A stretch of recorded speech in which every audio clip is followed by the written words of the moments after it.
crime tales, we follow the signs. ChatRats rolling always on time. We dive in deep into every case, from alibis to that suspect's face. Gobble drops and the stakes get high. We light it up, truth never dies. Global crew, all eyes on the stream. Investigations run like a dream. Popping facts with that midnight spark. Solving crimes even in the dark. We got theories and we got files. We got timelines stretching miles. Clicking links, checking the stats. Say it loud, we the ChatRats. Let the story unfold from the first 911 to the courtroom code. Running down leads, we don't relax. Light it up, we got the facts. Puff pass, bring the justice through. From the crime scene sketch to the interview. Together we vibe in every chat. Watch us work, we the ChatRats. Murder boards and old police logs. Late night lives and digital fog. We question the lies, breaking it down. Flashlight minds in a sleepy town.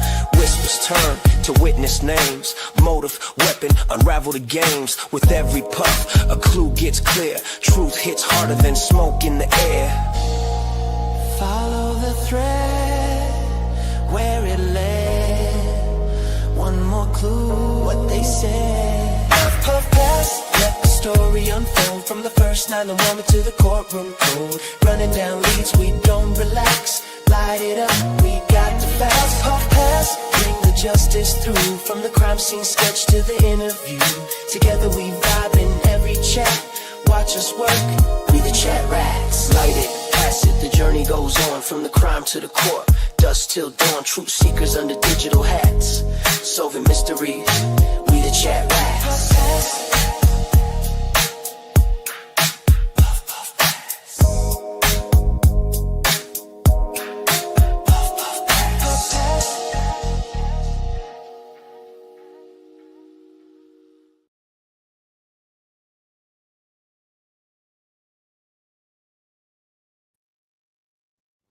What up? What up, peoples? What y'all doing? Happy Friday. Got y'all out of that voice chat. So y'all wanted to watch some more boring stuff, so we're gonna watch it. And it's gonna be super boring. It's gonna be all Clerk's fault. So blame Kirk. Blame the clerk. Do you have a Saints jersey on? I do. Which number? Marcus Colston. Oh. Number 12, Marcus Colston. Marquez. All right, I got to send some stuff to some people. I'm trying to make sure I don't miss nobody.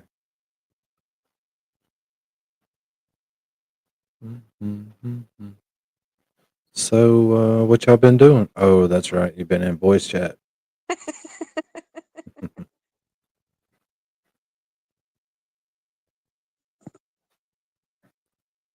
Saints. Mary B. Hey, Mary B. What up? What up? So what's everyone smoking on tonight? Y'all's is way more exciting than me. I'll let y'all take the floor. Let me get it. I got the OMG number 3 and Z Banger. All right. Sounds good. Yes, it is good. The OMG number 3 has got 2% terps, and the Z Banger has 3% terps. Something just tells me I need to visit y'all and give weed another chance. Yes, definitely. I'm trying to decide between Berry Chill and Happy Jack. You have no idea what that means? Like, is it a flavor thing or a buzz thing? What? Terpenes? Terpenes is in everything. So the onion tastes like the onion because of the terpenes, if you think of it like that. Do you have favorites? No. I have a couple I don't like. What I don't like the spicy. The Cariophylline? Yeah, cariophylline. I don't like that very much at all. Is it because of the taste or the buzz? Well, it tastes like the aftertaste is like old books. You ever go up to your grandma's attic and look through the old picture books and dust flies all Or out? gone to a library and read anything and smelled them? Yeah. Yep, that's what it tastes like. It's like, no, thank you. So it has nothing to do with the high. Yes, it does. Everything to do with the benefits of it. The terpenes do. Yeah, like I have a terpene combination that I love.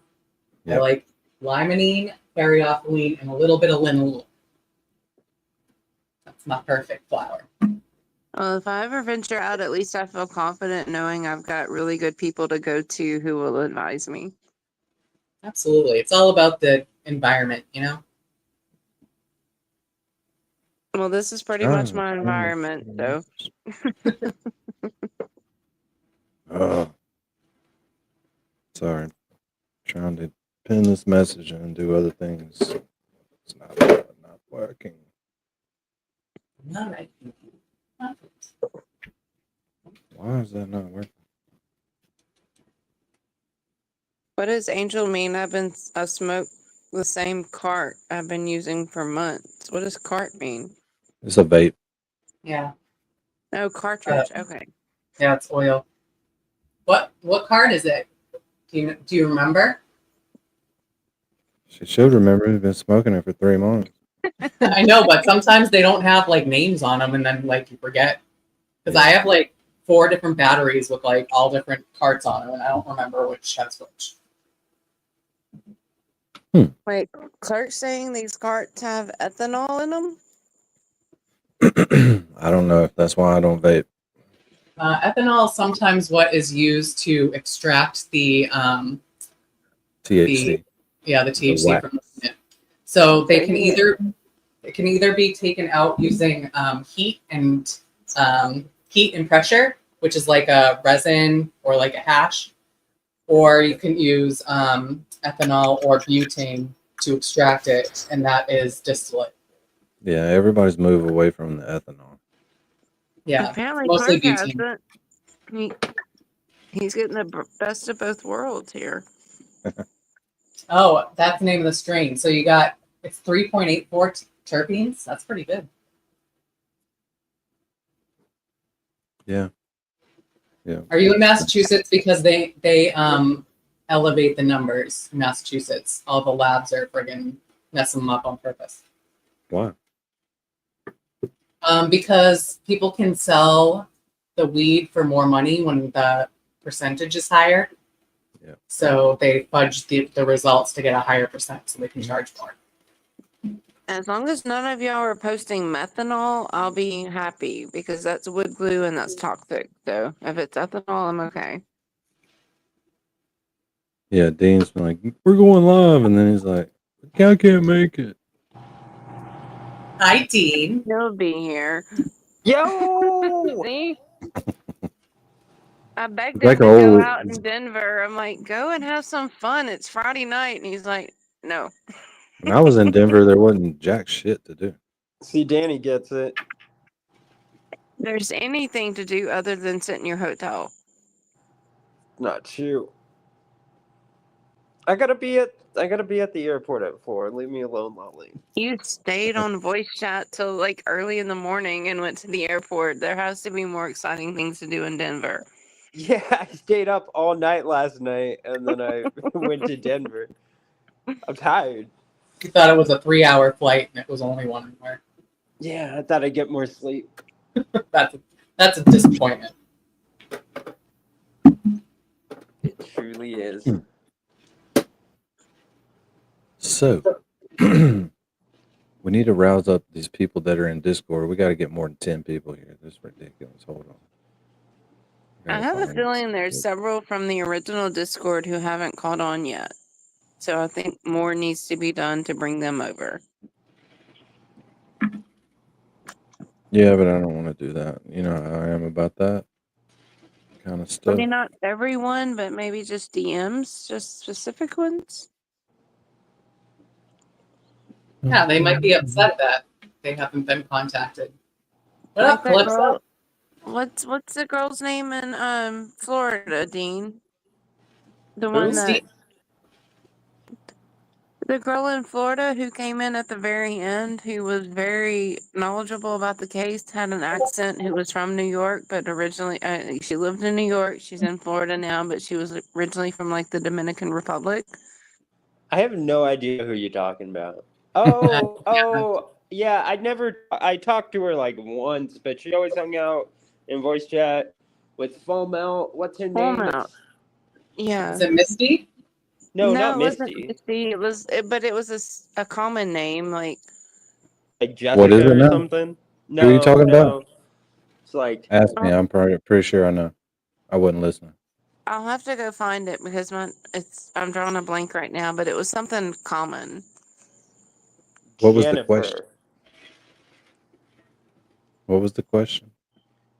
It Laura? was the girl who came in at the very end. It was something like Laura. It was something very common, and she was very. Laura JFKR? No, it wasn't her. Um, I don't know if I have her in my DMs, but I'll look. Was it Mary B? Oh, We yeah. all know Mary B. Yeah, I haven't seen Mary B in a while. Could have been Mary B. Yeah, probably. That dumb bitch. Oh, I wasn't gonna go there. That's mean. It You was don't Lexi. talk about my friend Mary B like that, you bitch. Dang it, Dean. It's Lexi. Nice. Lexie Maxwell. Lexi Maxwell. Oh, yeah. Man, She this was- thing crazy. I She think was she's in the very new Discord. intrigued by the Discord, and she was very knowledgeable of the case, and I really enjoyed listening to her. But I don't think she's been in your 3% Discord. terpenes taste great. Frosted so Flakes? good. Tastes so good. They're more Yeah, than where has Petty been? Prince Lover, what's up? Prince Lover's here, y'all. What up? What's up, Prince Lover? That's Dean breathing into the microphone. I'm not even at my mic.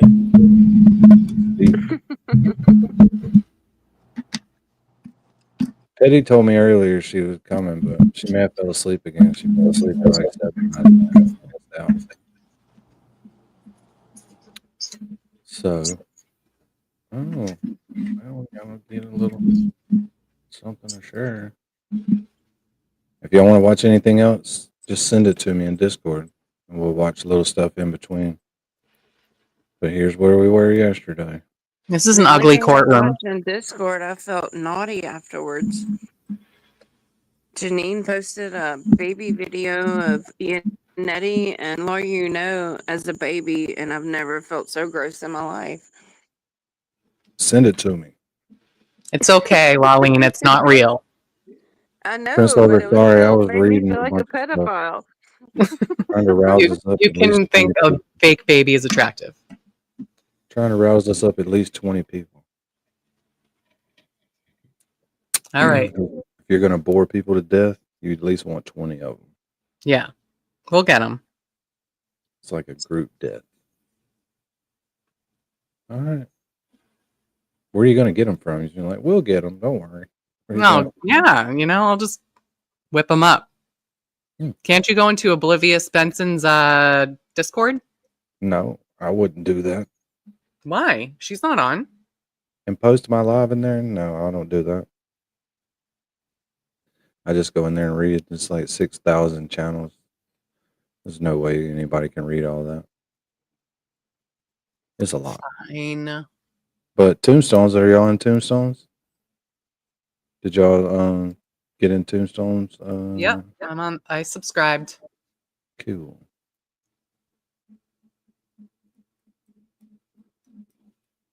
Dang it. Hold on a second.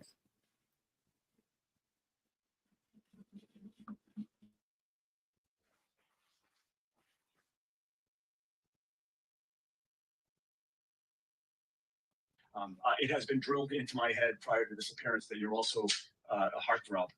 The women that I have told this to are just ready to faint. I don't know if my That's the one I was trying to find. What's little baby Peter with his curls?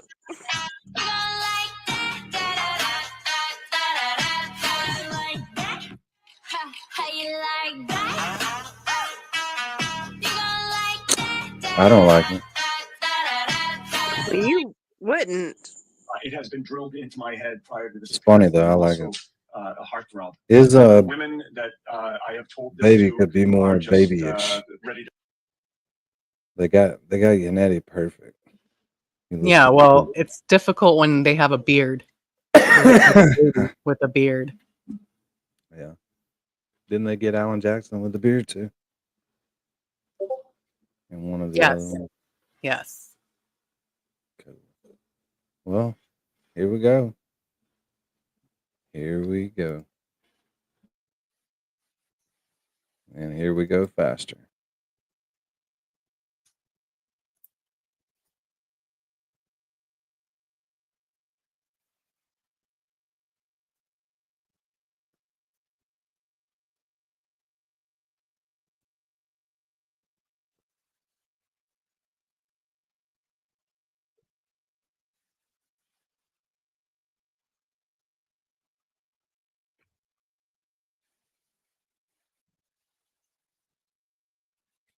Come on.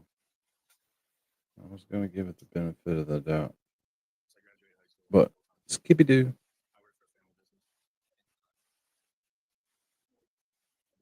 Why is it doing that again?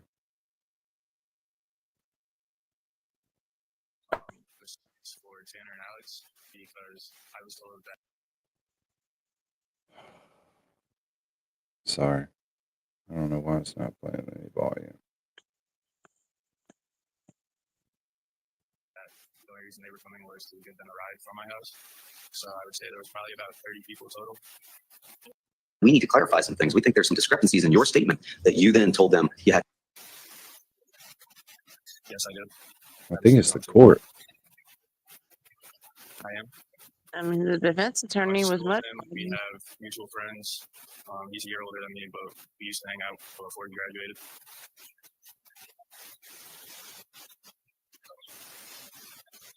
This is Tom Connery.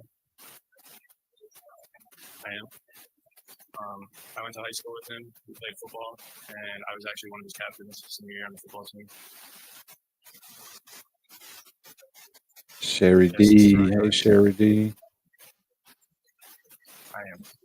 What's up, Sherry D? Sheldon, we grew up with the same friend group, so we've always been around each other. Sound issues got to be on the news High school, station. We still hung out very often and had the same friend group. So, and he was one of my best friends prior to that. This is Jimmy McGrath. I am. Damn it. Yeah, but that clip you played earlier, we could hear the defense attorney way louder than the prosecution. One of my best friends for a very long time. I think I mentioned too. Also another good friend of mine for a long time. I think it's just Alex, I don't switch. really know. The night all this happened was the first time I ever met him. Charlie, yes, that's Tom's little brother. He was in grade under me. He was one of my best friends since first grade. Also one of my best friends since we were. Yes, it would.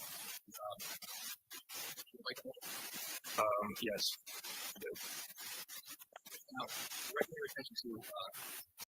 To get back in their car and Yeah, I think they figured it out. they did not. Maybe Anybody outside the car when you went down the street? I did notice a couple kids outside the car, but I wasn't really paying attention exactly who it was. When you went down the street, how many of your friends would you say went with you? You said you, Ricky, and another individual? I believe that was it. Okay. And when you went down the street, did you have any conversation with any of those kids that got out of the car? Besides for just kind of yelling to get back in their car and get out of here, no. When you went down the street and you were screaming down the street, did you engage in any physical altercation with anybody from the car down the street? No, we did not. When you went down the street, aside from throwing the WD-40 can back at the car, did you have any weapons on you at that? No. Do you know if Ricky Fiola had any weapons on him? He did not. After you threw the WD-40 can. This is direct. This is his. He just got sworn in on the stand. It sounds like Small Seagal to me. Okay. No, it's not Smalls. They get a nice walk up of Smalls each time. You'll get it. And at the car, what, if anything, did you do next? I started to walk back to the house because people were still outside, and I was trying to get everyone to go back inside the house. And as I was walking, So at some point in time, tell them to get out, and you start walking back to the house. correct. Okay. I'm going to show you State's Exhibit 44.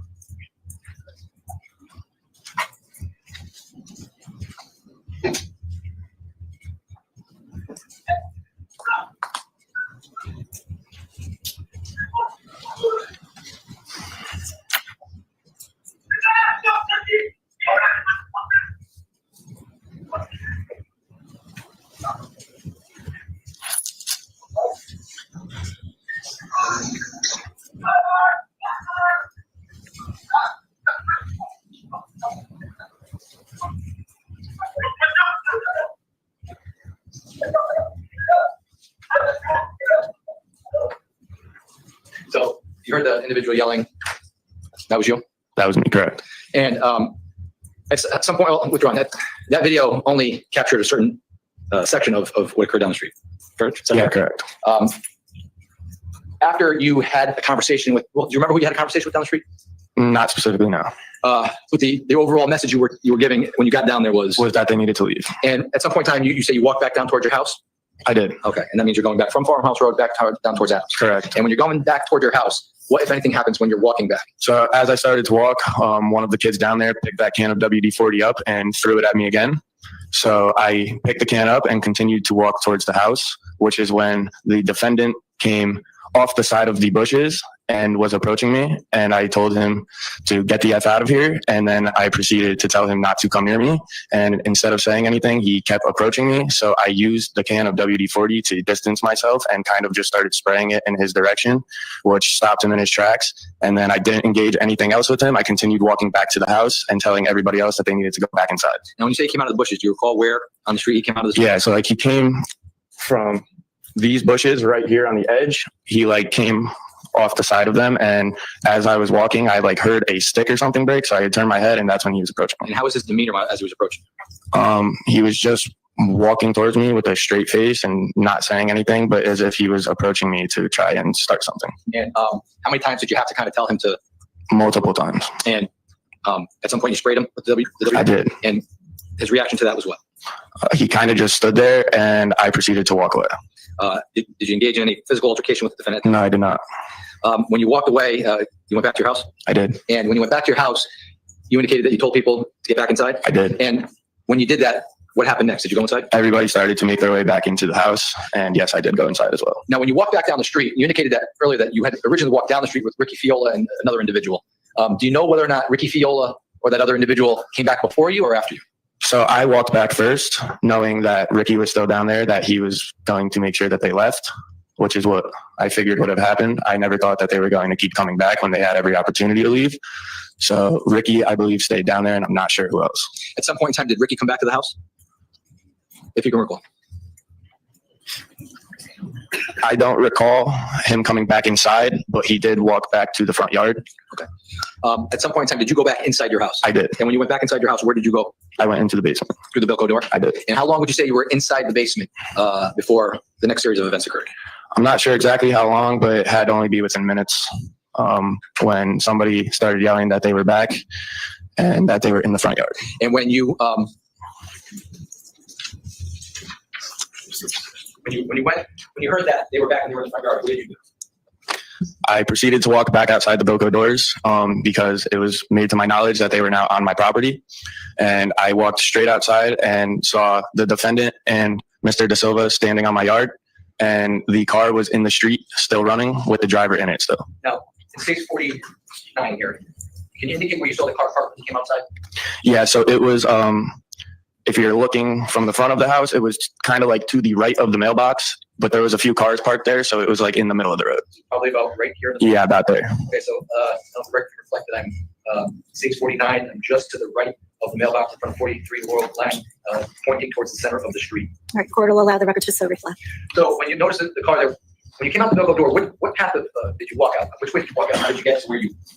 I went in this picture here, basically what would have been behind the black truck or in front of the blue truck under the tree line, and stayed on the grass and came down the side of the driveway. If I show you 6, say 6. Did you come out and walk kind of down this way, down along the cobblestone here? That's correct, yes. On the grass? Yep. So the record could reflect your honor, pointing towards the, to the left of the red bush on the left side of this exhibit, just to the right of the passenger side of the food truck, walking along the cobblestone on the grass. All right, court will reflect it on the record. Thank you. And when you got there, where did you notice Tyler DeSilva? He was kind of in front of that cement box, near the mailbox almost. Show 52, this will help you. Can you show on 52 where you noticed Mr. DeSilva? He was about somewhere in this area here, I would say. Okay. And you noticed the defendant on your front lawn as well? I did. And where did you notice the defendant at that point? So Tyler was around here somewhere, and I was facing the other way, so he was kind of off to my left, like around here somewhere. Okay, so if the record can reflect in stage 52, Your Honor, he's talking, Tyler DeSilva located just behind the mailbox on the grass area, below what is now a tree in the exhibit, and he's indicating the defendant was somewhere just next to the left red bush, near just to the right of the cement square. All right, court will let the record. Yeah, that's correct, but I believe me and Tyler DeSilva were a little bit closer to the cement box when I was talking to Probably him. where the tree is. Yeah, around there. Now, stage 52, was this tree in your front lawn back in May 14th, 20? No, it was not. That's a more recent picture, right? Yes, it is. So when you noticed the defendant and Mr. Silva on your front lawn, what, if anything, did you do when you noticed them on your lawn? So again, I approached Tyler DeSilva because I knew who he was, and I've known his cousins for a long time, and basically was telling him, not in a nice manner, but that he needed to get the F off my property and get back in the car and leave. And that is when he decided to continue to argue with me. And I said right to him, dude, I have known your family and your cousins for a very long time. Please get back in your car and don't do this.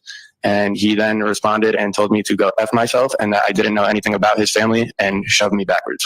Now, when that happened, were there a lot of people outside? Yes, there was. How many people would you say were outside? Pretty much everybody there, so about 20 to 30. And when you were talking to Tyler DeSilva, who was near you at that moment? Do you recall? I do not recall. Do you recall, was there anybody close to the defendant while this was going on? There was a few kids near the defendant at the time. I'm not sure exactly who, but I do know that Ty Wood was one of those kids. And how do you know Ty Wood? Our families are very close. His older brother, and my older brother played football together. I've known each other forever. I played football with Ty. I was his captain when he was a sophomore and I was a senior. And I've also coached his younger brother's team. But Ty is about as close to a younger brother as it gets for me, and I look at him as my younger brother. And when you noticed that Ty Wood was near the defendant, did you notice anybody else near the defendant at this moment? I did, but I couldn't tell exactly who. I believe Hines was over there as well. And when you say Hines, Ryan Hines? Correct. And tell the ladies and gentlemen of the jury, when you were arguing back and forth with Tyler DeSilva, what, if anything, happened? So as I was saying, he proceeded to tell me to go F myself and that I didn't know anything about his family, and then got physical with me and shoved me backwards. And I didn't go right at him or anything, but now that he had shoved me back, Lito was more so in my vision, not so peripheral to me, so I was able to see him better. And he was only a few feet away, and this is when I saw Ty Wood had his head turned, and Lito went to swing on him, so I stepped up into it and punched him in the face instead. But prior to punching the defendant in the face, was the defendant having any type of argument or any type of Yeah, with anybody over there? they were getting chippy over there. Okay, when you say chippy, what does that mean? Like they were arguing in a not a nice manner. And did it, from your perspective, when you saw the defendant get chippy with your other friends on to the left of you, did it appear that the defendant was trying to act peacefully? Not at all. Did it appear that Tyler DeSilva was trying to act peacefully? No, not at all. And when you punched the defendant in the face, why did you do that? I did that to defend Ty Wood. Like I said before, he's like a little brother to me. So when I had the opportunity to prevent him from being blindsided in the head, I stepped up and took the shot that I needed to. And once you punched the defendant in the face, what happened next? I immediately was getting punched in the back of the head by Tyler DeSilva. So I turned around and me and him kind of ended up in like a scuffle, and it went to the ground where he actually ended up on top of me. And when he ended up on top of you, what, if anything, was happening? What were you doing? When we first got down on the ground, he was throwing shots at me still. So I kind of tied him up and like held his arms so that he couldn't swing at me. And that was kind of the only thing I saw from there on out. At that point in time, did you have any weapons on you? Nope. Did you notice if any of your friends had any weapons on them? No. Did you notice anybody there during that interaction have any weapons on? No, I did not. And at some point in time, did the fight end? Yes, it Tell did. us how it ended. So I was on the ground with Tyler from that point forward. Eventually, he was pushed off of me, into the street. And at that point, I had gotten up, and that is when Tommy Connery came and approached me and told me that he was bleeding and needed stitches because he had just been stabbed. How would you describe the fight? It was very quick, and it was just chaotic. But like I said, from my perspective, I couldn't see much because of how fast I ended up on the ground. Do you know how many people were fighting with Tyler De Silva? It was just me on the ground with him, and then I believe some kids were standing over watching, and a few kids may have thrown a few punches as well. Once the fight started and you punched the defendant, did you notice what happened to the defendant or any of your? No, I did not, because I was immediately being hit in the head by Tyler De Silva, so my focus kind of went to him. Have you seen the video in relation to this case? I have. State's Exhibit. Yes, sir!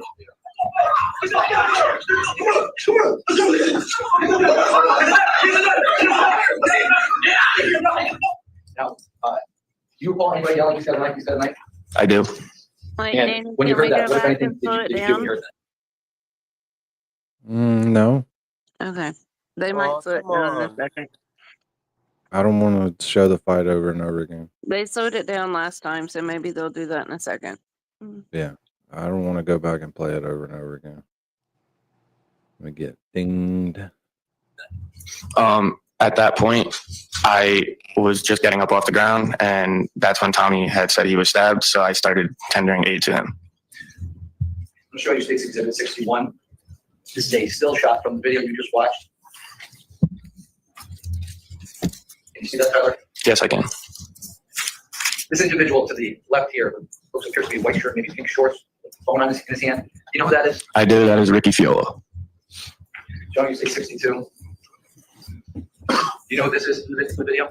I do. That is the defendant. Showing you State 63. I'm going to point to this individual here with the green shirt, black shorts, with white trim. Do you know who that is? That is Ryan Hines. This guy here with the white shirt and the black shorts to his immediate right. Do you know who that is? I believe that is Sal Perry. And the guy with the green, with the no shirt on and the jeans on. You know who that is? That is the kid Alex Brunson, I believe, that came with Tanner. Who you met that night? Yes. This guy here with the black shirt, jeans on, and red hat. You know who that is? That is Mike Samperi. This individual with the kneeling on the ground with what appears to be their shirt pulled up. You know who that is? That is Tyler De Silva. And if that is Tyler De Silva, can you see yourself in this picture? Not really. Maybe a little bit. Just to the left of like his lower back, you might see a little bit of me, but that is me on the ground. And he's on top of you. Correct. Showing you State 64. Do you know who this individual is right here with the white shirt, black shorts to the right of that? I believe that is Charlie Connery. And again, 65. Same individual. Charlie Connery. I'm going to show you State 66. Do you know who this individual is right here with what appears to be a white shirt and tan shorts? That is Jacob Villalobos. How about this guy here with no shirt on with what appears to be camouflage shorts? Matthew Lakovich. And do you know who this individual is here with the blue shirt and white shorts? Yes, that is Jimmy McGrath. State 67. Again, this individual here appears to be pushing Tyler De Silva. Jacob Villalobos. State 68. This individual with what appears to be their shirt pulled up with jeans on. That is Tyler De Silva. Who is this individual to the left? You know. And that is the defendant to the left. And lastly, 69. Person in the street here. Tyler De Silva again. Who does this appear to be with the dark shirt and white shorts? That is Jimmy McGrath. Now, when Tommy indicated to you that he needed stitches, what, if anything, did you do next? Somebody had thrown us in a shirt or something, and we began tying off his legs where the stab wounds were. Hey, Sherry Berry, what's up? Sup, Sherry Berry? So we'll take a short break from that and watch this 1 minute clip of Paula taking up for herself against the AKR trolls. This is Paula really- is a gangster. Yeah, I haven't seen That this. when she does tells the her PR kids for to me calm and down. make all those awesome comments, like all the sarcastic things. You guys are loving it. It's off today. Angela yeah, you know, it took me Wilder. 7 days, and you guys are still talking about me. So Is Angela a completely new person in this chat? I think so. Welcome And to she the chat, Angela. Don't forget to like and subscribe. Well, I you don't have to recognize like Angela chat either. now. So we know she's subscribed because she's chatting. Whoop whoop. So welcome to the Nice. Chat Rats, Angela. We hang out a lot. We do other stuff too. So if you like hanging out, you can hang out with us here and in Discord. I can't keep it up, and he needs a day off. So no funny comments today. However, I'm here for showing my beautiful face that you guys also love it, to put some drawing in it and make some fun and, big. Can we please make memes in Portuguese so I can like show off in Brazil? It would be great. But back to the point. Filha, can you excuse me? Thank you. Yeah, I'm, just a mom. Back to the point. I'm wondering if. Oh, Angela came from Obese Chat. Oh, you're already family. What's up, Hen? Hen snuck in here and didn't even see her, Dean. Hello, Hen. And so good to see you. Hen and Angela. Nice. Welcome. We are a group of 12 jurors, and so far, me and the foreman is the two jurors who had to talk the most. I'm Latina. He's black. I'm wondering, like, if it was a white juror who had come out, if they will have the same amount of This thing. love we are receiving. You guys see it, like, it's not much about John O'Keefe and Karen Reed anymore. It's become about us. They are attacking our race or ethnicity or level of intelligence based on our skin color. Fantastic. I just wonder if it was a white juror, if it would be the same. Have a good day, guys. Isn't she not an attorney? Yeah, get him. Still, yeah. But what's so I mean, come on. interesting is right before the verdict came in on Yellow Cottage Tales stream, they all said they would not attack the jurors the way the FKR people did during the first trial. So it's just so interesting. And we actually didn't, so. Right. Yeah. Matter of fact, they made Ronnie famous. Exactly. Yeah, Hen juror says number she's 4 being is a a lazy white bitch. male. Is it raining still, Hen? Where you're at? You're in England. It's always raining in England. Well, juror number 4 just got his money and didn't do any more. There have actually been 2 white jurors come out. One a male, one a female. The female being the aerobics instructor. And then there's been one who has been like shaded or whatever by video to where you can't tell who she is. So there's actually been 5 that have come out so far. And the general consensus is not only is she not guilty, she is innocent, which is amazing after listening to Yellow College Tales synopsis that day. They're all like, Angela, your knack for finding cults is good. If you notice all of the profile pictures. This is the best cult. Yeah, this is the best cult. You get a rat. It's not a giant cult. It's a small cult, like a cult's supposed to be, Yeah, exactly. Yeah. When they get too big, they're not even a cult anymore. It's humble. It's a humble and modest. The big ones hurt. The big ones hurt. Yeah, I've got to make the Kool-Aid stronger. When you for notice that Janine, though. Tommy was stabbed, did you notice what, if anything, happened? What? I've got to make the Kool-Aid stronger for Janine, though, because she won't change her picture. I feel like I'm not reaching her with my Kool-Aid. Yeah, she just doesn't want to go through the process of doing it. Yeah, I've got to make it stronger. Connor's only here for the sacrifice. Well, Connor is the sacrifice. I believe so. Mm-hmm. All right, y'all ready? Yep. You ready? No.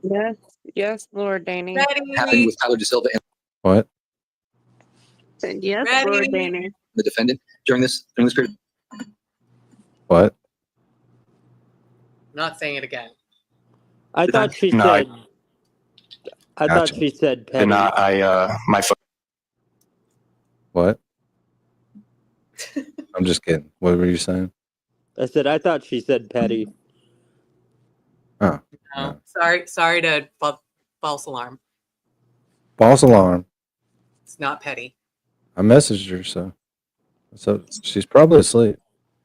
I don't know. Oh, they're getting ready for a block party. Guess they live in one of those neighborhoods where you have to neighbor the neighbors and shit. Neighbor the neighbors. Hell yeah. Do things with them. Pretend you like them. Pretend their food's Focus good. wasn't on them, so I never even saw the car drive away. At that point in time when you were rendering aid to Tommy, did you notice anything else going on around? At first, I began to try and call 911, and then I let my father know what had happened. But until after I got off the phone with him, I hadn't realized that anybody else had been stabbed yet, except for Tommy.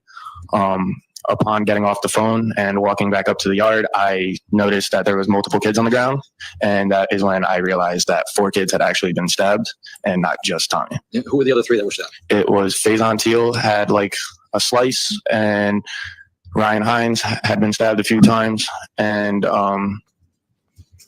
sorry, what was it? So it was Jimmy, Hines, Tommy, and Faison. So you noticed Jimmy was stabbed? Yes. What did you notice about Ryan Hines? Did you observe? Did you get an opportunity to observe him? I didn't see him at first. He was actually the last person I was informed was stabbed, because I believe he was in the house when they had realized he had gotten stabbed. And what did you notice, if anything, about Jimmy? I began to tender aid to him along with Sal Perry, and upon realizing how severe his wound was and having to see him struggle for his last breaths, I had to take myself away from the situation and sat on my back steps and waited for law enforcement to get there. And you said you called your father. Was any parents home? No, so my mom was on a trip in Cape Cod, and my dad had left before anyone came over because he had plans for the night. And at some point in time, did law enforcement actually arrive? They did. And when they arrived, did you speak with law enforcement? I did. And did you give a statement in regards to this case? I did, yes. Subsequently, did you observe what, if anything, was going on with withdrawn? Did you notice if AMR or EMTs arrived on the scene to render any assistance? They did, but I believe the cops were there first. And after the cops arrived, the AMR came? Yes. Okay. And do you recall what the scene was like when first responders got there? It was very hectic. At that point, there was some siblings, parents, and a lot of concerned family members that had actually lived close by that had gotten there before. So it was just more people showing up because everybody was coming to check on either their loved ones or their friends. Now, after you gave an initial statement that night to police, did you give a subsequent statement to the police? Sorry, was were you interviewed more than once in relation to this case? I was, yes. And why were you interviewed more than once in relation to this case?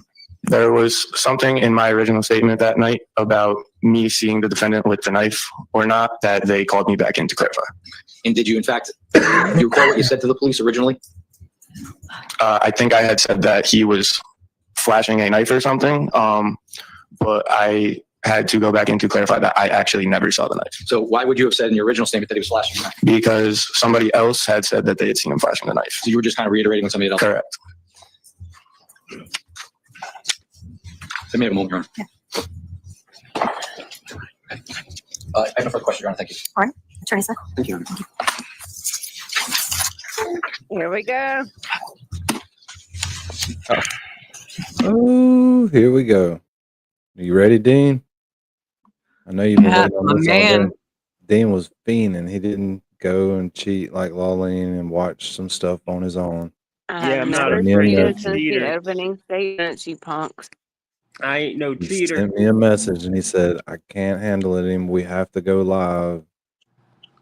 I really need some of that small cigar. I even turned down Little Miss and told her to Google it herself because I was not going to stray from my jurors.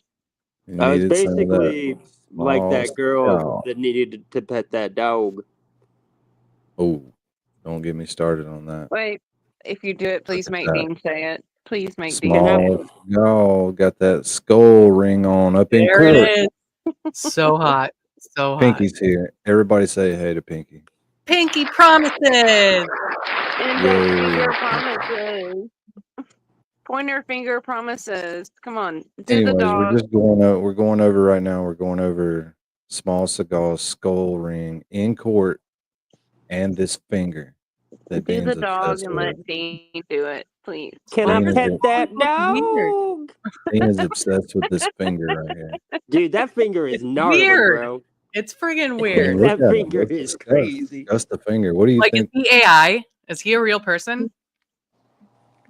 I imagine he does That's one a finger good push-ups. question.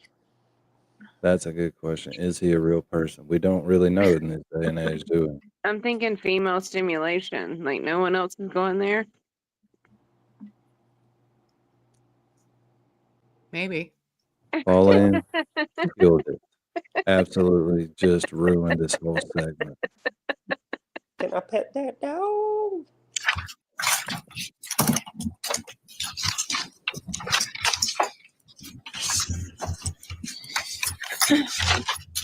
But before Seagal gets going, we got to do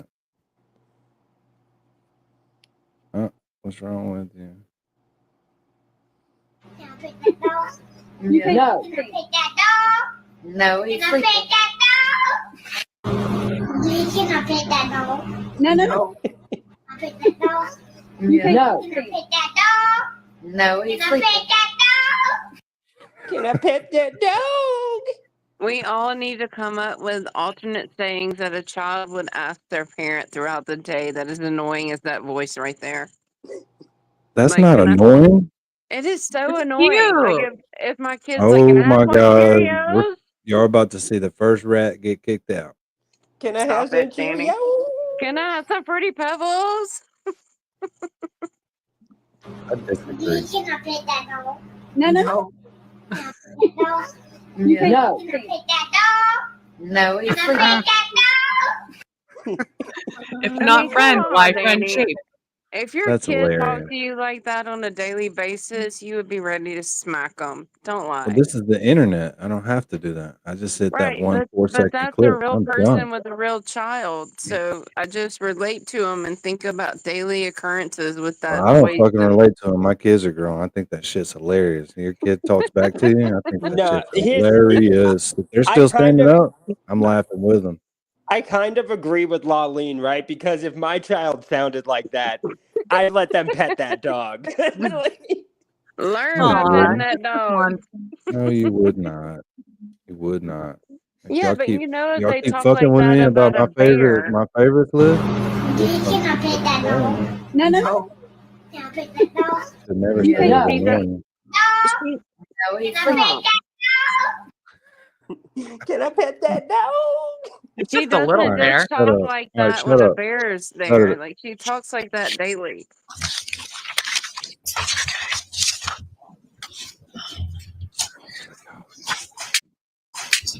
Yeah, no objection. No objection. Oh, Your Honor, may I approach the witness and show Yes, him of the course. exhibit that's marked for ideas? I understand that there's not going to be any objection. There's no objection from the state, Your Honor. All right. What is the exhibit number? Exhibit number is defense A. Okay. Would you make it full? Yes, I've moved to have it made a full exhibit. All right. Court No will objection. accept into evidence defense A. Full exhibit. Thank you. Thank you. Morning, Mr. Rich. Good morning. We've never met before. No. I am going to show you, if you look here on the screen, what has been marked as defense exhibit A. Can you see that there on your screen? Yes, I can. Sorry, I think that's kind of upside down, right? That's more the orientation it should be. Yeah, that works. That's sort of the same orientation as the one behind you there, that exhibit 1. Would you agree this is a larger map of your neighborhood? Yeah, I would. So let's walk behind you, just so I can get this exhibit down here. When we say a larger map, that's in reference to this exhibit 1, right? Correct. That shows the entire neighborhood, so to speak. Yes. The one here on the screen, exhibit A. Yes. And so would you agree, Mr. Rich, that your neighborhood is made up of a couple of through streets or streets that run the whole way through, and then there are a number of cul-de-sacs or dead ends that come off of those through streets? Yeah, that's accurate. Is Adams Drive one of those through streets, or is that a cul-de-sac at some point? No, it's a cul-de-sac at the bottom there. Okay. Is Laurel Glen Drive also a cul-de-sac on the either end? Yeah, on the very end of it, it is. Is Farmhouse Lane a cul-de-sac, or is that a through street? No, that's a through street. Now, you know that because you're familiar with this neighborhood and lived there for how long? Since I was about 4 years old. And I want to go over some of what you've been telling us today. You agree some of what you told us today, you've never told anybody else before, right? No, I wouldn't agree to that. You would not agree to that? Who else did you tell about the can of WD-40? I have told the state's detectives, and whenever it has been asked about, I have been telling them about it. Whenever it has been asked about? No, so that was something that I couldn't fully remember the night of, having the trauma of everything else. It was more so the main event of what happened on the front yard. That was something that had come back to me later on, but as soon as I had remembered it and was in any kind of interview again, I had brought it up and told them about it. Would you be surprised to learn, sir, that that did not ever appear in any of the statements that you gave prior? No, I would not, because as I said, those statements were prior to me being able to remember that. Gotcha. So you've remembered it now today? Yes, and prior to this. You didn't remember it when you gave a statement on May 15th at 12:43 a.m. that you wrote in your own hand, right? The following day? 12:43 a.m. on the 15th. That's right. No, I did not. And that was your own handwritten statement, correct? I believe so. Didn't mention the cane of WD-40 then, did you? No, because I hadn't remembered it. Right. You spoke with Officer Nimbart. You didn't tell him anything about the WD-40 can, correct? When was that? Also on the 15th of May? No. And then again on the 15th of May, when you spoke with Officer Giddon, you didn't mention anything about this can of WD-40, did you? No, so on the 15th of May, that was not something I had recalled. And it wasn't something that you recalled when you spoke again to Officers Bitko and Staples at 11:25 a.m. with your father in your living room. No mention of that can of WD-40, correct? Not that I recall, but what day was that? The 15th. So yeah, anything on the 15th, I had no recollection of that on the 15th. And then again, when you spoke with Officers Bango and Iannotti on the 18th, because they wanted to clarify, as you said, your statement, you didn't mention anything about the WD-40 at that date either, did you? No, I did not. But you're telling us about the can of WD-40 today. Correct. Mary B's been thinking about that ponytail holder coming out of Small Seagal's hair for too long now. I've seen her over there wondering what it looks like, how long it is. I'm the same Is way. it I'm soft? hoping Is it he shiny? goes full hair down for closing. Yeah, if his hair's longer than mine, then that's a deal breaker. If he comes in there with his hair down and the skull ring on during closing, shit's going down. You win me over as a juror. Yeah, because I don't want to be on his shit list. I have 12 weird women standing in my yard at 3 a.m. mixing up potions. I just want him to come Weird to fingers. bring me to a diner and do a twist contest with me. Do like the ponytail takeout and swing the hair contest. No, like And then John just ask a random person whose hair's shinier, mine or John his. Travolta. We're talking about Pulp Fiction here. Like, come on. Yeah, the twist contest. Yeah. Well, Lena always gets my weird. Yes, I get it in Mary B. I got I it. told Mary B the other day she was going to be hooked on Sister Because Paul. once I recalled it, I have not tried to hide it or anything at all. Okay. So you were telling us that this party at your house began sometime in the area of 7 to 8 o'clock that day on the 14th, correct? Yeah, around that time. You were hanging out in the basement, correct? Correct. What was going on in the basement was maybe drinking a few beers, right? I definitely know I had one or two, and I do know that there was other kids drinking as well. Okay, so it wasn't maybe drinking a few beers. There was beers being drunk. No, right? I said I drank a few beers. Right. You said that maybe people were drinking a few beers. No, people were drinking a few beers. There was Definitely drinking a few beers. definitely had a few beers. Yes. You yourself only had one or two? Yes. You sure about that? I'm positive. How are you positive about that? Because I know I didn't drink more than that. It was my house. I already had more people show up than were supposed to be there. I was making sure that everything stayed under control. But when you say everything stayed under control, you were 18 at the time? I was. So you were breaking the law by drinking those one or two beers, correct? Yeah. But you considered that to be keeping things under control? I mean, we were dumb high school kids. I think everybody's had a few beers in high school, but I think I also had everything in control until the point where the defendant and the car full of his friends arrived at the house. Gotcha. It was all under control until that point. Did you tell your folks that you're going to be having this party over at the house that night? No, I did not. What's up, Tombstones? What's up, Tombstones? Yeah, it was all under control until it wasn't. Mm-hmm. I hate That's the when way people it say goes. like I someone got honestly stabbed believe inside. that. I honestly believe that. From what I've heard from the first fight and the second fight, like everyone was trying to keep peace. Like, No. You didn't see that Well, that's video? what they say. They weren't keeping peace. They were all filming it. I mean, they were filming because people were being antagonists No. at the first No. house You didn't over know a what 12 those pack little of groups beer. were. Those people do But that. They love to do Exactly, that. Hen. That's what I'm Yeah. saying. But there was 30 on one side and 3 or 4 on the other. That's the point everybody's kind of missing. Not that it's right. You still can't stab your way out of a fist fight. You went over there, that you had 30 opportunities to leave why go over there? to fight. Because I'm a Why? tough guy. But you Toxic can't masculinity. claim self-defense if you went over there. And then you went Yeah. to your vehicle and retrieved a knife and came back. Well, nobody said anything about claiming anything yet. We're Whatever. still listening to testimony. You gotta let the testimony speak. And if y'all hadn't liked Tombstone's page, you better go like it, or you're getting kicked out of here. All right, do the link again because I haven't gone yet. All right, Lawleen is really Cheryl! getting kicked out of here. She doesn't like the videos that I play.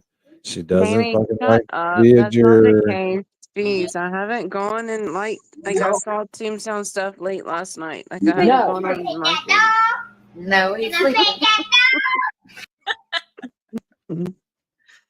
Beer balls, right? Mom was going to Cape Cod. Yes. And Connor, I expect you to be on my side.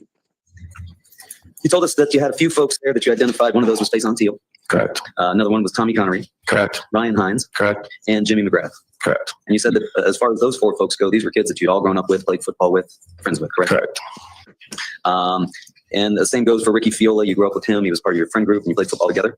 Correct. Sal Perry had been your best friend for a long time. Correct. Michael Sampieri, just a good friend for a long time. Correct. And then you told us that one kid who was there that you didn't really know was the first time you met him. That was Alex Burnson, correct? Yes, it was. Alex Burnson came with Tanner Chernowski, right? Yes. How did you know Tanner Chernowski? I've grown up with him around the same mutual friends, and we went to high school together. But we are friends, yes. You were due to graduate that May, correct, or that June? Yes. And Tanner Chernowski, he'd already graduated? Yeah, he's the year above me. Alex Burnson, he'd already graduated? I don't know. Tommy Connery, he had already graduated? Yes, he did. You told us that you also knew Griffin Wilson, correct? Nope. And you learned somehow, you told us, that Ryan Hines had been, as you described it, jumped earlier that night, correct? Correct. But you told us you hadn't learned anything about a group chat that was going on. Correct. I had no idea that there was any text messaging being sent back and forth. All I knew was that they had come to my house, Ryan and Griffin, and I was told that they were having Tanner come get them with his friend Alex. And that everybody was already there except for Tanner and Alex, correct? So Tanner, Alex were the last 2 that showed up. And obviously before them, it was Griffin and Hines. And so at that point, before Tanner and Alex show up, there were about 30 people at your house. Total, yeah, there was about 30, but I would say probably only 18 to 20 of them were boys, and there was probably about 10 to 12 girls who obviously didn't partake in anything that happened that night. 18 to 20 boys, and then we also have to add in Tanner and Alex when they get there, correct? Well, that 18 to 20, I would say, is with them, but if you want to say another 2 on top, I guess that's okay too. Well, fair to say you didn't count the folks that were there, right? Not that night, no.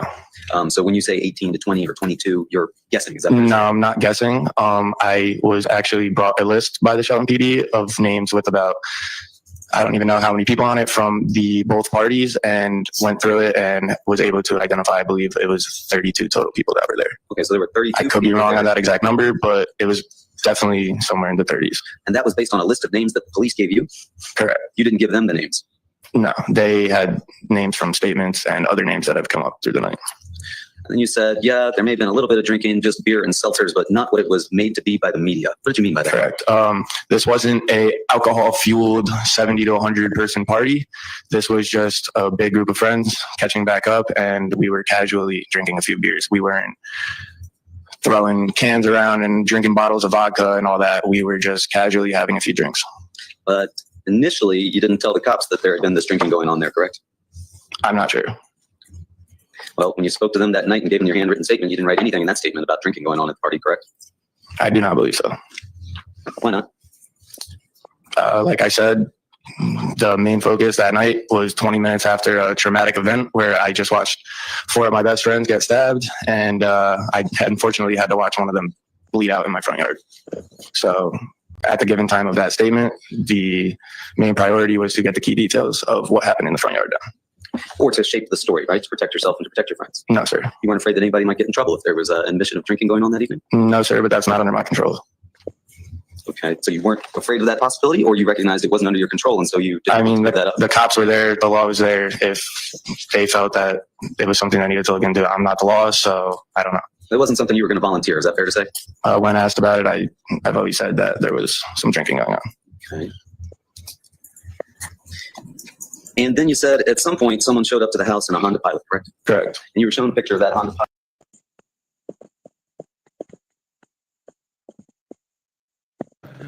Showed up in a Honda Pilot. Damn, that's cold right there. You know they're serious when they're like, oh shit, they just rode over here in a fucking Honda fucking Pilot. Pilot, that states exhibit number 30. Remember seeing that? Yes, I do.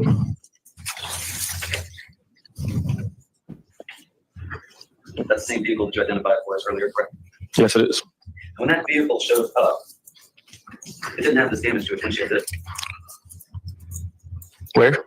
You see this defect on the windshield here, so I'm pointing right to the passenger side of the vehicle. I can't really see it, but to my knowledge, I didn't really recognize anything with the windshield. Okay. When that Honda Pilot showed up, you told us that you were still in the basement, correct? Correct. And you said we exited through the Bilko doors, right? Yes. And when you say we, that's the 18 to 20 boys that were there in the basement? Yes, correct. And you went out through the Bilko doors to the right of the AC unit, correct? Yep. And you walked down the driveway and then you went across the street, correct? I did. And at this point, there were folks that were all inside the vehicle, correct? Nobody was outside the vehicle. What? I have a serious question because this kid and like the kid who was on the stand originally for the prosecution both said that they were called umbilical doors. Is that common in this area They to were call what? them that? They called them umbilical doors. Is that common versus like Like crap, I a can't- bulkhead. bulkhead is what they called them. We don't have basements here. So is I've that never common? I've never heard that term before. What is it? What did he call it?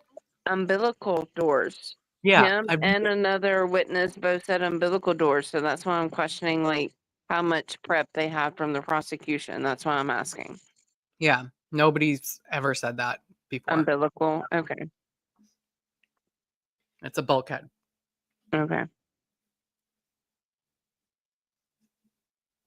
I never heard that shit. They both said umbilical. This and the kid who testified first about the fight have both said umbilical doors. And then I heard bulkhead doors in Karen's trial. So I don't know if it's a one door versus two door or if I'm missing the whole point because we don't have basements here in the South.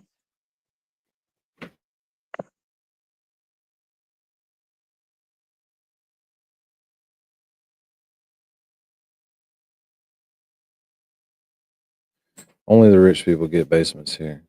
Sassy's Hiding telling me I room. took a wrong turn. I've heard two witnesses on the prosecution side say umbilical doors. He just said it. You know, it's going to take 17 hours to finish this. I'll shut up. That was not with your party. You mean the kids that came in the car were not outside the vehicle? No, they were not. They were in the car still. And you said that you went immediately up to Tyler DeSilva, who you could see through the windshield, correct? Correct. That's a good one. Cellar doors. Yeah. It's Bilko doors. I just looked up. What is another word for bulkhead Okay, doors? it sounds like they're saying umbilical. Okay, so Yeah. Bilko. Okay. Bilko. Yeah. See? It's a brand Yeah, name. you guys are good at stuff. See? Told you. And that's because you knew Tyler DeSilva, right? I didn't know him. I knew who he was, and I knew of him because, as I said before, I grew up with his cousins who lived down the road from me. Right. And you thought that you also knew his older brother, correct? I have met him a time or two. And you thought that you had enough rapport with Tyler DeSilva that you could talk to him, right? Correct. I thought that if anyone was going to be the one I was going to talk to get them to leave, that I would have my best chance with them.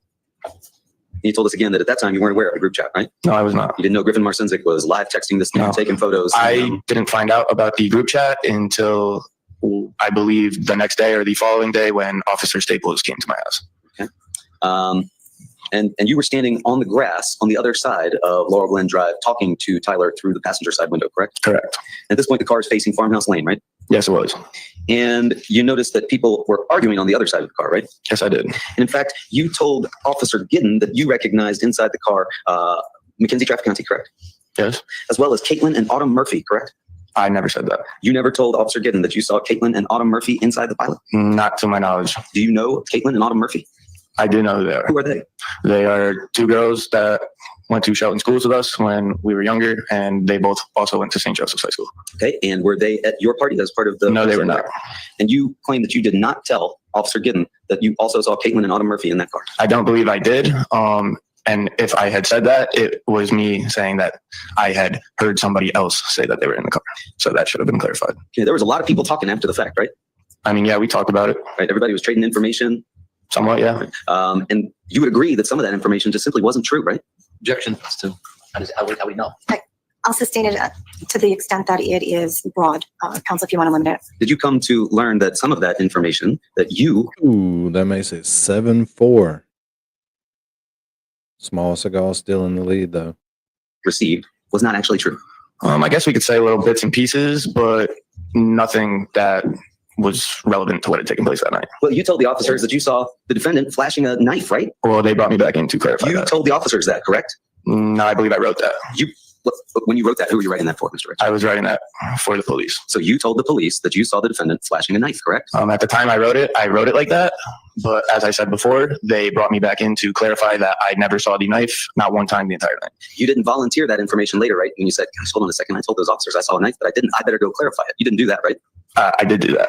You went to them and said, I need to clarify this for you? So they had called me and told me that there was a few things in my statement that they wanted to double check. So they brought me back in, and immediately when they said, did you actually see him with the knife with your own two eyes? I said, no, I did not. So again, that's not something you volunteered until they said, hey, we want to clarify a few things between your statements, right? If you want to put it that way, I guess, but that was just because it was not to my knowledge. Well, you didn't tell them that on the 15th, right? No, I did not. You didn't tell them that on the 16th, right? No, I didn't. Only in those links I put in the chat didn't work. When I open on the first video that pulls up is Aussie Insider, and then it goes to like other things. So it's kind of like when I was trying to find your channel originally. Why would he I go had there? trouble. I don't know. But I was able to pull it up in Discord. What about Mary B's? When you hit Mary B's channel, where does it go? Where does it go? I've already subscribed to her, so I hadn't tried it. You put it in wrong.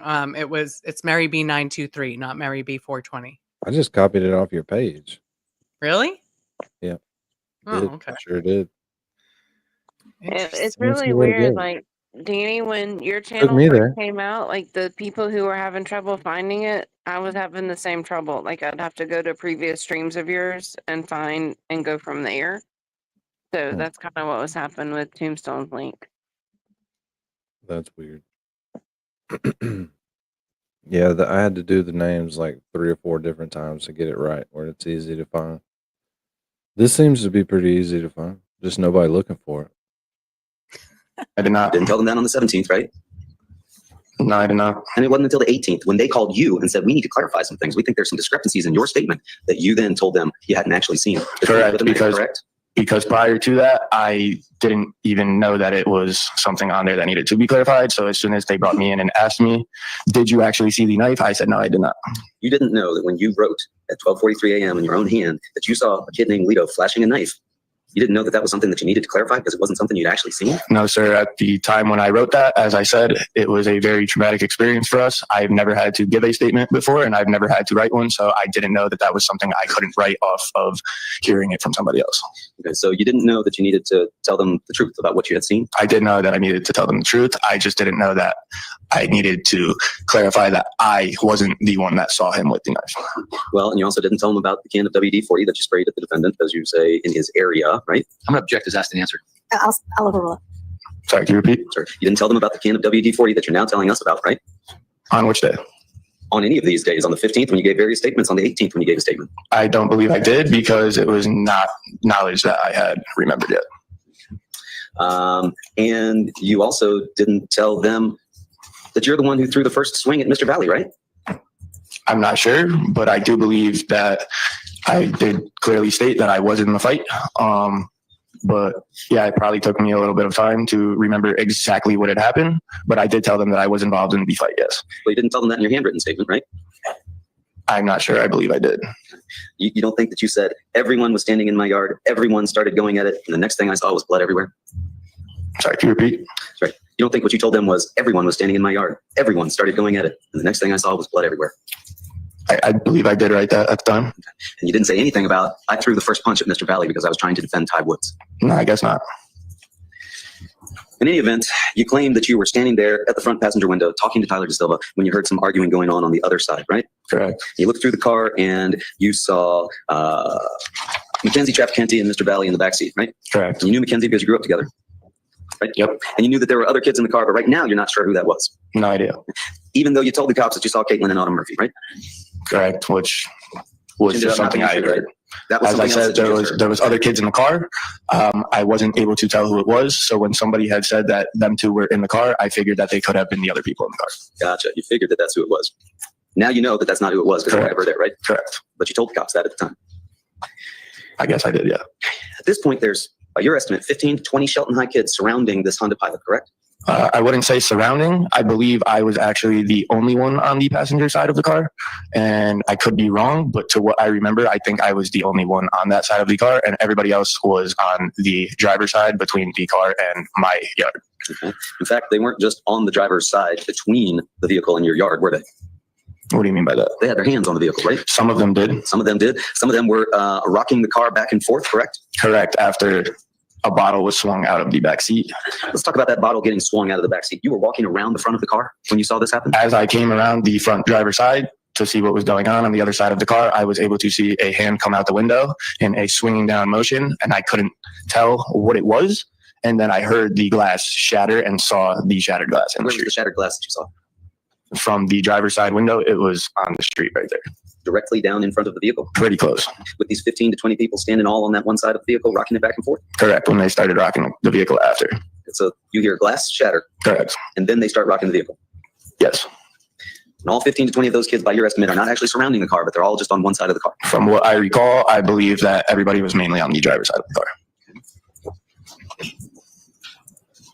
And then, in the midst of all this shaking and rocking of the car, you say you reach in through the driver's side window over top of Mr. Snyder and grab the gear shift? I reached for the shifter. I believe it was by the steering wheel on the column. So I reached towards it because he wasn't even considering when I was telling him to leave. So I made him see that I was going for his shifter, telling him to put his car in drive and go, because at that point when kids started shaking the car, I knew that if they didn't leave there, that this was going to turn into something bigger.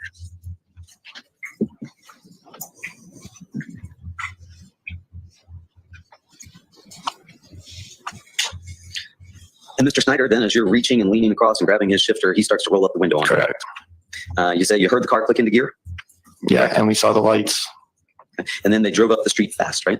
They did. And when you say they drove up the street fast, did they drive down Laurel Glen towards Farmhouse Lane? That's correct.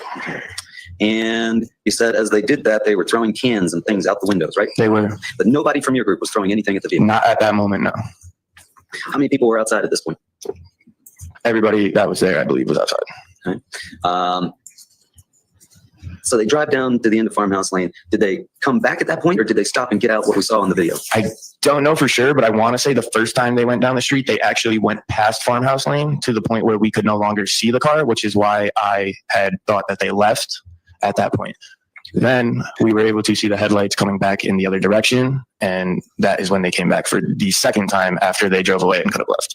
Was that before or after you went down to the end of Farmhouse Lane? When I walked down, that was before. So they drive away.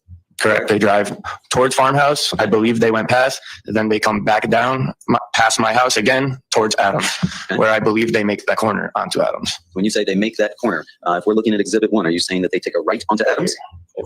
And then where did you see the car after that?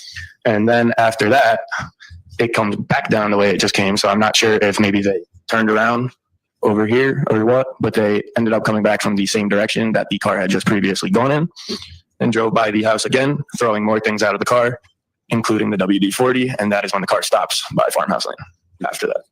So just want to make sure we've got your series of events down. The car initially arrives, it's parked at the corner near Adams Drive and on the other side of Laurel Glen from your house, correct? Correct. That's when you and the 15 or 20 folks all go outside and confront the car, right? Yes. You claim to hear glass shatter while there's 15 or 20 people there on one side of the vehicle. They're shaking and rocking the car. You somehow get in and lean across Mr. Snyder, correct? Sorry, can you repeat that last part? You get in and lean across Mr. Snyder. No, before that. You have seen glass shatter. There's 15 or 20 people shaking the vehicle, and you lean in across and grab the shift, right? Yeah. At that point, you say you hear the vehicle click into gear and it drives down towards Farmhouse Lane, correct? Correct. Turns around by your account and comes back towards your house, correct? Correct. Makes a turn, a right onto Adams Drive. Yep. You lose sight of the vehicle? I did. How long before you see it again? Not that long. Like I said, they had to have turned around somewhere close because it came back pretty quick. Did you see who was in the vehicle at that point? At that point, I believe nobody had gotten out yet, because at the rate of speed he was driving before, if anyone had gotten out of that car, they would not have just been able to step out unless he had stopped somewhere else and let people out. But if your recollection is accurate, right? Correct. But to what I would think that everybody was still in the car at that point. But you don't know who was in the vehicle? I do not. That is fair to say. And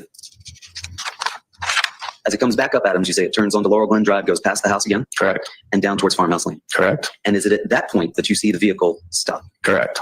And it's at that point that you and what you describe as a group of three, yourself,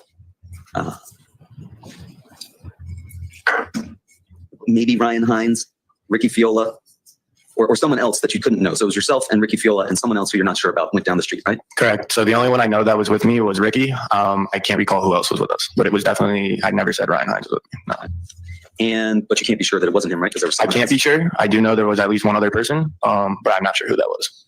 And you think it was just the three of you who went down the street, right? I believe so. May we see Exhibit 44, please? The disc. I'm going to ask you to watch this video with us, Mr. Rich.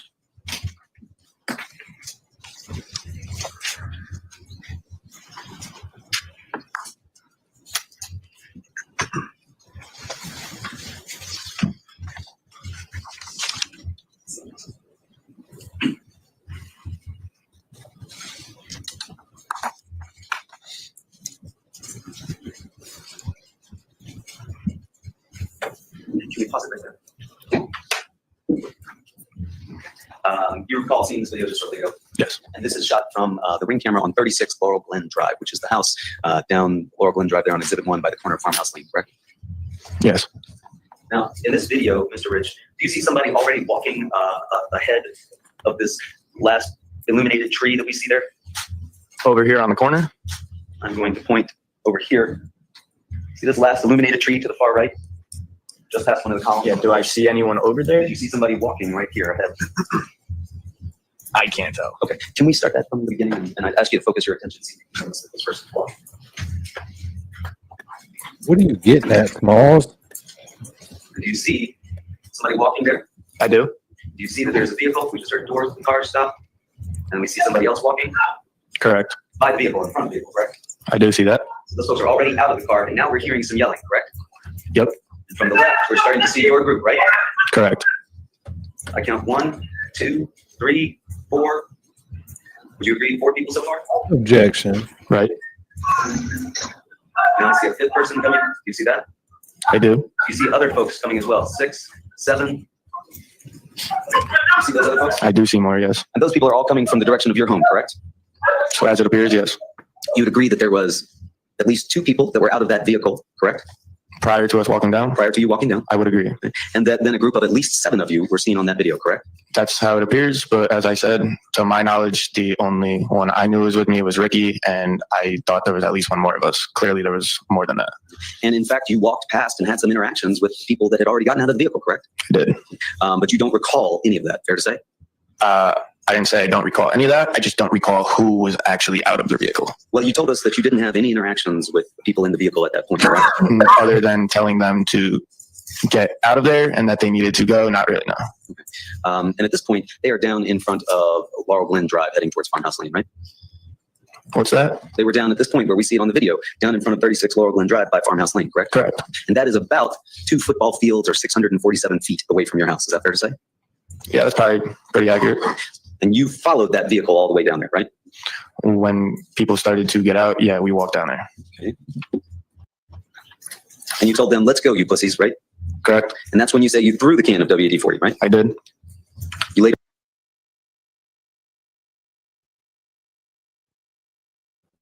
pick that can back up, you're now telling us, right? After it was thrown at me again, I didn't want to leave it in the street in front of my neighbor's houses, so yes, I picked it up. We didn't see that can getting thrown back at you on this video, did we? Nope. And you said after that, you were just walking back to the house trying to get everyone back inside, right?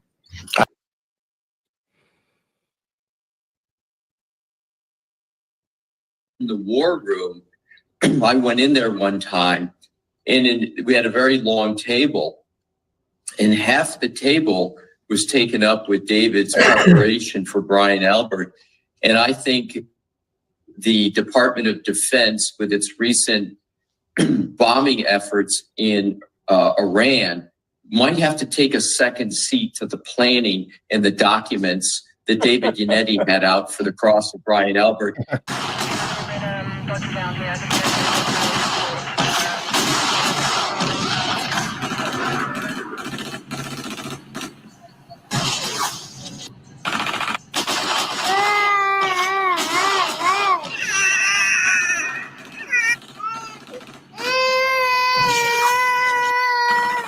Because in I feel so cheated about what we missed with Brian Albert on the stand again. Yeah, but that was the It best doesn't way. matter. I know it doesn't matter, but I'm wondering what it would have done for the future of John O'Keefe's justice. I don't know. We got the first step handled. Somebody will slip up before long and say something they're not supposed to. Back towards the house with the intent to get everyone back there into the house. Yes. And did you call the police at that point? No, I did not. Well, why not? Because I figured that every time they drove away, I thought that they were going to leave. I guess thinking about it now, knowing that they had the first two opportunities to not come back when they drove away and they didn't, I probably should not have made the assumption that they weren't going to leave. But never in a million years did I ever think that this was going to happen. So I did not call the police. You didn't call the police and say, hey, there's unwanted people at our house and they're throwing stuff at us, because you didn't want the cops to come and find out that there was underage drinking, right? Can you rephrase that? Well, you didn't call the cops to report what you are now telling us was a crime. Can you rephrase that? That was a pretty That's simple just question. a desperate attempt by the defense, in my opinion. Yeah. You know how them people are. Some people's mama be letting everybody in the school come over there and drink at their house and shit. There's always one in every grade. Right, but I mean, obviously, if he'd had any foresight that people were going to come back and be murdered, he would have called the police. Oh, yeah, He ain't no just thought doubt. they were leaving. No doubt. It's just a high school fight. That's why you're not supposed to be going around with knives. Crime at that time, did you? No, I did not. And it wasn't because you didn't want the cops to come and find out that there was underage drinking going on, right? I'm confused what you're asking. So you're asking me if the reason I didn't call the cops was because there was underage drinking at my house? Right. No, the reason I didn't call the cops was because I figured these kids were going to leave at any of the given 3 or 4 times they had the opportunity to. And I never thought in a million years that they were going to come back to my house, trespass on my property, and stab 4 of my friends. You asked for it. Yeah, I'm done. Is there a question pending? Or Wow. Come on. Small Seagal asked him that question. He had to let him answer. Damn. Not good, Smalls. was not at that point. So it wasn't because you were afraid of underage drinking going on at the house. That wasn't the reason that you didn't call the cops. No. The reason was that you thought you could handle this yourself. I thought that they were going to leave any of the 4 times they could have. And like I said, I guess thinking back now, knowing that the first 3 times they could have left when they had the opportunity, they didn't. Maybe I should have handled it different. But again, who would have ever thought that 3 juniors or whatever they were in high school from St. Joe's were going to come back to my house, trespass on my property, and stab 4 of my friends? Okay. And then you told us that as you're walking back to the house, someone threw a can of WD-40 at you, correct? Correct. They threw it back at me. And that the defendant came off the side of the bushes, correct? Correct. You told him not to come near you, right? I did. And then you used the can of WD-40 to spray it in his direction, right? I did. What you actually did was you sprayed it right in his face and his eyes, right? I'm not sure. Like I said, I was spraying it in his direction. He kept approaching me, so I can't tell you where he was getting sprayed. I aimed the can at him and I sprayed it to use it to distance myself. And you just saw yourself in that video pass by him while he was standing on the street, not in that vehicle, correct? Probably, but I'm not sure if that was him or where he was at that time. And you never told the officers in any of your prior statements about the defendant throwing this WD-40 at you and coming off the side of the bushes, right? Well, one, I don't know if he threw it at me. I'm not sure which one of them threw it at me, but given where he was when he came out of the bushes, when they threw it back at me, I don't believe it could have been him because he was obviously already down by those bushes for me to have walked by him over there. So and it came from behind me more towards the car. So you don't think that it was him throwing that? I don't think he's the one that threw it back at me when I had picked it up to walk back to the house because he was already obviously down in that direction somewhere for him to have come out behind me.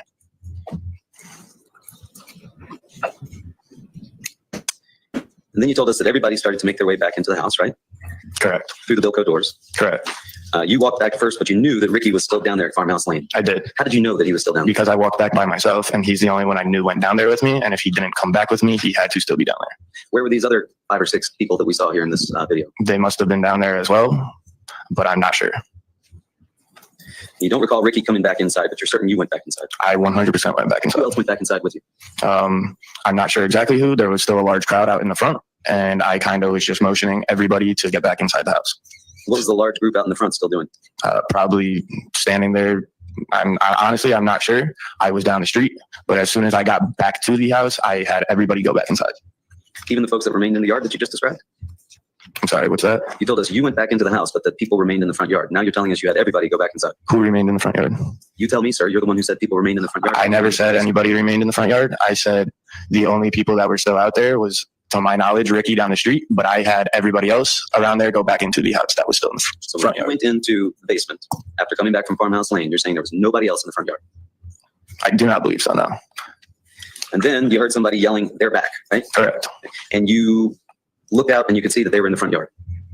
Well, we walked back outside, and upon coming up on the front yard, I was able to see the car in the street with the headlights on, and the defendant and Tyler DeSilva were now trespassing on my property.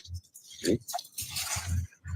And at that point, you go out into the front yard, correct? Correct. How many people were out in the front yard with you? I believe everybody had followed me back outside.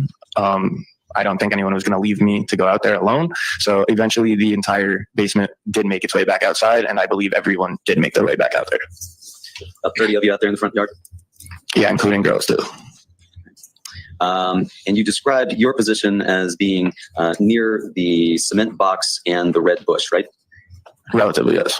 And that Tyler DeSilva was in front of you, correct? Correct. Near the mailbox. Towards the mailbox. And that Mr. Valley was off to your left, by the left of the bush and the right of the cement box, right? What was that last part? To the left of the what? To the left of the red bush and to the right of the cement box. Which way are you looking at that? From the street or from the house? I believe you described it as being Valley was off to your left. He was off to my left, correct, with my back to the house, so yes. So you couldn't really see where Mr. Valley was, right? He was peripheral to me, so I was able to see him and the couple kids over there and know where their position was because they weren't that far. They were only maybe 2 steps away from me. But until the fact where Tyler DeSilva shoved me backwards is when they came into my full sight. And you said that, again, you approached Tyler DeSilva because you knew him and his cousins, right? Correct. You said, dude, I've known your family and cousins for years, right? Correct. At this point, where are the other 30 people? I wasn't paying attention to that, but I believe some kids were still coming out of the basement at that point, and I believe that there were people behind me and also to the side of me. Did you see anybody in front of you near the street? I don't recall anyone being over there. Could there have been? Maybe, but I do not remember. And it is your recollection that Tyler DeSilva told you to go fuck yourself and shoved you backwards. Correct. With these other 30 kids behind you. Correct, which he knew. Which he knew that there were 30 kids? They have obviously seen the amount of kids there were. The minute we walked out to the car the first time, they proceeded to keep coming back knowing that there was 30 kids or 20 dudes standing there. Okay. And you said that there were a few kids near Mr. Valley, right? I believe so, yes. One of those you knew, and that was Ty Woods. Correct. You described him as close to a younger brother for you as it gets, right? That's right. And after the shove, you've now got Mr. Valley in your vision, and you say that he went to swing on Ty Woods. Correct. I watched him take a backswing like he was going to hit him in the back of the head, and Ty had his head turned. I was only 2 steps away. I pretty much stepped into it to get between it and punched him in the face. Okay. And then after that, you say that Mr. DeSilva punched you in the back of your head. Correct. How do you know that was Mr. DeSilva punched you in the back of your head? Because nobody else that was at my house was going to be punching me in the back of the head. And he is also the one that just pushed me from the direction where the punches were coming from to the back of my head. It wasn't because the group of 20 to 30 people was stampeding forwards and people got shoved into one another. You would have to ask him that, not me. But to what I know, I didn't see any of that going on after, because after I had hit the defendant, that was the last time I ever saw him that entire night, because as I said, when I was getting punched in the back of the head, my focus had turned to Tyler DeSilva at this point, who I ended up on the ground with instead. Now, again, you're telling us today that you swung and hit Mr. Valley in the face that evening, but you didn't tell that to the officers when you spoke to them on the 15th a couple times, or the 18th, correct? I guess not. I had told them I was in the fight, and there was only 2 kids that I could have been fighting with, so. You didn't tell them that you threw the first punch? I guess not. At the time, I guess not, no. And you say that you went to the ground and that Mr. DeSilva was on top of you? Correct. And that he was swinging and you tied up his arms, right? Correct. And that you couldn't see much after that. Is that fair to say? Yeah, I was on the ground underneath him, so I couldn't see anything. And despite having told officers originally that you'd seen Lito with a knife, ultimately what you told us here today is that you didn't see the defendant with a knife, correct? I had never seen the knife that entire night with my own eyes at all. And You would agree, and you've described for us that this fight was a chaotic scene, correct? It was a chaotic scene, yes. And there were only 2 kids that got out of the vehicle that were from the St. Joe's party, correct? Correct. 2 of them got out of the car. And there were roughly 30 of you, 20 of which you've described as being boys, correct? Correct, which they knew. In fact, you continue to tell me that, sir, which they knew. How do you know what they knew? Because they were in the car when we all came outside. They saw how many of us there were.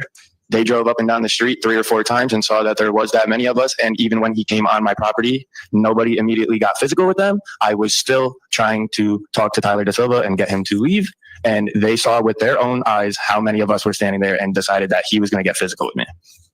So yeah, they knew how many of us were there. So it's your recollection that Mr. DaSilva is the one who decided to get physical with you? Correct. He shoved me.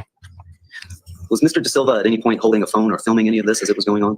I don't think so, but I'm not sure. Did you ever see Mr. Valley with a phone filming or recording anything of what was going on? Nope. Did you see, however, a video of the fight itself? I did. And that was taken by Tanner Chernowski, correct? Correct. And you also identified for us another person who is in that video with a phone in his hand, and that was Ricky Fiola, correct? Correct. And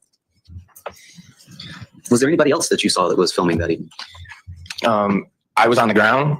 I didn't see anybody filming or holding a phone until I saw the video after, which I still am not even sure if there was a recording going or if those were just flashlights. But yeah, I didn't see anybody else recording, no. Well, you did see the video, correct? I did see that video Tanner took, correct. So you know that one video I do know that that video was taken.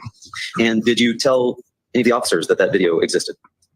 No, I did not. They actually showed it to me first, and that was my first knowledge of it.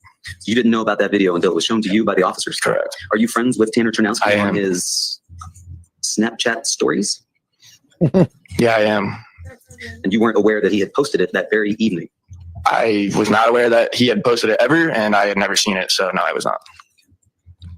No's a no. Got him. Got him. 2 cars, huh?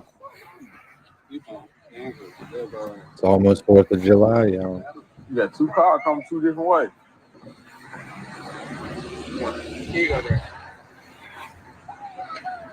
What's the story here, Danny? Bag up, Terry. Hmm? Put in reverse, Terry. Put in reverse. Oh, Lord. Lord, Jesus. Oh, Lord. Move, Terry. Oh, Jesus. What you doing, Terry? Terry, what you doing?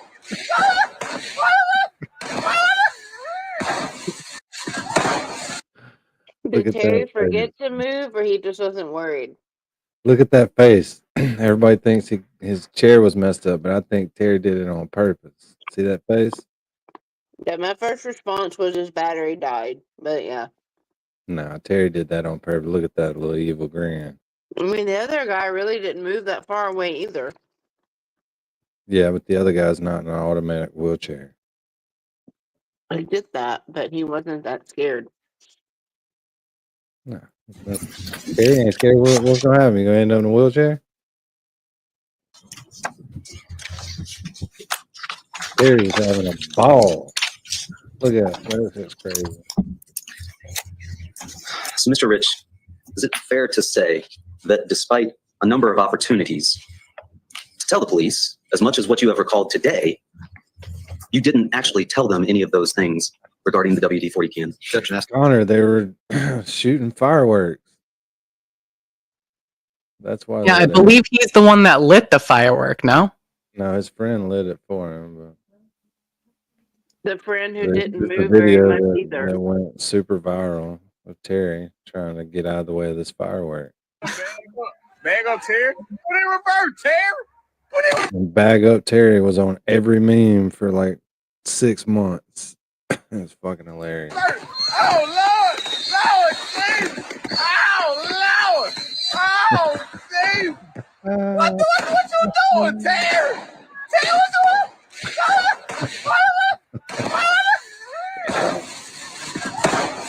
Those mobilized chairs can be pulled too. Damn it. Like if he cared enough, he'd go over and pull him back. Yeah, look at that evil grin. He knew what he was doing. He got 1 million views for it. Sustained. Is it fair to say that despite having a number of opportunities, you didn't tell them that you were the person who first punched Mr. Valley? Objection, that's an answer. Sustained. Is it fair to say that you didn't call the police that night at any point? Objection, asked and answered. I'll allow that one. No, I did not call the police at any point that night.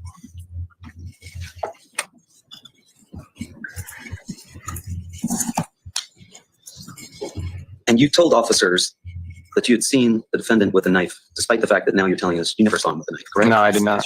Sustained. Strike the last answer, please. Thank you.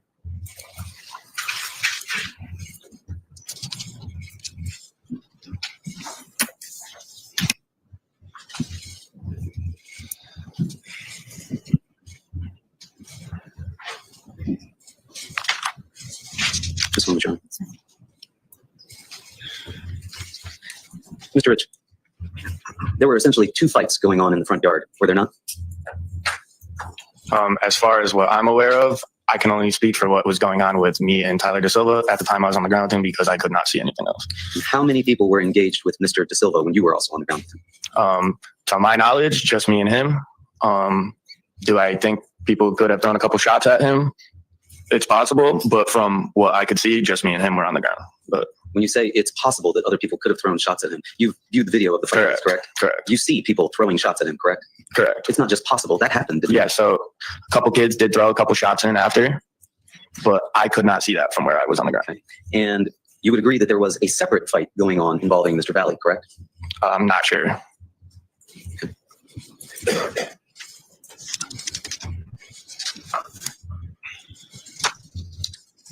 Nothing further. Thank you. Can you redirect? Briefly? Sure. Tyler, counsel asked you about Tanner and Alex coming to the house. What do you recall about when Tanner and Alex actually showed up in relation to when the Honda Pilot was at your house? So when we had first went outside, I believe Tanner and Alex had not gotten there yet until after the first time the car drove down the street. I believe the first time when they went down the street, it took them a little longer to come back because they had went all the way to the dead end, or at least out of our view. And as the car went down the street, from what I recall, I believe is when Tanner and Alex got there. And when Tanner and Alex got there, where were you at that moment? I was in the front yard. Now, counsel asked you a little bit about your statement to police initially. You had indicated that you had seen, well, at least according to your statement, you indicated that you had told the cops that he was flashing a knife. Where did that information come from? Did you actually see that happen? No, I never saw that.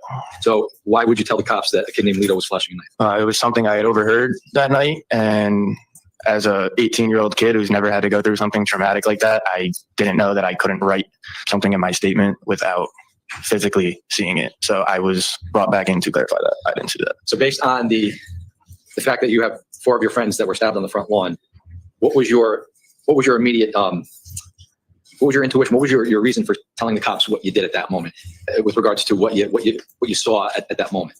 Did you have a reason why you didn't recall the WD-40 can or anything like that? Why did you say what you did? Yeah, of course. I mean, in that time period, like I've been saying, I was an 18-year-old kid who just watched 4 of my best friends get stabbed in my front yard where I grew up at my own house, and having to go through that, I believe that there was just certain things that my mind was putting out of my head, and I was more focused on the events that took place during the actual fight itself.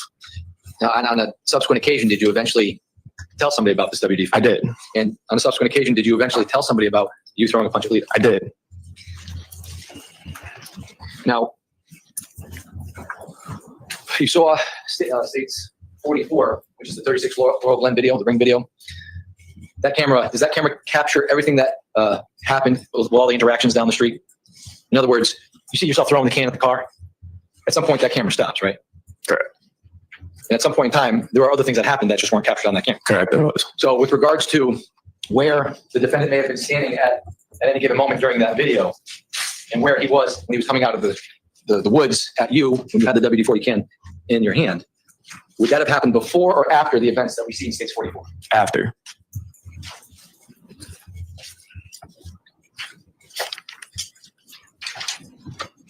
And with regards to the number of people that were captured on States 44 from your group that go down the street, to the best of your recollection, you only recalled Ricky Fiola and maybe one other person? Correct.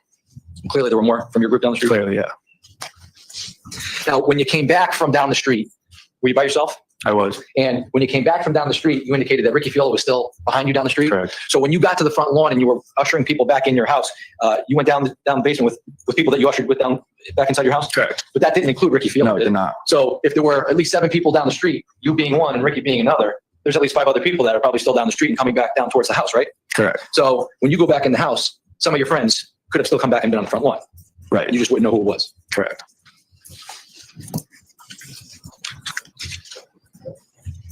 And when the car came back down the street and you heard they're back, did that come from inside the house or outside the house? That came from outside, I believe, because somebody had looked out the doors and saw the car pull back up. But you don't know who said that? No. No further question. Any additional cross? Just briefly.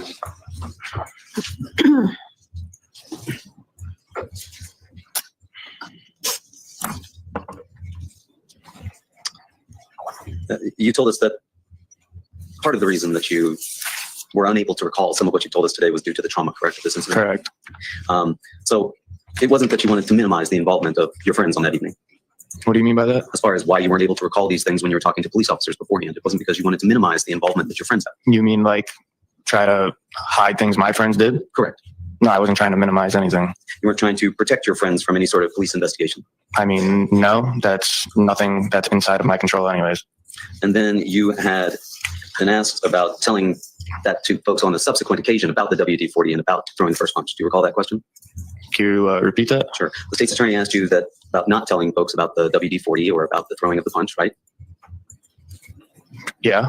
And then he asked you, but you did tell them that on a subsequent occasion, correct? Correct. And that subsequent occasion was today, correct? No. Nothing further. Nothing further, Your Honor. All right. You're all set. You can exit the witness box. Please watch your step. Counsel, I am going to go into the morning recess. All right. Court's going to stand in recess for 15 minutes. Ladies.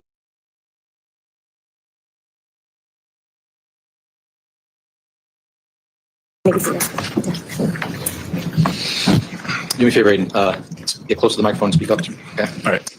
Good afternoon. How you doing? I'm good. How are you? Good. You a little nervous to be here? Yeah. Aiden, how old are you? I'm 20 years old. And do you work? I do. What do you do? I work at a dog daycare in Shelton. How long have you been doing that for? A little over a year, almost 2 years now. And have you and I met on a prior occasion? Yes. And why did we meet? For the trial. And I want to direct your attention to May 14th of 2022. You recall that day? Yes. And why do you recall that day? It was a traumatic day. Now, I want to direct your attention to this. State's 9. You know whose house that is? Yes, I do. Whose house? Tyler Rich. How do you know Tyler Rich? He's a longtime friend of mine. Grew up playing football together, high school, and then that really goes. So I've had them for a little while. I'll show you. State 54. You know who this is? Yes. Who is that? Phase on to you. How do you know Phase on to you? Same thing. Grew up middle school, football, high school. State 56. You know who that is? Yes. Who is that? Ryan Hines. How do you know Ryan Hines? High school football. State 55. You know who that is? Yes. Who is that? Tommy Connery. How do you know Tommy? Went to school with him, middle school, high school. Finally, State 57. You know who this is? Yes. Who is that? Jimmy McGrath. How do you know Jimmy? Met him through Rosie, who I'm friends with. He's just become a good friend of mine through Who's Rosie? years. Rosie's his sister, older sister. Did you go to school with Jimmy? No, I did not. Do you know where Jimmy went to school? Yes. Where did he go? Fairfield Prep. Faison, Tommy, and Ryan. Did you go to school with those individuals? Yes. And on May 14th of 2022, how old were you back then? I was 17. And what, were you in school? Yes. And where did you go to school? Shelton High. And you went to school with Tommy, Ryan, and Faison? Yes. Did you go to school with Tyler Rich? Yes. Did you go to school with Ricky Fiola? Yes. How about Sal Perry? Yes. How about Mike Samperi? No. Do you know Mike Samperi? Yes. How do you know? Met him through Tyler as well. He just come around sometimes. Good friend. How about Alex Bernstein?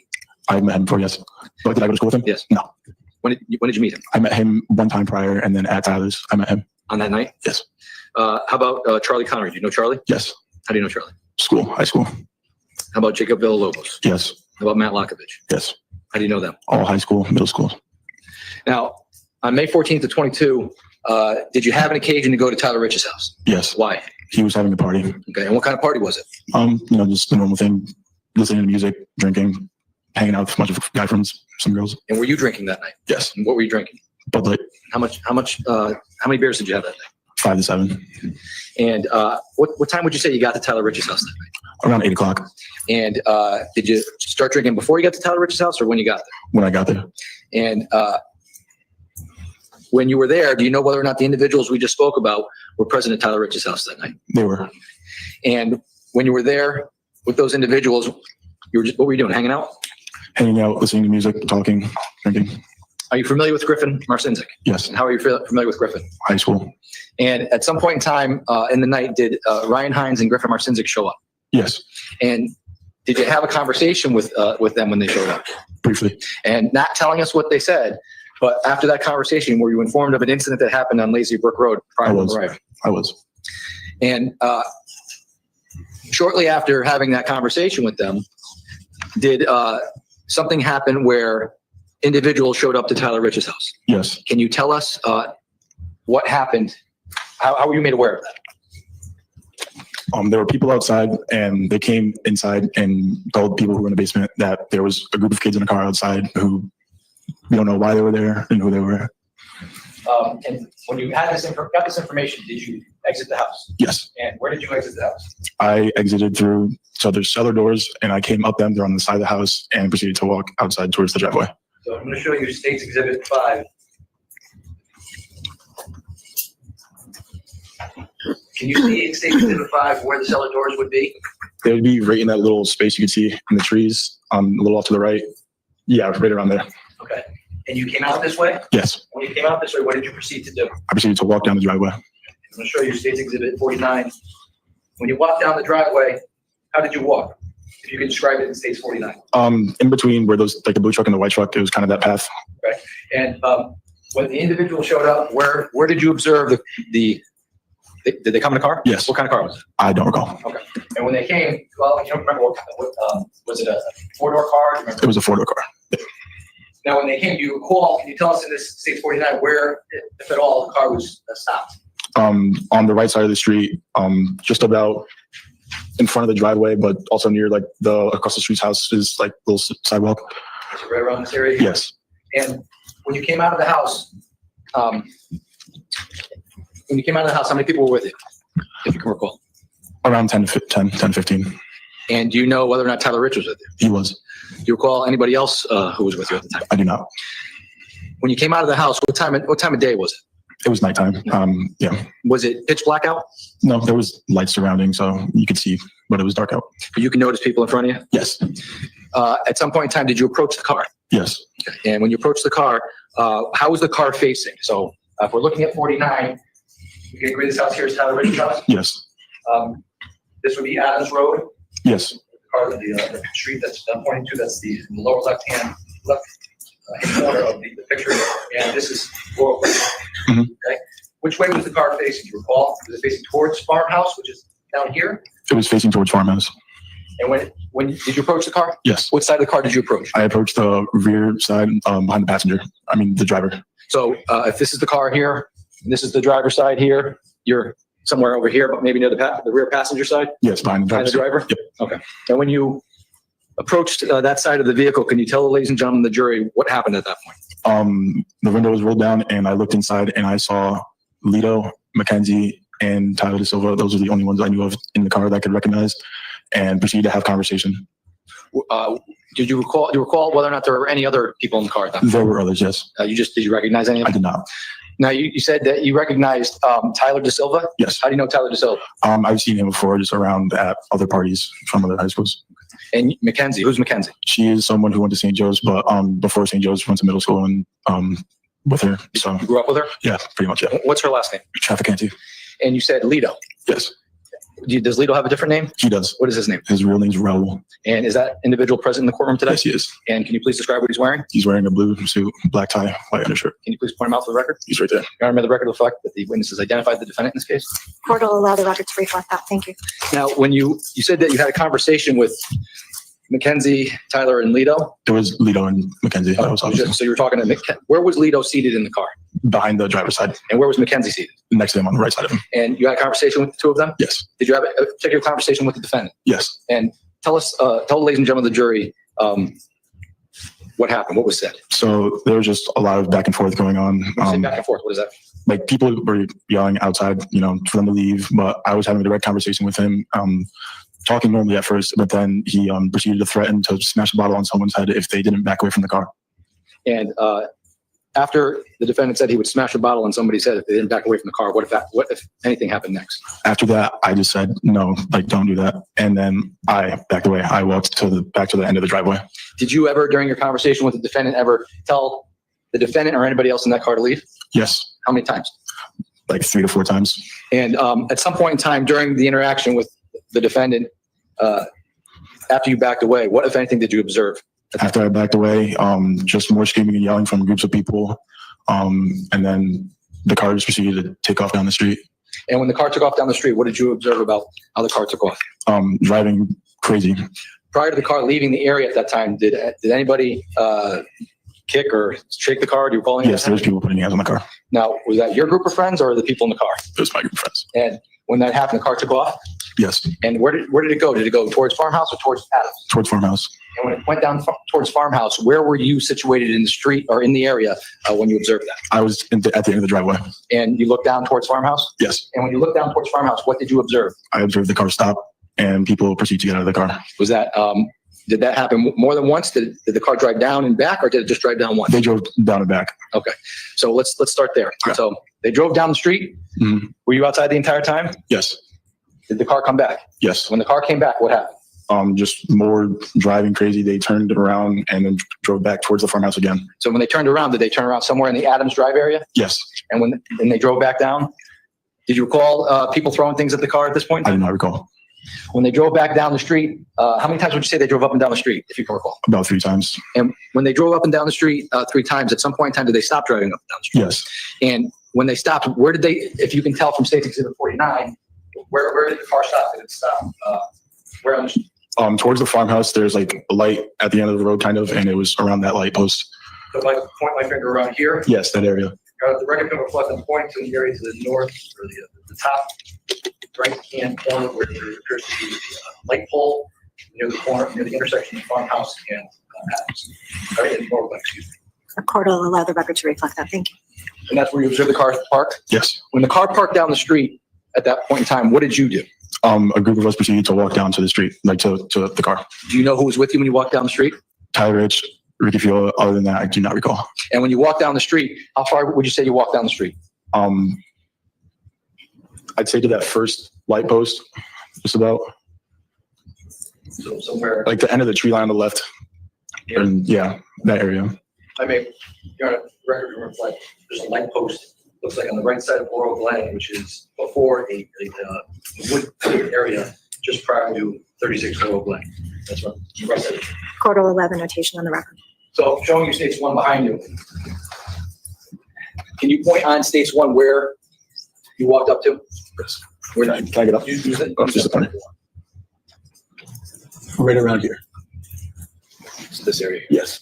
The record can reflect your honor on States 1. It's the area on the right side of Laurel Glen, just before 36 Laurel Glen. There's a wooded area again where the witnesses identified you walked up to. All right, so noted.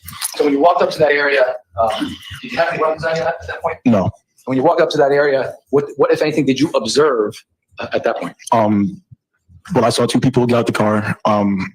My group of friends running up to approach them, and then just continued with more yelling back and forth, and that was it. How long would you say you were observing what was going on from that vantage point?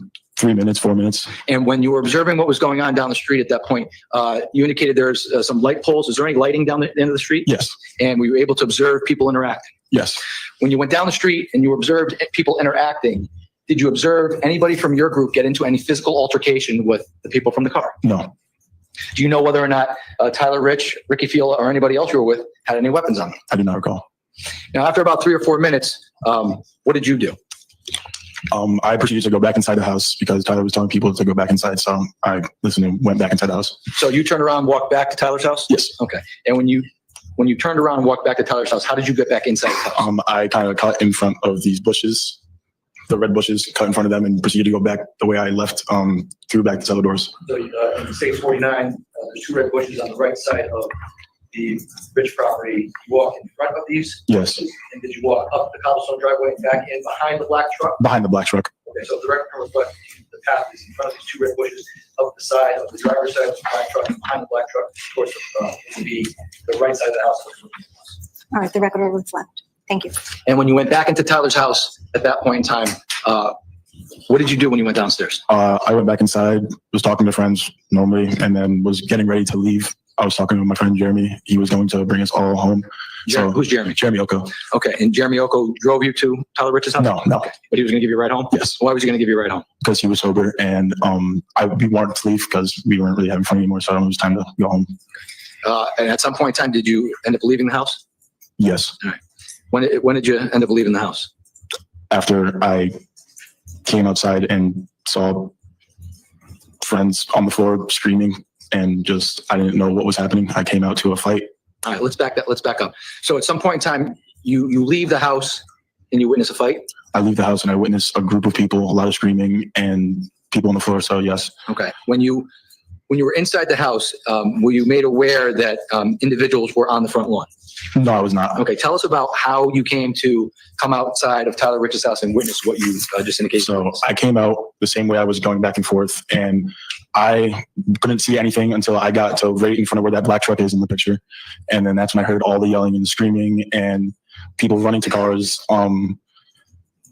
And at the time it looked like there was people fighting, but I would later find out that it was done already. Like the fight was over and there was just my friends stabbed on the ground. So just so we're clear, at the point where you came out of 43 Laurel Glen, you thought a fight was going on? Yes. But in reality, the fight had already ended? Yes. So when you walked out of 43 Laurel Glen, you came out towards the black truck here? Yes. Were you on the passenger side or the driver's side? The driver's side. And where in States 49 were you standing? That piece of like cement or whatever right there, like right in front of the truck, that's on the grass. That's where I stopped and that's when I saw everything. So I'm going to show you States 4. See the cement block here? Yes. Okay. You were standing somewhere around here? Yes. Now, when you were standing there, what did you observe at that moment in time? There's a lot of screaming, yelling, people surrounding people who were on the floor. I couldn't tell who it was at the time, but then I saw individuals run to a car, the car speed off, and then I turned back around, and that's when I realized I saw blood. I saw people crying, screaming, and saying that people had been stabbed. All right, what did you observe about, who did you observe bleeding? Jimmy McGrath and Faze Antiel. Can you tell us in this exhibit here where you observed Jimmy at the moment? Kind of near this bush right here, the front one, the red bush, in that like, but like this area here? Yes, in that area. Okay. This debris area here where there's strips on the ground? Yes. Okay, so the right reflecting left of the red bush here, where there could be some items on the Record can so reflect. And what did you observe about Jimmy when you noticed him? There was just a lot of people around him. I couldn't really see. I didn't get like up close to him, but I saw his face. I saw people around him trying to help. And then I just kept looking around and seeing more people on the floor, more people stabbed. Who else did you see that was stabbed? Tommy Connery and Faze Antiel I saw. What did you notice about Tommy Connery? He was holding his leg, and then I just saw blood all over his leg. And what about Faze Antiel? What did you notice about him? His arm was cut. And when you noticed that your friends were stabbed at this point, what, if anything, did you do? People were just screaming to call the police. I know multiple people were at one time, but I had someone's phone and I called the police. Tried to explain what happened as best as I could, gave them the address of the location, and then hung up. They eventually arrived with an ambulance, and they brought people who needed care away, and the cops stayed and asked if anybody wanted to write down statements. And did you, in fact, give a statement at some point in time? Yes, I did. And that night at Tyler Rich's house, how many people, were there a lot of people at his house? There was a good amount of people, yes. And did you witness how many of those people were actually involved in the fight? I did not.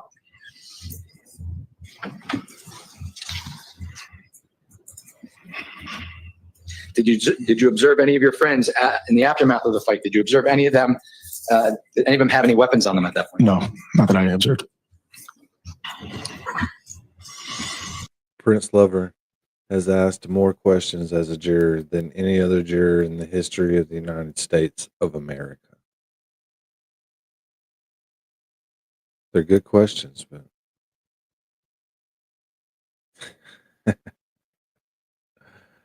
that's so funny. Yeah, see, Ken says they call the ground the floor, the lower level, the flat surface, the earth. But yeah, they were outside in both fights, I'm sure.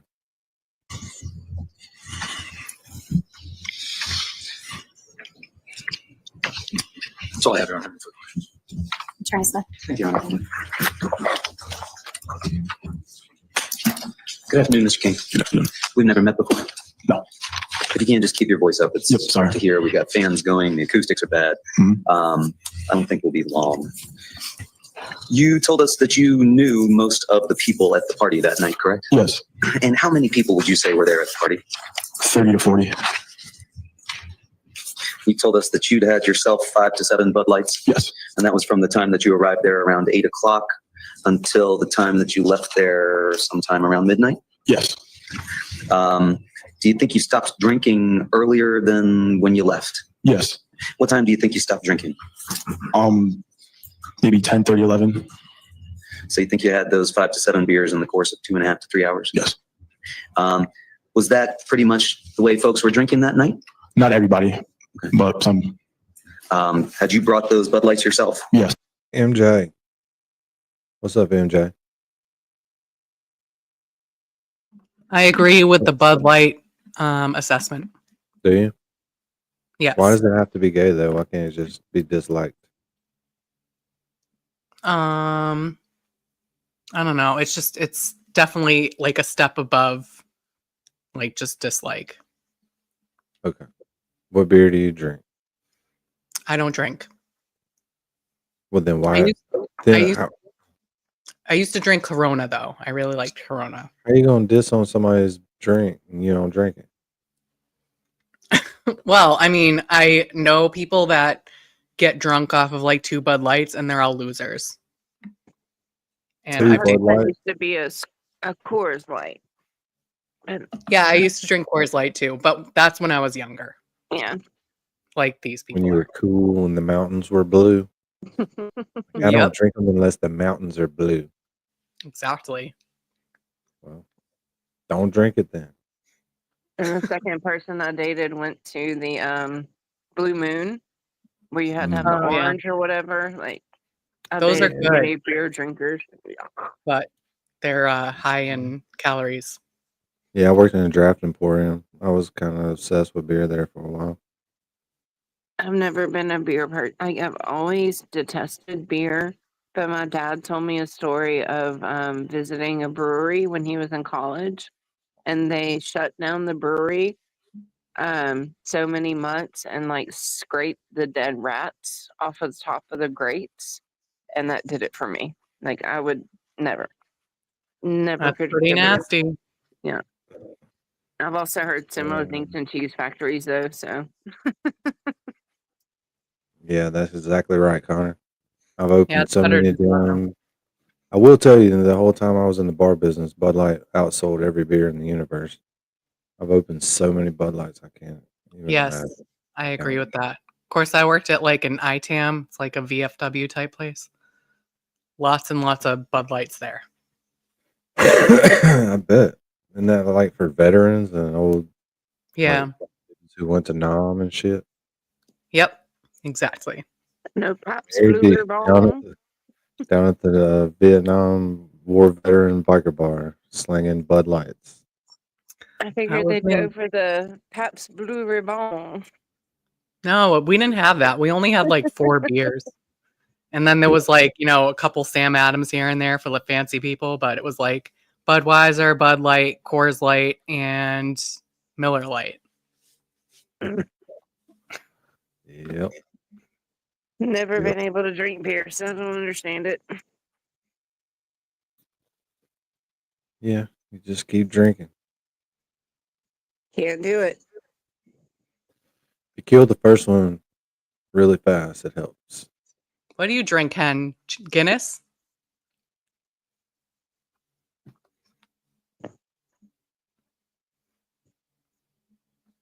You probably drink some weird name stuff. Yeah. I used to like Red Stripe. Remember that stuff? I've never Fancy even heard beers. of that. Fancy beers for Dakota.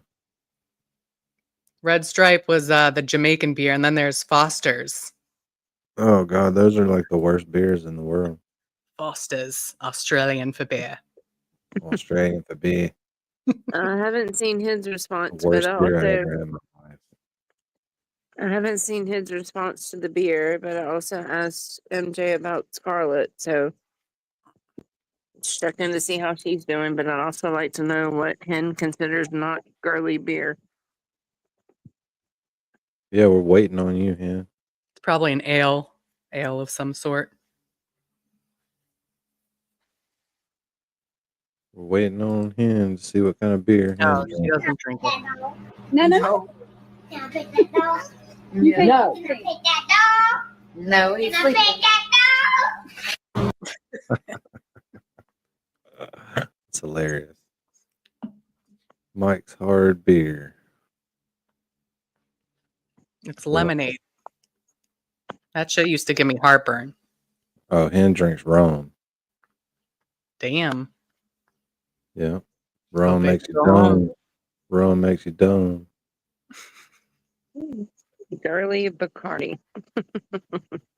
Girly Or wine. girly wine. I feel you, Hen. What's girly wine? Like a blush or something? You Yeah, just a drink Zinfandel. Chardonnay A Zinfandel. because I like In, be- red wine. in I between love red and red white. wine. I can't stand red. Oh, I in love between red. red and white. In the summertime, I used to love the Sam Summers or the summer shandies. Oktoberfest is good. Oh yeah, I used to love like Sam. I forget what it's called. The odd There you one. go, Joe Biffle. You see hands on that Bacardi. Yeah. We I'm getting, like a Jack Daniels, a getting in Jose trouble. Cuervo, and a blush wine. And so I'm really weird about alcohol. Just trying to get drunk. Kathy comes out of nowhere. I'm here. I'm here. We know. But Joe Biffle's drinking on is that stupid. John O'Keefe would still be alive if it wasn't for on alcohol. that Morgan and Donan's strawberry daiquiri. Ooh. Mad Dog 2020. Ooh. And was I'd there love to alcohol that was see a being provided at the dangerous party? hen. No. This was a beach. A what? I said I'd love to see a dangerous hen. She says she's dangerous on wine. Like I'm curious Uh-oh. as to what that means. More dangerous than Wait, regular. Oh, Lord Joe J. Biffle, come on. Boone's, like Strawberry Hill, Snow Creek Strawberry Berry, come Hill. on. What's up, Lord J? Hey, Laura J. We're just doing extremely boring content. No, we're not. Stop It's undermining I yourself. just got super stoned, and I was like into that last run. I had to eat and stuff, and I was like, damn, this is getting good. We're getting to the good witnesses. As a juror, I need to know what happened. We all That's right. do. Hmm. All of us except Lawlene because she's already fucking Googled it and Stop gotten to the lying on end. me. I Googled one thing, and that was opening statements. That's it. You're off the jury. Yeah, what's Bev saying to the defense? To the defense, You have grave concerns about me Googling opening statements? Yes. we've got grave When fucking you've already concerns. watched all these testimonies and I haven't? I still have to ask you those 3 questions. Mm-hmm. Do not, but you can go to the media. We settled on that. If you get like an ABC interview off of this, take it. And media is anyone, so it could be people in the chat who aren't on the official jury on As long as they've screen. got a press pass, you can talk to them. Yeah. I'm in the naughty corner. Okay. There were no openings, Connor. So weird. Connor, they opted out. The lawyers were like, "Man, you really feel like doing this?" They're like, "No, not really. I'd rather just look at my ponytail. I got 12 women at home ready for me to get back. I'm like, can we just?" That's the only reason I Googled anything, because the opening statements were weird to me. I did not find anything out about the case other than 4 were Opt it out. stabbed, 1 died, and there was a fight video that I didn't watch. Oh my they God, opted out. Bemas. I can't. So we don't know what's going on as the jury because nobody even gave us a summary. Thank you, Sassy. Free me. So back to this. BYOB party, so to say. Yes. And you yourself were 17 at the time? Yes. Okay. How did you come into possession of that I alcohol? do not recall. But this is also the longest Hen's ever stayed in one of my streams. I'm loving it too. I know she's been there since the very first ones. Was there anybody that was over 20? Never stayed this long. 21 at the party? I do not recall. There were some older folks that had already graduated, correct? Yes. Some folks that were as old as 20, perhaps? Yes. And did you feel, did you notice other people drinking at the same rate that you were? Yes. Were there any drinking games being played? No. No beer pong going on? Did you notice any adults? No. This was a fairly regular occasion to get together at the Rich's house and party? Yes. In the same fashion? Yes. You told us that you knew Griffin Marcinzik. Yes. Were you a part of the basketball group chat? No. Were you made aware that there was a basketball group chat that was going on? I wasn't made aware.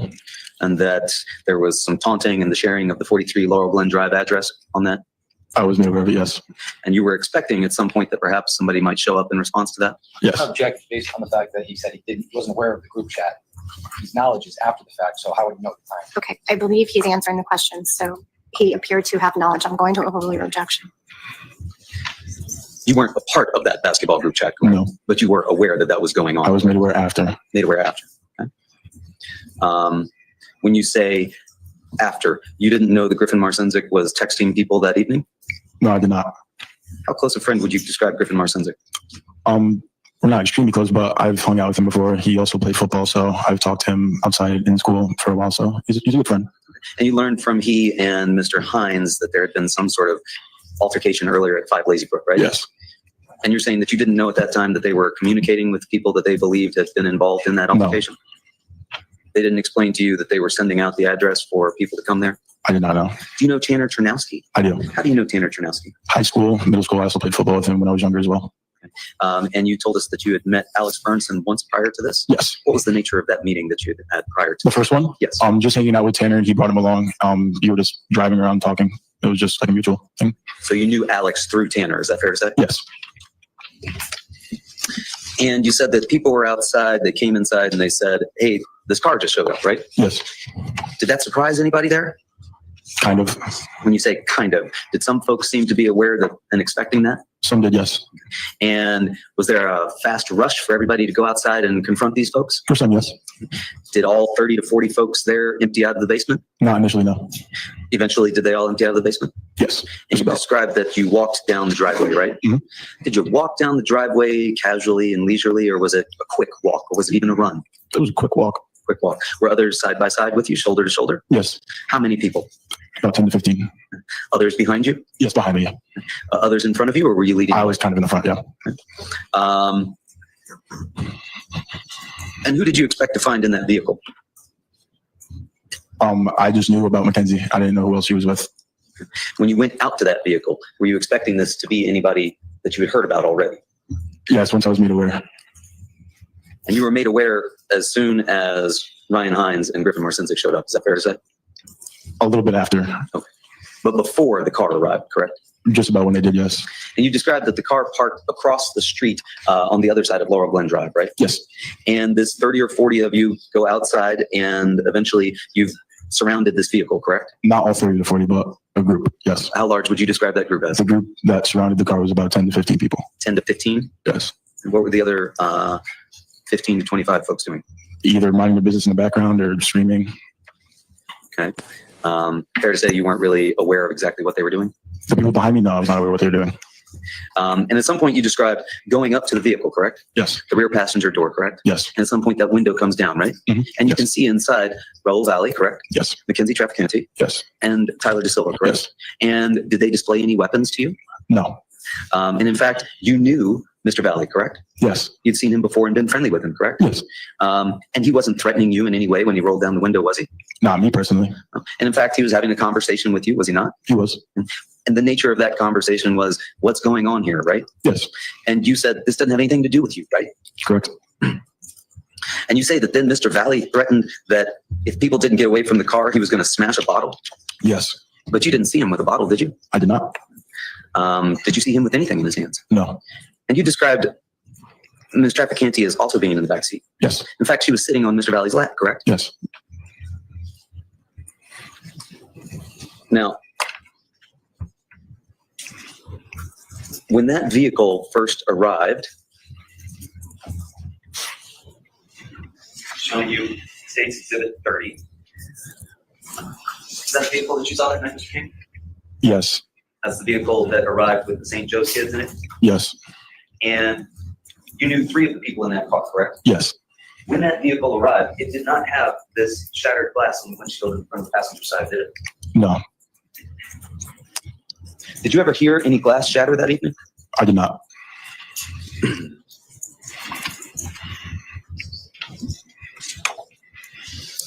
Do you know a Jack Snyder? I had heard of him, but I never met him. Never met him yourself? Yes. You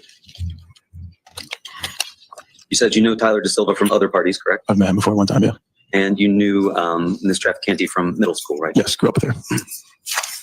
And how did you know Mr. Valley? From parties at like St. Joe's people's houses. You yourself were not at the earlier party at 5 Lazy Brook, correct? No. You said that after you had this conversation with Mr. Valley, where he didn't threaten you, but you claim he did threaten to smash a bottle if people didn't back away, you said you walked up the driveway, right? I walked back to the end of the driveway, yes. Did anybody else walk back up the driveway with you? Not that I remember. The rest of the people were surrounding the car at this point. There were some people surrounding the car, yes. Surrounding the vehicle on all sides, correct? Just about. If somebody was in that vehicle and they wanted to back up or drive forward, they might have hit somebody, right? Yes. Did you see somebody reach through the front passenger window and punch the driver? I'm sorry, through the front driver's window and punch the driver? I did not see anything like that. Were people blocking your view of the front driver's side? Yes. And again, at this point, do you think it's still 10 to 15 people surrounding the car, or had it grown larger at that point? I think it stayed the same, if not less. You think less, even though you were the only one that walked back? Well, I backed away, but I'm saying it could have been less. I don't know. When you backed away and walked up the driveway, how far up the driveway did you get? I just stayed, I walked up back to the end of the driveway. So you crossed the street? Yeah, basically crossed the street, yeah. You're standing at the end of the driveway near the mailbox? Yes, a little to the left of it. Okay. Anybody else in the driveway with you at that point? Yes. How many people? 10 people. Who were there? I don't recall them. Do you recall any of them? No. So you think it was 10 people, but you can't tell us who any of them were? I can't tell you any of them were. But you knew everybody at that party except for the kids in the St. Joe's car? Yes. At some point you heard more screaming and yelling, right? Yes. And in fact, you saw people from the Shelton High kids start to touch that vehicle, right? Yes. In fact, they didn't just touch the vehicle, they started rocking the vehicle, right? Yes. Shaking the vehicle, right? Yes. You could see physically the car moving, right? Yes. Could you hear it being pounded on? Yes. Could you also see anybody throw glass bottles? I did not see anything like that. At some point, you did see the Shelton High kids start to throw things at the vehicle, correct? I did not see anything being thrown. Ever? Ever, no. Okay. Well, you described for us that you observed the car take off and it was driving crazy, right? Yes. Did you see Tyler Rich at that point? Yes. Where was he? Kind of in the street still, but walking back towards the driveway. Walking back towards the driveway? Yes. Okay. And you said that the car took off driving crazy, and at the end of the driveway where you were standing, you observed the car stop, correct? After driving back and forth. Okay. And you observed the car stop and people got out, right? Yes. And that was down in front of that house close to the corner of Laurel Glen and Farmhouse Lane, correct? Yes. 36 Laurel Glen Drive? If that's the address, I don't know the address. Not sure of the address. Okay. You were still standing in the driveway at that point? Yes. And you could see that some people got out of the car, right? Once they had gotten out, yes. And then a group of us walked towards the car. Okay. Who were the people that had gotten out of that vehicle? I couldn't tell at the time because I was so far away still. But as I got closer, I could tell it was Tyler DeSilva and Lito. And Ms. Traficante as well? Yes. 3 people got out of the vehicle? 2 people, but I only saw 2 at first, yes. And you described that yourself, Tyler Rich, and Ricky Fiola walked down the street towards where you saw these people get out of the vehicle, correct? Yes. And that was towards the light post that was just past that house, correct? Yes. And I think you pointed out on State's Exhibit 1 there behind you, that was the wooded area just before Laurel Glen Drive, 36 Laurel Glen Drive. Is that correct? Yes. Did you speak with anybody as you walked down there towards that group? My friends I was speaking to on the way down there, yes. Did you get close enough to identify Tyler DeSilva, Raul Valley, and Mackenzie Traficante? Yes, I could see their faces. You could see their faces. Mm-hmm. Did you say anything to them? Just get out of here and leave. How close do you think you were when you said this? 10 feet, 15 feet away. Okay, so you got more. 10 to 15 feet away from them? Yes. You named Tyler Rich. You named Ricky Fiola. You said that others were with you as well. Yes. How many others? There was about 10 of us total. So you think another 7? Yes. You didn't see any of them throwing anything? No, I did not. You didn't see Mr. Valley approach. First off, what's wrong? When you were walking down, and we can use Exhibit 1 here, if you would, point out to me which side of the street you saw Mr. Valley and Mr. DeSilva on. They were on the right side of the street. So like over here, it's next to the light pole. But they're on the right side of the road. On the side opposite from Mr. Rich's house? Yes.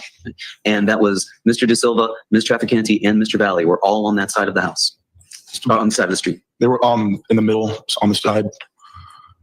You think that they were in the middle on the side, closer to that house there? Yes. On the opposite side of the street from Mr. Rich's house? Yes. And you don't recall saying anything to them other than get out of here, leave? Yeah. Did you see any weapons in any of their hands? No, I did not. Did they utter any threats towards your group? Not that I heard. Did you see any of your group interact with those people? Just more talking, but nothing physical. Did you see Mr. Valley come out of the bushes and approach Mr. Rich? I did not. Did you see anybody come out of the bushes and approach Mr. Rich? No, I was inside. You were inside at what point? After, in the middle of them all talking, Tyler said, get back to the house. So I proceeded to leave and go back to the house. And that's when I was inside talking. I didn't know what was happening outside after that. Were you walking with Mr. Rich? No, I was not. I was in front of him. I was one of the first to get back to the house. Were you walking with anybody else? I was walking with three people. Who were they? I don't recall.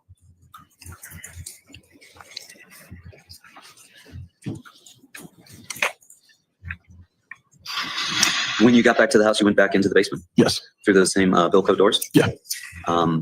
And you were in there, you said maybe for 3 or 4 minutes. Is that fair to say?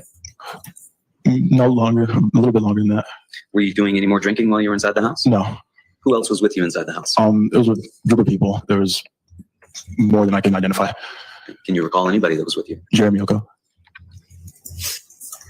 And how do you know Jeremy Oko? Longtime friend, middle school, high school, football. Also went to Shelton High? Yes. He didn't give you a ride there that night, but he was going to give you the ride home? Yes.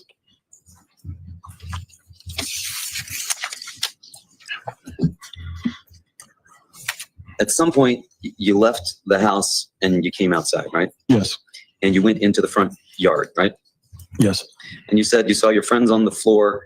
You thought they were fighting? Yes. How many people did you see in the yard at that point? 20 or more. Did you see Mr. Valley? I did not. I saw people run away. I couldn't identify a face. You say you saw people run away? Like towards the car that they came from. So you could still see the car at that point? Yes. And at that point, you were by the black truck that we saw in the yes exhibit that you described?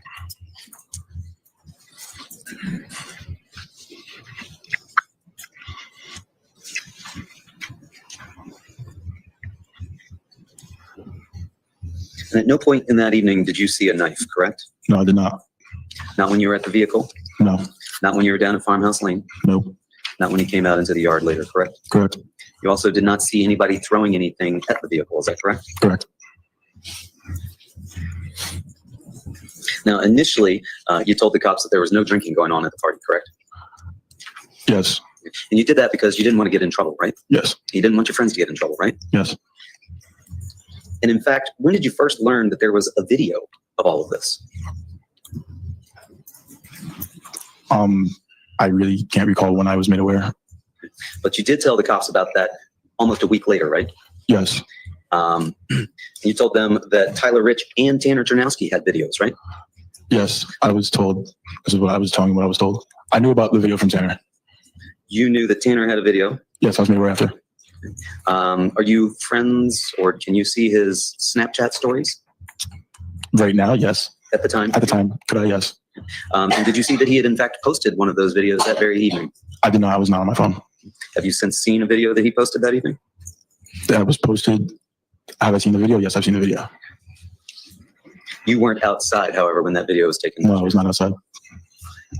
Did you see Enrique or Ricky Fiola that evening taking video? I did not. Did you see him with his phone out and a light on from that phone? At some point, yes, there was lights on, but a lot of people had lights on their phones. How many people did you see with their phones out and the lights on? Throughout the night, 10 people.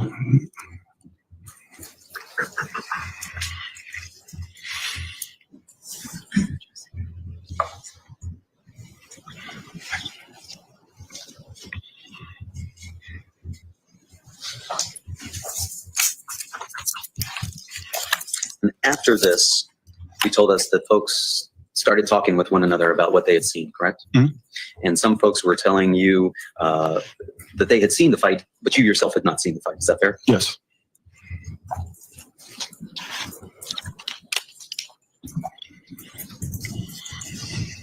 In your initial statement that you gave on May 15th, you said all that you saw was people fighting and kids getting thrown around, right? Yes. About 9 days later, on the 24th, you came in and you gave more information than the initial statement, right? Yes. That was after you'd come to learn that there was a video that captured this, correct? Yes.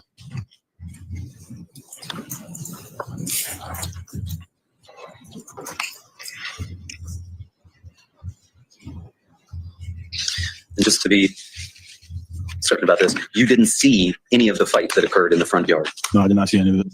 Because you were in the basement? I was in the basement. Nothing further. Thank you. All right, so One quick question. if you're sure, if your redirect is going to be very quick, we'll do that. With regards to the video, did you ever see that video on Snapchat or did you see it I just saw it like sent to me. sent you like in a text message? Snapchat, but like not on like a story. And it wasn't was it sent to you that night or No, at a later time. at a later time? Yes. No further questions. Anything further? Did you tell the cops that you had that video sent to you? Not that I recall. Nothing further. Nothing further. Oh, so you're all, yeah, thank you. Please watch your step as you exit the witness box, okay? Thank you. All right, so it's just about 1 o'clock. Frank, EOLF.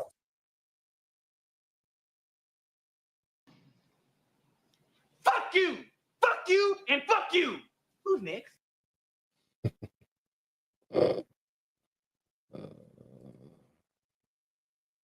A little Coming to America reference. Dean, you ever heard of that movie? What movie? Coming to America. The original. With Eddie Murphy?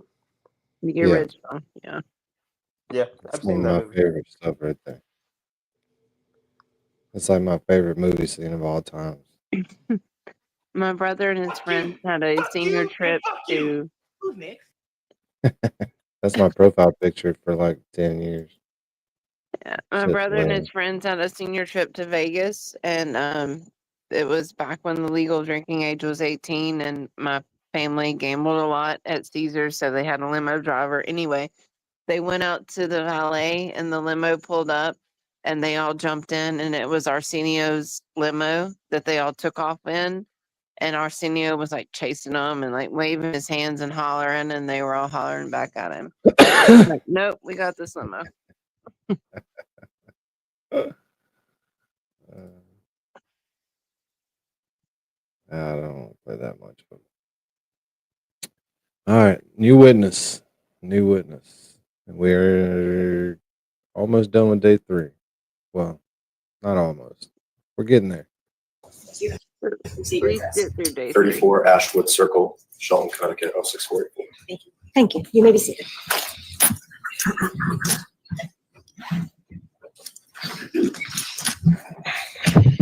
Just do me a favor, keep your voice up because there's a fan that's blowing, just so we can all hear you, okay? Yes, sir. Enrico, do you go by anything else? Ricky, Are you nervous to be here today? a little bit. How old are you? 20 years old. And are you currently in school? Yes. Where do you go to school? University of Connecticut. And what do you study? Whoa, psychology. Ricky, And bag up, Terry. do you work? Yes, I work 2 jobs for an insurance company out of Ohio, American Income. And then I work for a roofing company out of Watertown, Modern Way Roofing. Now, prior to your testimony today, have we met? Yes, we have. And why have we met? Just to go over everything regarding this case. And directing your attention to May 14th of 2022, how old were you back then? I was 17 years old. And were you in school? Yes. What school? Shelton High School. And what year were you? I was a junior. And on May 14th of 22, did you have an occasion, withdrawn, when you were in school, did you play any sports? Yes, I played football. Damn, Ricky, you got to bag up. Bag up off the mic. Bag up. Terry. Put it in reverse, Terry. Put it in reverse. Oh, Lord. Lord, Jesus. Oh, Lord. Oh, Jesus. What you do? You got to bag up off that microphone. Basketball, and then during that junior year, I actually was playing lacrosse. Now, on May 14th of 2022, did you have an occasion to go to Tyler Ridge's house? Yes. And why did you go to Tyler Ridge's house? He had invited us. We were good friends. He invited me and a couple of my friends over for a gathering.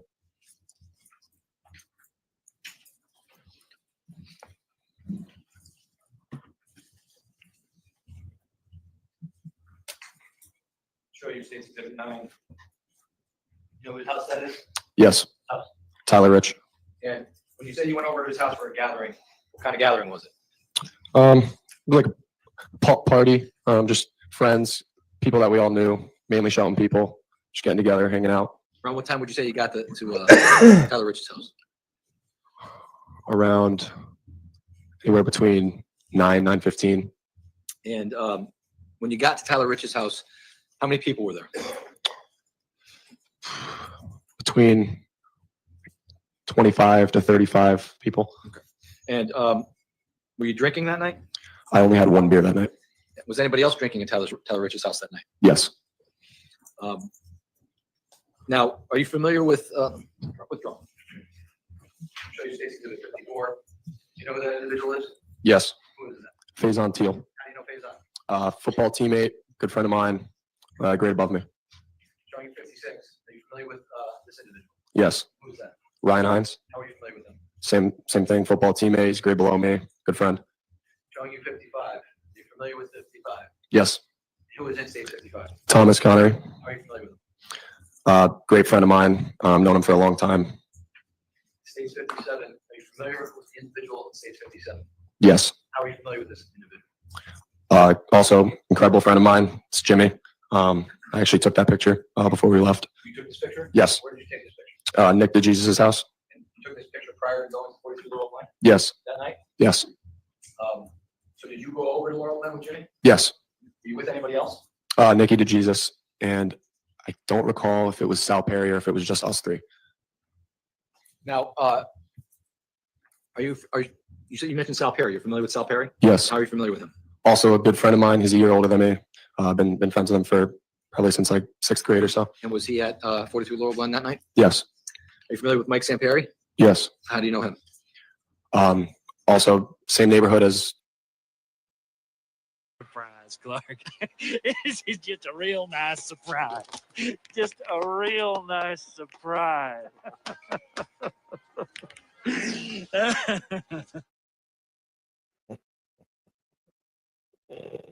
Thomas Connery. I used to hang out around there a lot. He's a year below me. And how about Alex Bernstein? You know him? I didn't know him too well at that time. I knew he was a friend of Tanner Chernowski's. It was probably maybe the second or third time I'd ran into him at Tyler's house. He was there that night? Yes. How about Mike Sampieri? Was he also at Tyler Rich's house? Yes, sir. Charlie Connery. You know Charlie? Yes, very well. Great friend of mine. We grew up together, played sports together. Tommy's brother. Yeah, great friend of mine. How about Jacob Villalobos? Also another great friend of mine, football player. And how about Matt Lakovich? Same thing, same category, football teammate. Knew him for a long time. And the individuals I just mentioned, were they all also at 43 Laurel Glen that night? Yes, they were. And what kinds of things were going on? What's wrong? When you got to 43 Laurel Glen, did you go in the house? Yes. How did you go in the house? I think I entered through the side door, just on the side of the garage, left side of the garage. And when you went into the side door, where did you go in the house? I just went down to the basement. And what kinds of things were happening in the basement when you went to the basement? A lot of people talking. There's some drinking, music going on. That's really it. And at some point in time, withdrawn. Are you familiar with Griffin Marcinzik? Yes, sir. How do you know him? Looks, younger than me. Grew up same neighborhood, kind of. We used to, bike around, hang out together. Look at him like a little brother, kind of. At some point in time, did Griffin Marcinzik and Ryan Hines arrive at 43 Laurel Glen? Yes, they did. And did you have a conversation with either Ryan and or Griffin? Yes. So I was made aware that they were coming to Tyler's house after something had happened a couple streets down, right around the corner. I think it was Lazy Brook Road. And how long would you say you were there at 43 Laurel Glen prior to Ryan and Griffin arriving, if you recall? Probably anywhere around an hour, maybe 45 minutes. Okay.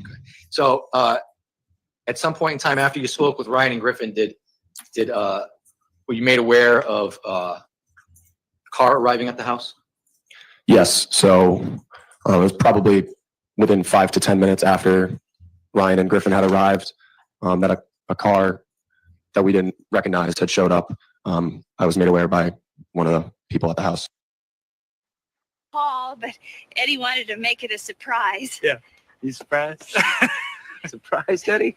If I woke up tomorrow with my head sewn to the carpet, I wouldn't be more surprised than I am right now. Now, prior to the car arriving, Were you aware of any group message or group chat that was going on? No, I was not. Were you ever part of that group message or group chat at any point in time that night? No, sir. Since this incident had occurred, have you been made aware of the group chat that was going on that night? Yes. But you weren't part of it? No, sir. So when you heard that there was a car that arrived outside, can you tell the ladies and gentlemen of the jury what you did? So when I was made aware of the car arriving, the homeowner had rallied up a couple of his good friends.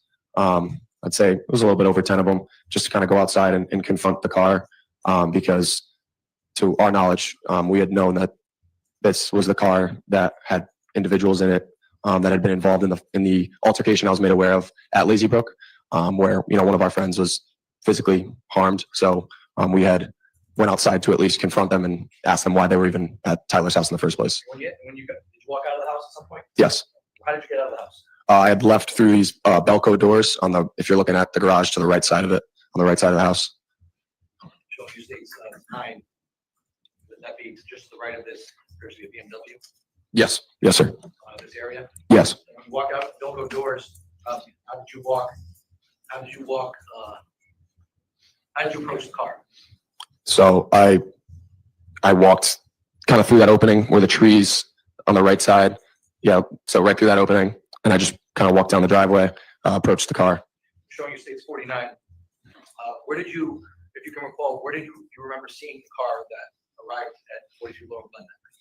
Yes. So the car was parked, from what I can remember, almost kind of blocking the driveway, not all the way up to the left side of the driveway, but more so like in the middle of the road, kind of blocking it a little bit. Be right around this area here where my finger's pointed? Yes, sir. Okay, so the record can reflect that I'm pointing to the middle of Laurel Glen, and I'm just to the left of the driveway in the center of the road if you're facing 43 Laurel Glen. Right, the record will so reflect. Thank you. So you saw the car in the middle of the road there. Do you remember what kind of car it was? Yes. I remember it being a dark colored Honda Pilot. Showing you states 30. Is this the car that you recall seeing that night? Yes, sir. And when the car arrived at 43 Laurel Glen on May 14th, 22, was it facing, which way was it facing? Showing 49, state 49, which way was it facing? Was it facing Adams Road or was it facing Farmhouse? The car was facing Farmhouse. And up the road. Did you approach the car? Yes. Did anybody else approach the car? Yes. Not how many people do you think approached the car? Give or take 10 to 12. And when you approached the car, can you tell the ladies and gentlemen of the jury what you did? So I was approaching the car to first off acknowledge who it was, because I was less aware of the situation at the time. I had just known that somebody was involved. So I had approached the car to kind of just confront and figure out who was in it, and also just be there for Tyler, because there's a car basically blocking his driveway and we wanted to get out of the way. And when you approached the car, what side of the car did you approach? I stayed on the driver's side, so closest to Tyler's house. And when you got up to the car, did you have any conversations with the occupants of that car? No, I never had any direct conversations. I just know there was a couple words being said between individuals around the car. Did you notice anybody in the car that was familiar to you? Yes. Who did you notice? I noticed Tyler De Silva and Raul Vele. And Tyler De Silva, how do you know Tyler De Silva? I know his family. Some of them are from Shelton. I grew up, played some sports with his cousins, so I knew who he was. And you mentioned Raul Valley. How do you know him? I had previously been at a couple different functions, I guess, parties or more just gatherings where he was there. I wasn't really friendly or a friend of his. I just knew who he was. And is Raul Valley present in the courtroom today? Yes, sir. And what is he wearing? Blue jacket, light pink shirt, black tie. Can you please point him out for the record? Remember, the record reflect the witnesses identified the defendant in this case. Record will so reflect. Thank you. Now, do you know whether or not the defendant has any nickname? Yes. What is his nickname? Lido. Now, when you recognized Mr. De Silva and the defendant in the car on that night, what, if anything, did you have an interaction with them?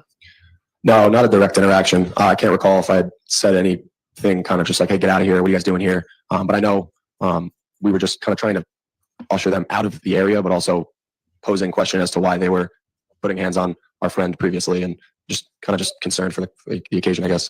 So that friend that you're mentioning is that Mr. Hines? Yes, sir. So at some point in time, that interaction between your group of friends in the car, did that get heated at all? I would say voices might have been raised. I remember us kind of yelling a little bit, like, you guys jumped our boy. Like, what are you doing here? Either get out or leave. But we were definitely more so telling them to leave because we could foresee possible trouble. So What time would you say that the Honda Pilot showed up to Tyler Rich's house? You had gotten there, you said around 9:15. Could this have been like probably, I want to say after 10 o'clock. And at some point in time, was there an interaction between your group of friends and the people in the Honda Pilot prior to what's wrong? Did the Honda Pilot at some point leave the area? Yes. Before it left the area, was there an interaction, a physical interaction between your group of friends and the Honda Pilot as far as your group of friends maybe putting their hands or throwing things at the car? Do you recall? I don't recall any physical altercation with the car. At least I remember the individuals in the car were kind of just looking at us. I really can't remember if anything was said. I know we were just kind of yelling, like I said, what are you guys doing here? You guys jumped our friend. But as for any type of physicality, I just remember the car speeding off and us kind of having to scatter out of the way. And when the car sped off and you had to scatter out of the way, what, if anything, happened next? So most of the individuals that were from Tyler's house had kind of made their way back towards the house. I just remember glancing towards down the road and seeing that the car didn't fully leave. I just saw the car kind of come to see the brake lights get on down the road. So me and a couple individuals stayed around just to wonder what they were doing, I guess. So prior to that happening, you recall if the car drove up and down the road? I don't recall. And so at some point in time, you recall the car being stopped down the road? Yes. And did you observe what happened when you observed the car down the road stopped? I remember some doors opening, which in a couple moments later, at some point, me and a couple individuals decided to go down in a non-aggressive way, just to kind of tell the individuals in the car, you guys should probably leave, and almost, try to confront them and wonder what was going on. And so did you go down the street? Yes. Who did you go down the street with? Charlie Connery, Ty Wood, Aiden King, Tyler Rich, Matthew Lockovich. There might have been one more person. I can't remember. And when you went down the street, did you have any weapons on you that night? No, sir. Do you recall seeing any of your friends, whether or not they had any weapons on them that night? No, sir. And when you went down the street, do you recall if anybody in your group of friends that walked down the street, did they have any weapons on them at that point in time? No, I don't. No. And when you went down the street, did you observe who had gotten out of the car when you got down the street? Not fully. I wasn't necessarily looking at who was getting out of the car. I saw that doors were opening. There were more people in the car than I had thought, I guess. Can you tell, ladies and gentlemen of the jury, when you went down the street, did you all go in a big group, or was it how did that happen? No, we weren't all one group. I remember walking down with, I think it was Charlie and Ty next to me, but it was the group that I had mentioned previously, just previously. It was broken up a little bit, but we all went down around the same moment, around the same time. We just weren't in a pack. And when you went down the street, did you observe Tyler Rich do anything down the street? I did not observe him do anything. I was just made aware of a PB blaster can that was thrown from the car that he had picked up and sprayed. And so were you present when that PB blaster was sprayed? I did not see it. I don't know if I was present. I don't remember seeing it. And what is PB blaster? Do you know what it is? I think it might be something close to WD-40, just some type of spray, mechanical, something like that. So at some point in time, you became aware that someone was sprayed with a PB blaster or WD-40? Yes. And when you were made aware of this, was that down the street, down towards the farmhouse? So from what I can recall, when I was approaching the individuals that were down the street, some point in time, whilst I was walking down or around that area, I was made aware that Tyler had sprayed Lito with the PB blaster. And I'm going to show you State's Exhibit 44. Have you seen the ring camera from 36 World before? Yes, sir. Just play real quick.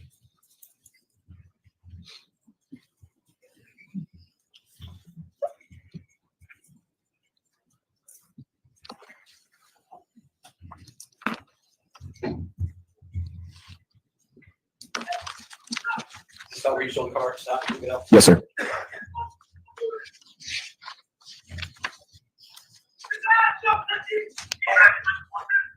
You know who just yelled at? Yes. Who was it? Tyler Rich.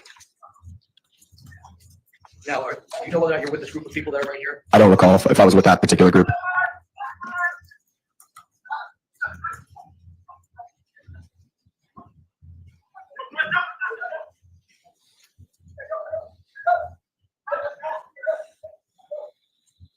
Now, at the time that State's Exhibit 44, we just played that camera view from the Ring doorbell. Do you recall whether or not that part of it took place before this WD-40 incident or after? I'm almost certain that that video was before anything was sprayed at the defendant. So at some point in time, you come down the street, and when you're down the street, tell us what your participation is in walking down the street. So I did not go towards the left side of the street. If you're looking down from Tyler's house where that car had pulled off, I was more so on the right side, just observing, but also making sure nothing was going on that could be bad or possibly harmful. So if we're looking at stage 49, you said you're on the right side down here? Yes, sir. Point to the right side of Laurel Glen towards Farmhouse Road, where this first looks like this first telephone pole is. Is that about where you were in that area? Do you mind moving your finger a little bit? No, just like out of the picture for a second. Yes, that was where I was. Get your damn When you finger went down out there, what if anything happened when you were down there? So I didn't interact with anyone outside of one person. When I had walked down, I was made aware that the defendant was sprayed by PB Blaster. And in that moment, I decided to approach the defendant. I didn't see him sprayed. It was just moments after I had found out he was. And I approached him with intent to almost take his side so that he would listen to me, at least. And I'd said, hey, man, look, I don't think it was right that he sprayed you. But listen, there's a lot of people back at his house. I'm not trying to fight. I don't think anyone here really is trying to fight. I think you guys should just leave. There's not a lot of you guys. And, while I was saying this to him, he was holding a knife in his left hand. His girlfriend, Mackenzie Traficanti, was sitting down on the curb to his left, to my right. When I was speaking face to face with him, I didn't notice it right away, but I glanced down and saw him holding a blade in his hand. So I quickly just finished up what I had to say. Didn't seem like he was too interested to begin with. And he just kind of dismissed me, and I just walked away. And that was I actually walked away and conversed with Charlie Connery right after and let him know that I just saw Leo with a knife. And how would you describe the knife? I didn't see any type of handle, but I guess using my hand, it was just like a 3-inch blade coming down from where his hand was closed. What was the lighting out like that day? It was dark outside, but I could totally see what was around me. I mean, our eyes adapt, and there was plenty of street lights. I don't think there were any flashlights on at the moment, but I was not far from the defendant whatsoever. I could see everything. How far would you say you were from him when you had this conversation? A foot and a half, maybe. And do you recall what the defendant was wearing that night when you were speaking with him? Black pants and some type of light blue shirt, baby blue. And do you recall what Tyler DeSilva was wearing that night? Yeah, pair of jeans and a blue baseball jersey, light blue. And the conversation you had was with the defendant, not Tyler Tyler DeSilva, excuse me. Yes, sir. And after you had this conversation with the defendant and you witnessed him holding a knife, how long would you say that conversation lasted for? It wasn't really even a conversation. It felt like I was just talking at somebody, and they were just kind of like yesing me, and then just kind of like, yep. His reaction? Yeah. And did he say anything to you? Nothing other than yeah. Okay. And after you spoke to him, what did you do next? I quickly turned around, kind of looked for where my friends were at. I saw Charlie right away, Charles Connery. We decided to walk back to Tyler's house together. And I had let him know instantly, hey man, I was like, hey, Chuck, that guy's got a knife, like what the hell? And then we just walked back to Tyler's house, where Tyler was trying to corral anyone left outside back into his basement. So did you in fact go back into Tyler's house? Yes. And where did you go? I went through the Belco doors the same way I had walked out initially. And when you went back down to the basement, were you drinking any alcohol at that point? No, sir. And when you went back down in the basement, how long would you say you were in the basement for? Not even 10 minutes. It was anywhere between 1 to 5 minutes long. And when you were in the basement for about 5 minutes, did you have an occasion to come out of the basement for some reason? Yes, sir. And why did you come out of the basement for some reason? I had heard, I was made aware, but I actually heard somebody say like, hey, they're back, or they're here, something like that, which prompted me to go back outside. I went back outside because I felt I was doing the right thing. I was at my buddy's house. I wanted to make sure everything was okay. And when you got outside, did you exit the same way you went in the house? Yes, sir. You say exhibit 9. So you would have come out in this little opening here to the right of the BMW? Yes, sir. And when you came out of the house, did you come down the driveway? How did you come out? So when I walked out of the Belco doors, in front of the blue truck, there's a space, so I could actually see that little front portion of the lawn. So I saw the two individuals. I hadn't seen anything happen yet, but there was a little bit of people blocking, so I had to maneuver in between the back of the the blue truck, and in the front of that Jeep parked behind it. So I was actually like squeezing by in between that. Just so I understand what you're saying, you came down this area, walked down, drive a little bit, squeezed in between the blue truck and the Jeep? Yes, that's correct. Showing you states exhibit 5. Again, you would have come down out this way on the driver's side of the blue truck, then squeezed between the front bumper of the Jeep and the back bumper of the blue pickup truck. Yes, sir. When you were coming out of the house, what did you notice about what's wrong? Who was there back? Who was on the lawn at that point? I know Tyler DeSilva, Lido, Tyler Rich, Ty Wood, Tanner, Alex Bernstein, Charles Connery, Tommy Connery, Ryan Hines, Faison Teal, Griffin Marcinzik, Taylor Capella, Lily Lombardi. I can't recall anyone else. I know there were more people though. But out of your friends, those was Tyler DeSilva and the defendant, were they part of your friend group? No, not at all. So we know who your friends are. When you came out of 43 Laurel Glen, you noticed the defendant, Tyler DeSilva, on the front lawn. Correct. Now, are you able to tell in this exhibit that's up where you witnessed the defendant and Tyler DeSilva in the yard? Yes. So when I had walked out, you could see that little gap in the front of the truck You can actually see the AC unit. So I had seen Tyler DeSilva and Lito. I don't know if they were just done walking up or they had just been standing there, but they were kind of around that red bush area where our friends were kind of also around. But there was really only 2 or 3 people actually very close to the defendant and Tyler. The rest of the people are kind of behind, just watching, I guess. Do you recall what side of if you're looking away from 43 Laurel Glen, what side the defendant and Tyler DeSilva were at? Were they standing next to each other? Were they? Yeah, they were pretty close to each other. I don't recall exactly to a T where they were standing, but it was to the left if you're looking like from farmhouse towards there to the left of this bush, so closest to the picture. Right. So they were. Were they standing in this area here? Yes. And I'm pointing to the left of the red bush in this exhibit. You're on this exhibit against the record 5. So noted. Do you recall where? So I have my 2 fingers. Do you recall, like, my index finger is Tyler DeSilva or the defendant, or my middle finger is Tyler DeSilva or the defendant? Do you recall which side they were on? I don't recall. Do you recall who? Which one? Did your friends approach the defendant and Mr. DeSilva? So I hadn't been out of the basement yet because when I had walked out, it seemed like there were people already out there. It must not have been too long because I walked out. It seemed like they had just arrived, but I don't really recall exactly what you were asking. I'm sorry. So you walked out of the house. You squeezed in between the. Which one? Did you notice whether or not the defendant and or Tyler DeSilva were having a conversation with any of your friends? It seemed like Tyler DeSilva was speaking to either Tyler Rich or somebody next to him. Like I said, it was only like two or three of our friends that were actually like not face to face, but close enough to speak to the defendant and Tyler DeSilva. But there were probably a couple words that were exchanged from what I can remember. Yeah. Was it argumentative? Yes. And can you explain to the ladies and gentlemen of the jury, are you, just so we're clear, when you're coming down the driveway and you're sneaking past the Jeep and the blue truck, are you watching what's going on? Are you listening to what's going on? So when I had probably been by the back door, driver's side back door of the truck, I had heard it get a little bit louder. And then as I was squeezing through, I wasn't necessarily looking. It was also, there were some people standing around, so I wasn't looking at what was going on, but what prompted me to move faster was I heard what had sounded like a punch hit someone's face, and I know what that sounds like. So, I instantly started to speed up and try to squeeze through that as quick as possible and get closer to what was going on. And how do you know that you heard a punch? How do you know, how do you know it was a punch? It sounded like somebody got cracked in the face. Like it was a hard punch. I had heard, like a bunch of yelling and then a loud bang, and it wasn't like a car door bang or like a rock. I knew what it sounded like. At least to my knowledge, I thought it was a punch, and then from what I had seen after, it made sense. So when you heard this punch happen, what, if anything, did you observe next? So I instantly saw Tyler Rich and DeSilva wrestling. I guess that they were on the ground together. It looked like DeSilva was like on his knees, a little bit over Tyler Rich with like his shirt pulled up, but I know Tyler had some type of like grip on his like around his head or something. It looked, it was just really them two at that moment, but I had gotten closer to them with a couple other individuals, kind of just seeing what was going on. We weren't ready to break it up yet, but more so just observing. Like we knew Tyler could handle something on his own, so we were just not getting involved yet. So when this was going on, were there flashlights on? Was there light out there? Yeah, so individuals were holding their flashlights. I know that there were some videos taken. I, at the time, was attempting to take a video close up, and then right when I had finished, or I can't remember if I took the video fully or what had happened, but it was on Snapchat. And the issue with Snapchat is when you take a video, it doesn't save unless you choose to save it. So I was taking a video, and I had actually approached back to right where I had entered that grass area. So in between the truck and the Jeep, I had walked back after I took the video to show Taylor Capella and Lily Lombardi. And then within seconds of me pulling my phone out to show them, or actually I had my phone in my hand, so within seconds of me showing them, I heard, he's got a knife, which prompted me to be like, holy crap, he does. And I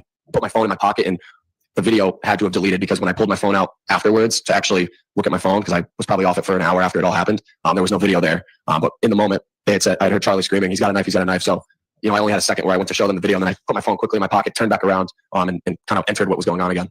So who's Lillian Lombardi? At the time, she was like my ex-girlfriend, same grade as us, friends with Taylor Capella. And just so we're clear, they were standing in this area here where there's like a cement. Yeah, just about there, like on the Belgian blocks, or right in that area. And why would you want to show Lillian Lombardi and Taylor Capella the potential video that you just took? They were just like, I know they had, or at least Lily had like a previous interaction with Tyler, and at the time, I was still somewhat connected. We need to pause and talk, Danny. It's been a while. They're getting, in a fight at least. I was. What happened? I don't know that you or Dean or anyone's awake at this point. I just had to pause and make sure everyone was I'm here. I am. My weed's kicking in, man. I'm into this shit now somehow. I don't know what happened. I'm lost in it now. Yeah, I'm into it too. It's good stuff. Dean, have you crashed after your food? Yes. Yeah. That's You good. had to walk downstairs to the hotel to smoke. So, all right. That's Just making sure y'all are also here with me. I felt kind of alone. No, we're here. Yep. We're here. We here. Clark's here. Yeah, I just Clark done got still on into it. stream? Hell yeah, he is. I don't see. Clark's hardcore. He's a long gamer. Long gamers. I don't see Pinky's Clark still on panel. here. Okay. Pinky. Yeah, we got Misty and Pinky and Clark. We're good. Yeah, I see Clark in chat. Okay. I was just The smaller I we was used get, to the Clark being mightier in we voice get. chat earlier. Gotcha. Yes. Oh well. I want to watch this now. Yes. Just Stupid making as a sure kid, everyone and was you know, I awake. probably shouldn't have done that, but Because they're each witness is getting better. They're getting closer to the fight. I'm just waking up my fellow jurors. That's it. that was my intention, was to just show her. But then, you know, that's what it took my attention off of what was going on for those seconds when I was turned away. So you weren't able to save the video that you took that night. Correct. And when you heard somebody yell, "He's got a knife! He's got a knife!" You weren't watching the fight at that point. No, so my back was turned. I was showing the two, or attempting to show the two girls the video, but it didn't even get within 5 seconds in when I heard Charlie yelling, "He's got a knife!" And I had already seen the knife, and I was like, "Holy crap!" I turned around and immediately rushed to the scene, which is when I saw first person I laid my eyes on was Tommy Connery, who was on the ground. He was grabbing his leg, and you know, he was in pain. I saw people kind of huddling around him, realizing like what had just happened in real time, because I don't think everyone actually knew what was going on instantly. But I'd seen him, and there was blood. Then I quickly looked over to my right. I saw Ryan Hines surrounded by Griffin and Tanner Chernowski. They were kind of lifting his shirt up, and I just vividly remember seeing Tommy on the ground, and turning my head, seeing Ryan Hines with his shirt being lifted up, and he said, "Fuck," and there was blood bubbling out of his wounds. And then I lifted my head back towards the road, where I saw Jimmy lift his shirt up, say, "I just got stabbed," collapsed to the ground, where me, Nikki DeJesus, Sal Perry rushed over to him immediately and tried to cater to him. And when you got up to Jimmy, what did you observe about Jimmy? He was just losing color in his skin. He was turning white, and we, Sal and I, tried our best to apply light pressure to his wound, stop it from bleeding. We made Nikki grab his hand and tell him to squeeze it as tight as he could. Sal and I were holding Jimmy's head up so that he could try to keep consciousness. We were trying to talk to him, and there was just chaos going on. People were screaming. But from my view, where I was holding Jimmy's wound and holding his head up, I could see Tommy behind me. I was kind of situated in a way where I could pay attention to Jimmy, but also try to talk to Tommy. He was also a great friend of mine. I didn't want him to start freaking out or anything, so I was trying to keep him calm as best as I could as well. In about 2 seconds, I'm going to show you State's Exhibit 60, video from 43 Lower Glen. Have you seen this video before? Yes, sir. And do you know whether or not you saw this on Snapchat, or did you see it with the police? Or when was the first time you saw it? I saw it with the police first. And I want you to watch it real quick and let me know if. We'll just watch.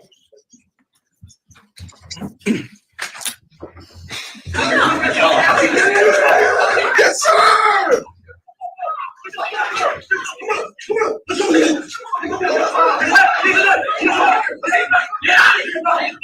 Now, the individual says, "Let's go." You know who that was? That was Faison Teal. Was it Faison or was it Can we Tanner? slow it down? No, that was just Faison. one So who's the one that says, time "Let's if we're not let's gonna go"? get in Tanner. trouble? Oh, that's What? Can we slow it down just one time if we're not going to get in trouble for watching it? Yeah, but why would we not get in trouble now when we would get in trouble I don't earlier? know. That's why I'm asking you. I don't know if it's like because No, I it's just part of the don't want trial if you wouldn't get in trouble. I don't know.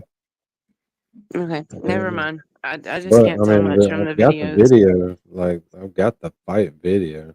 I know, but I'm not allowed to go watch them on my own without getting scolded by my foreman. Oh yeah, you can just go watch it. Get it over with. And I have permission from Danny now. Yeah, go watch it. Get it over with. Okay, I It's will. got a whole little thing. You got to do some extra clicking to watch it because it's violence. That's I'll Tanner. go watch it. He says, I'm "Oh no." Tanner curious. says, "Yes, sir." Faison said, "Whatever." Afterwards. Okay. And when you hear in the video, "He's got a knife, he's got a knife," that's when your back is turned to the fight? Yes, but in moments I had turned around right away and returned. I'm going to show you State's Exhibit 61.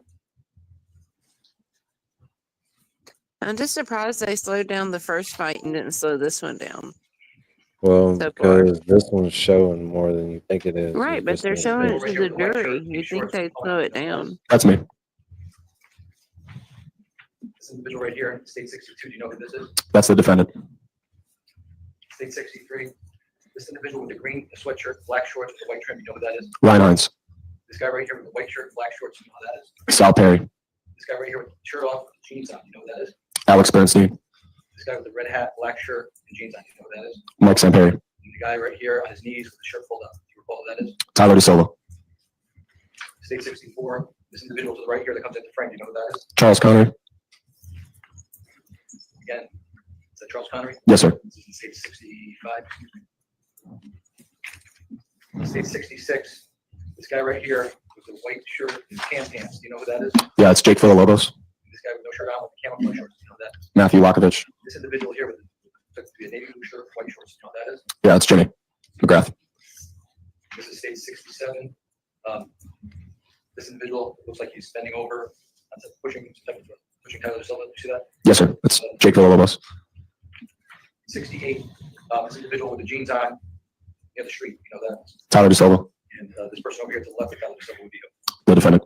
finally state 69. And this person in the street. You know that? Tyler DeSilva. And this person right here with his back towards us, white shorts on. You know that? James McGrath. Now, when you were helping I feel Jimmy like I'm the only after he one had been that stabbed, needs a did somebody call AJ. 911? Somebody call the authorities? Yes. Did you make any phone calls? You recall? No. Needs the what? I feel like I'm the only one that needs an AJ like spreadsheet about the glass. Like, let it be A, B, C, D, and defendant. Like all these names are getting me confused, and I'm also looking at my phone, so maybe it's not as hard for y'all looking at computers. It's a bunch of names. I ain't trying to remember them all, but that's probably the fourth But time I mean, we've the made people who were somebody point stabbed out. and the defendant, like I'm having trouble following in the videos. Yeah. Well, the videos are in evidence now, so you can watch it. And at some point in time, did the police arrive? Yes. And when the police arrived, did you end up speaking to the police that Yes. night? And did you give them a statement about what you had recalled happened that night? Yes. And subsequent to the police interviewing you that night, were you interviewed on another occasion with the police department, if you can recall? I remember giving a written statement. I think I gave also a audio statement to Detective Bango at the time. That's what I recall from happening that night. Do you recall having any phone conversations with Detective Mango subsequent to this? Yes, sir. And based on your conversations with the police, which one? That night, who arrived first? Did the police department arrive to the scene, or did paramedics arrive to the scene? Paramedics arrived first. And when they arrived at the scene, did you witness what was going on with regards to the care that was being given to the people that were injured? And can you describe what that was like to the ladies and gentlemen of the jury? So I had only briefly looked before I couldn't bear to look anymore. But they arrived. Sal, Nikki, and I were basically with Jimmy as long as we possibly could have been. But they started immediately giving him palpitations, or I think that's what it's called. They were just trying to alive him. I don't know the terms for it, but they were definitely putting in efforts. I didn't really see what they did with the other three individuals, Tommy Faison or Ryan. But I had briefly just saw. Did he just say they were trying to alive him? They Yeah, were he trying doesn't to know. That is the what he word for it. said. Poor kids. Yeah. Come on, man. Re-alive him, maybe. As opposed to unalive.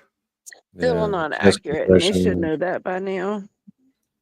How about chest compressions and resuscitation? I don't think he could. Revive him. He could Revive. pull those words Their out of his head. parents pay for them to go to a private school. You know, they've had honors classes. There should at least be like CPR. You think revive was in their spelling words? In their vocab words? Them, trying to do chest compressions on Jimmy, but I had to look away for that. And why did you look away? I couldn't fathom what had just happened.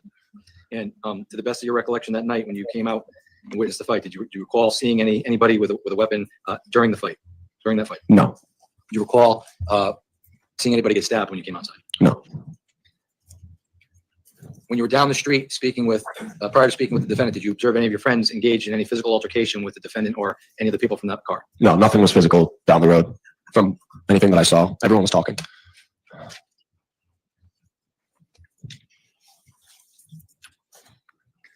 have no further questions. Small Okay, so wait, to go. is this kid part of the Definitely in this field. defendant? Definitely. We've never met before. group? No. Never spoken about this case before. No, sir. On smalls. I gotta get in there. We go over some of your testimony. Bam. Look at that. Man, Okay, so he bun, walked scoring. down to the car after they ran down to the car. Is he part of the defendant's friend group or is he part No, of the no. He's part of the group partying at the house. Okay. So there was only 3 people in that car.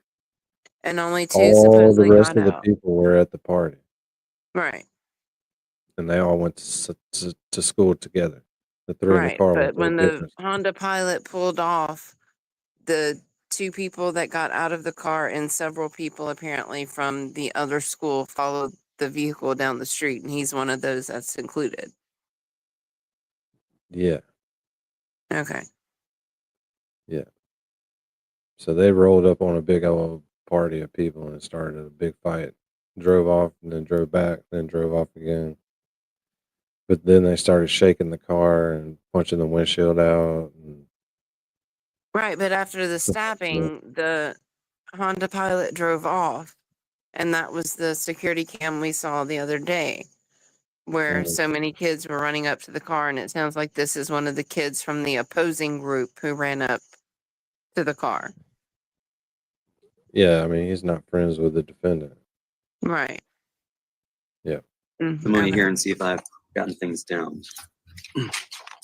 You told us that most of the folks at this party on this evening were friends of yours, correct? Correct. And most of them you've known for quite some time, correct? Correct. Grew up with most of these folks, right? Correct. Did you know when you went over there that night that there weren't going to be any parents around? No. You didn't know that Tyler's mother would be in Cape Cod? I had no idea. Didn't know that his father wasn't going to be there? Not a clue. Were you expecting that there was going to be any parental supervision around while this drinking was happening? Come on. I wasn't really thinking of that, but no, I didn't know that there weren't going to be any parents there. Wasn't the first time that you'd been to Tyler Rich's house, you told us? Yeah, it wasn't the first. Was this the first time that you'd been drinking at Tyler Rich's house? Well, I had drinks at Tyler Rich's house on other occasions, but I wasn't drinking at his house at this this event. But that was the standard sort of order of operations there. You go to Tyler Rich's house to party, hang out, and that included drinking, right? I guess. Not really. You only had 1 beer that night, right? Yes, sir. How can you be so sure that you only had that 1 beer? Because at the time, I was an athlete. I had practice the next day. I was also, at that specific time of my life, I was not really drinking much. I was more so the sober guy that was kind of mediating, looking after his friends. And I had the drink at Nikki's house before I even went to Tyler's. You were 17 at the time? Yes, sir. You only had 1 drink at Nikki's house? Yes, sir. Where'd you get that 1 drink? I can't recall. By yourself? No, sir. Was it provided to you by somebody at Nikki's house? I can't recall. You rode with Nikki over to 43 Laurel Glen Drive? And Jimmy, yes. And how much alcohol did you have in the car with you? I do not recall. But there was alcohol in the car with you, right? I don't know if there was alcohol in the car at all. You didn't see either of those other occupants bring with them any alcohol? I could not remember. Well, this party was kind of a BYOB party, right? Aren't they Sure. all? I don't, there's no like rules. You just show up and hang out. It wasn't really like provided or you go buy it. You just show up. I don't. Did your friends bring any alcohol in the car with them or not? I do not recall. You didn't see them with any? No, sir. You didn't see them get in the vehicle with any alcohol? No, sir. I don't even know how I got there. I might have been Nikki's mom. I might have drove. I could not remember. It was 3 years ago. You rode there with Mr. McGrath? Yes, sir. And you don't remember whether or not he was drinking? I think he was drinking. I don't remember if it was in, I don't think it was in the car. I think he was drinking at the party. Which party? Tyler's house. Was he drinking at Nikki's where you had the 1 beer? I don't recall. How much did he have to drink? I don't know. Did he seem like he was drunk? No, actually, no, not at all. Would you have let him drive? No. Why not? Because it's unsafe and illegal. Why is it unsafe? Objection. How's this relevant? Come on, man. Come on, Smalls. Did you notice any indications that led you to believe that Mr. McGrath was drunk? No. And you didn't see him drink anything that night? Objection. That's mischaracterizing his Small cigar It's going been hard asked and on answered. this I'm going to one. sustain for that reason. How much did you see him drink that night? 7.5 now, cigar. I don't remember seeing him drink. I'm sure he had a couple drinks. I don't know what he drank or if he drank. He might have not drank for all I know. I have no idea. And you arrived over at Tyler Rich's house somewhere between 9 and 9:15, right? Yes, sir. At that point, when you got there, you think there were 25 to 35 people? Approximately. And they were all down in the basement? Yes, sir. What was going on down in the basement? Hanging out, music, people talking loud, people probably singing, their drinks out, socializing. There were drinks out. What does that mean? There were probably some empty beer cans on the table. I don't. That's what I mean by that. Probably some empty beer cans on the table. That's it? Yes, sir. That was the extent of the drinking, was empty beer cans out on the table. Yes, sir. And you told us you knew Faison Teal from the football team, right? Yes, sir. As well as Ryan Hines, also from the football team. Yes, sir. A good friend of yours. Yes, sir. Tommy Connery, also a great friend, right? Yes, sir. But he was not on the football team? No, sir. Timmy McGrath, you described as an incredible friend, correct? Yes, sir. You took the photo of him that we saw that was earlier at Nikki DeJesus' house, What are you right? getting at, Smalls? You thought maybe Sal Perry also went over with you that evening? Yes, so It's like Sal was, Brennan we were going in together on the that day, experts, but I don't remember if he had Smalls came to is Nikki's house and going then went in on to the kids. Tyler's with us, or if he had just met us there. I can't remember. But he was also a good friend, a year older. Yes, sir. And then you saw Michael Sampieri. You grew up with him in the same neighborhood. Yes. Correct. Did you play sports with him? No. Alex Bernstein said that was a friend of Tanner Chernowski's, right? Yes, sir. How did you know Tanner Chernowski? We met at the Boys and Girls Club way back when. Like probably I was in I might have been like 7 years old when I first met him.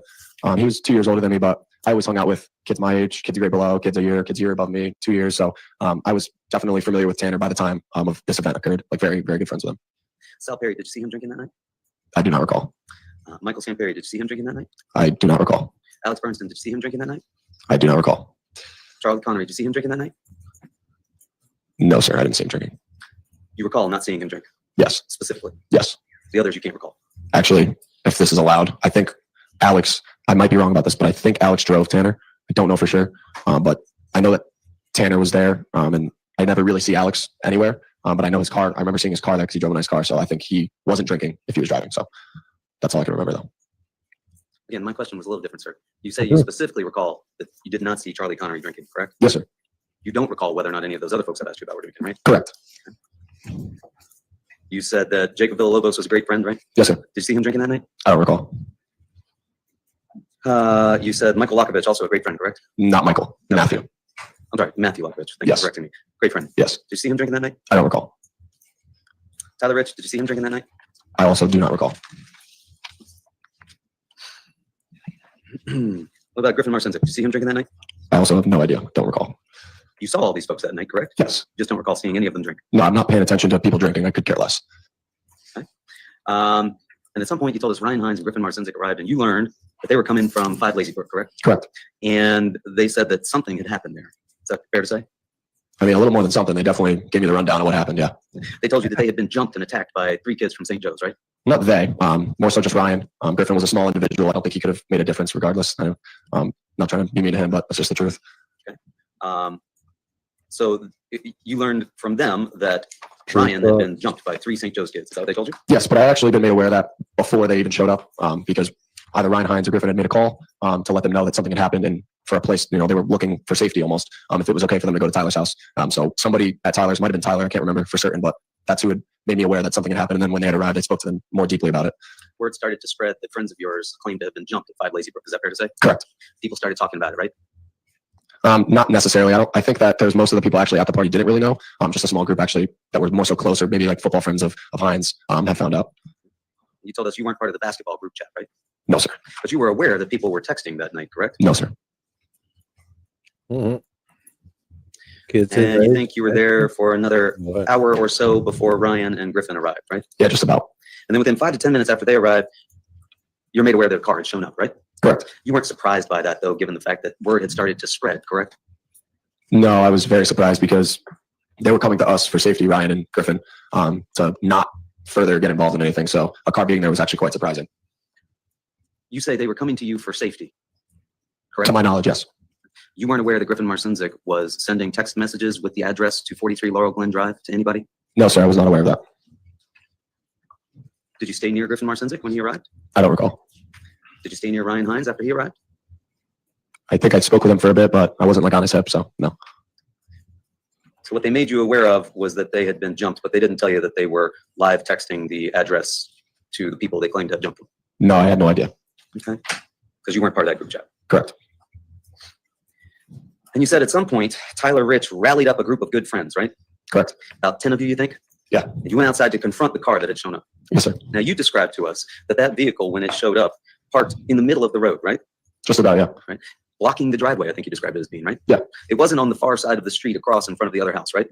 I mean, it could have been. I just remember it being almost parallel, like almost near the driveway. Like if you just extended the driveway out, I don't remember if it was a little bit up, a little bit behind. I just know in the general area where the car was.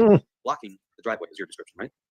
I mean, it was in front of the driveway. It was. If you wanted to get across the street to the house across the way, you would have to walk around this vehicle. Correct. If you wanted to get out of the driveway, you would have to somehow navigate your way around this vehicle. Correct. And you went to confront this vehicle, right? Yes. And you said you knew this was the car from 5 Lazy Brook. Well, as we were walking out, I think words were being said like, "Oh, that's them," or "These are the guys." So, but I didn't recognize the car whatsoever. I'd never seen it before. And you said you went to ask them why they were there. Yes.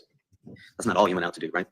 Surely not. I mean, I went out there to kind of stick up for my buddy a little bit, but I wasn't planning on doing anything, nor did I. Well, you said voices might have been raised, right? Voices were raised. Voices were raised. Yeah. Right. And in fact, the car was surrounded, right? I wouldn't say surrounded. A majority of the people were on the driver's side, just kind of in a group. I wouldn't say the car was fully surrounded at all, no. And you told them either get out of the car, correct? Are you going to finish? I did. You said either get out of the car, correct? I think so. I don't remember. Or leave, correct? Yeah, that sounds about right. The first thing was, though, get out of the car, right? Yes. Why did you want them to get out of the car? Well, because when I'm looking at the car seemed like it was a clown car packed full of people. So it kind of matched the amount of people that were there from our end. So at that point, I was like, our friend just got his face smashed in. I mean, get out of the car. We want, hey man, like you just beat up our friend. Either get out of the car or be on your way. I wouldn't have cared at all if they left. I mean, I would have loved for them to leave. But that was our idea. Yes. Well, you're telling us you would have loved for them to leave in the aftermath of things. However, at the time you told them to get out because what you wanted was payback, right? I wouldn't say payback, but at least to figure out what was going on, or at least a motive. I think most of the time we were asking them why they did it. Hey, why'd you beat up our boy? Nothing was said. So eventually we were like, all right, get out or leave. You didn't know, you had no idea that they were coming, that address had been given. I had no idea.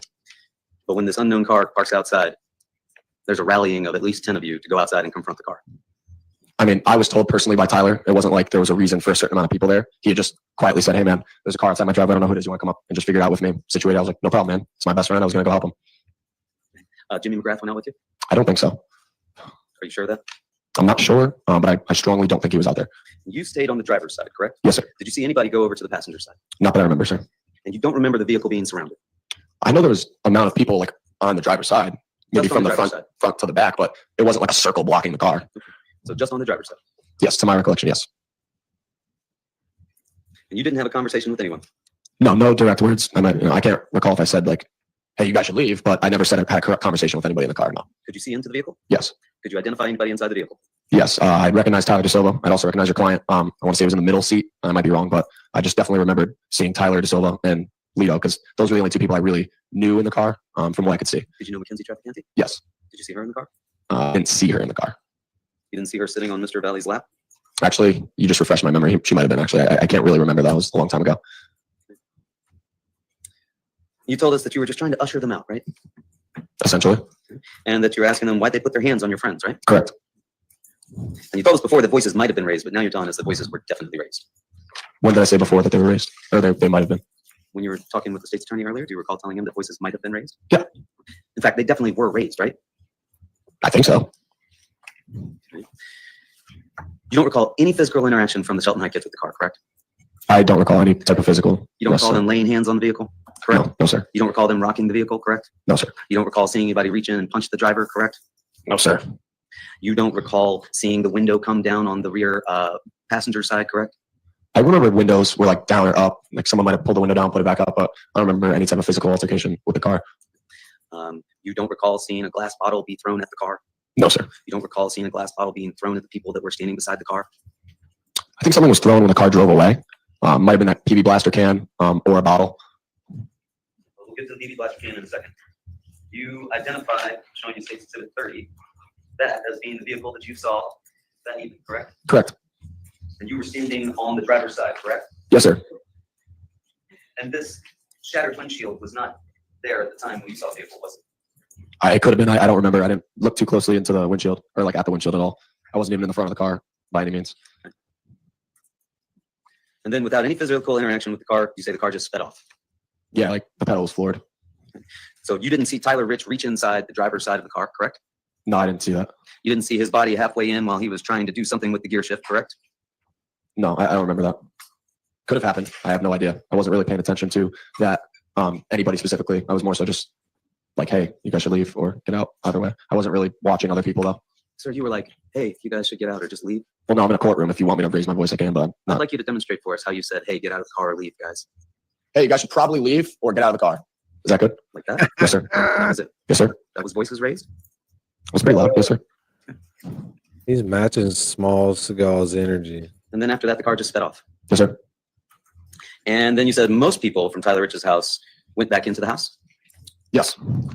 But you glanced down and you saw car brake lights down the road, correct? Yes, sir. And that was down towards the farmhouse lane into things, right? Correct. You don't recall the car driving up and down the road? I didn't see the car driving up and down the road. I think it drove up and down the road afterwards. Where were you standing when you glanced and saw the car brake lights down the road?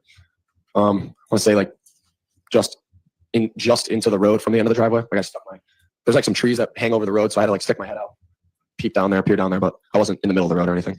You hadn't gone back into Tyler Rich's house, correct? Not at this time. I hadn't yet. No. And so you didn't see the car go speeding down towards farmhouse, come back, make a right onto Adams, turn around, come back and go back down to farmhouse lane, right? I didn't see that. That might have happened. I didn't see it. No. It might have happened while you were out on the street in front of 43 Laurel Glen Drive, but you didn't see it?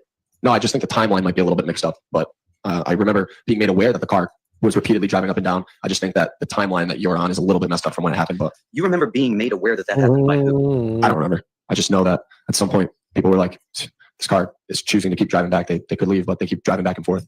I don't You didn't remember. go back in the house, correct? No. And you didn't see any of that, correct? No. But somebody told you that that happened. After I went back in the house, after confronting the defendant, then I went back in the house. Then I was told that the car has been driving back and forth. Then I was told that, or I heard, they're back. But you yourself never saw that car driving up and down the road. Correct. I never saw it. You look down, you see the car brake lights. You remember telling us that? Yes, sir. And then you walked with a group of 5 other people down towards that car in Farmhouse Lane, correct? Yes, sir. And it wasn't, well, I'm sorry. It wasn't like a group. We weren't all in a group. Might have been 5 to 7. I don't remember. I just remember walking down with maybe 2 other guys next to me, but there was a couple others from our friend group that were walking down as well. We weren't in one pack though. That group included at least Charlie Connery, correct? Yes, sir. Ty Wood, correct? Yes, sir. Tyler Rich, correct? Yes, sir. Aiden King, correct? Yes, sir. Matthew Lockovich, correct? Yes, sir. And yourself, correct? Yes, sir. Could have been others, correct? I would have said more than one person. Could Ryan Hines have been there? No. Ryan Hines was not there. Yes, sir.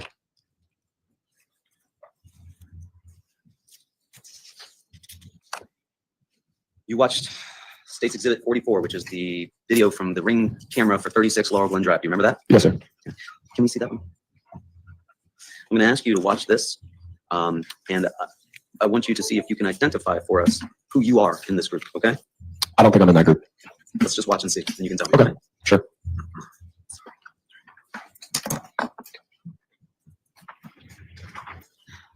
Candyman slacking.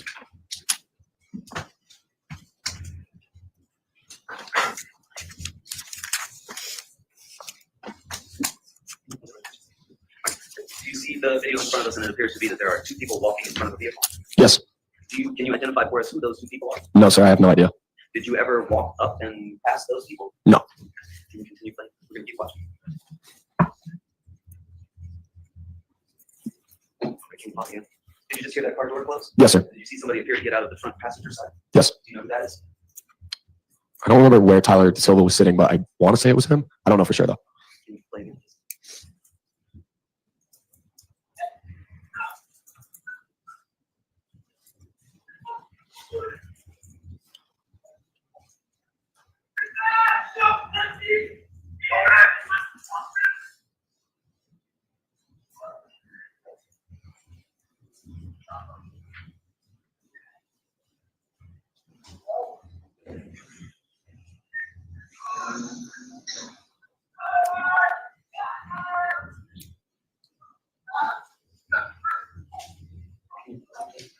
You see somebody that appears to have in their hand a light of some sort? Just walked up in front.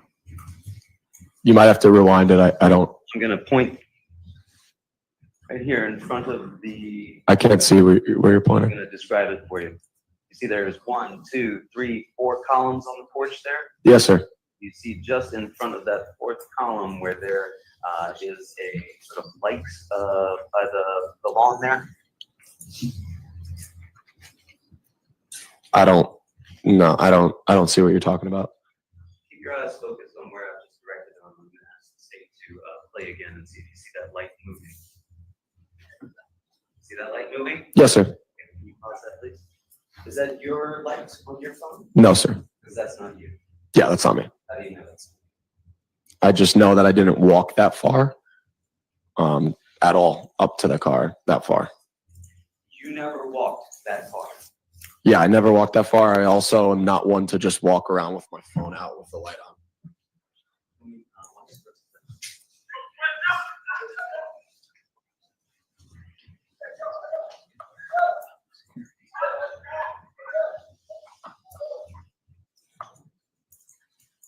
In that video, would you agree we just saw a group of about 6 or 7 people following the folks who got out of that car? Yes. You're saying you weren't any of those people? I don't think I was, just based off of what I had experienced when I spoke with the defendant, because I never really made it that far to the car. I only recall being about in the middle of the road, but I quickly turned and noticed the defendant by a pole, a telephone pole, that would be, I guess if you put the ring camera video back up, it would be to the left, almost out of the picture.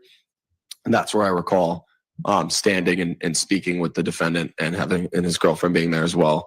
I don't have any recollection of walking that far down to the road.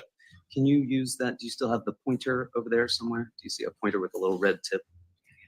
Can you use that to show us where you think you were standing when you spoke with Mr. Valley? Do you know which one 36 is? Is it this one? I believe it's that one, sir. Do you know?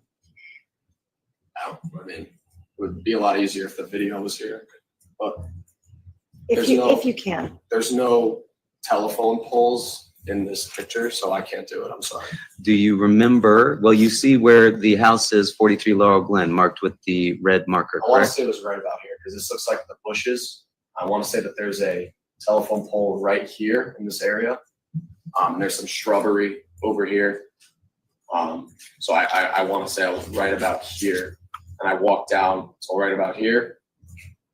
Didn't engage with anyone in the car over here. Just kind of stayed over here and saw the defendant. Walked over, approached him, said what I said. That's it. So, are you saying that what we saw in State's Exhibit 44, you never made it down that far, correct? Correct. You made it only as far as that bush that you've indicated there on Exhibit 1. Is that fair? Could have been like 5 steps ahead of it, but I never even came close to that intersection of Laurel Glen and Farmhouse. I never made it that far. Never down to that intersection. Never.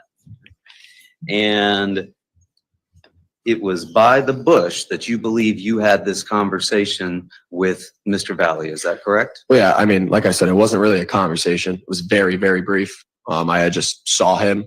I don't know what really struck me to actually go speak with him, but I think I was just trying to honestly calm the situation down because I did say to him, hey, look, I think it was messed up that he sprayed you. That's what I started it with. But it wasn't really a conversation. And you said that you could see that the doors had opened on the vehicle, correct? Correct. And that everybody just went down there in a non-aggressive way, right? That's the way I went down there, and that's the way the group that I had went down there with. That's what we were planning on doing, yes. Would you describe what we saw there as being a non-aggressive way of those folks coming down to interact? No, I think it was slightly aggressive. Slightly aggressive? Yeah. You saw somebody launch a can of some sort at the vehicle? Post of it being launched at us, yes, I did. Did you see it being launched at you there? No, sir.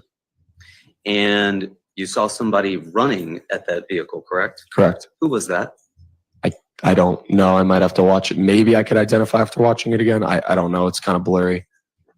Wasn't you, though? No, sir. And you said there was a PB blaster can, right?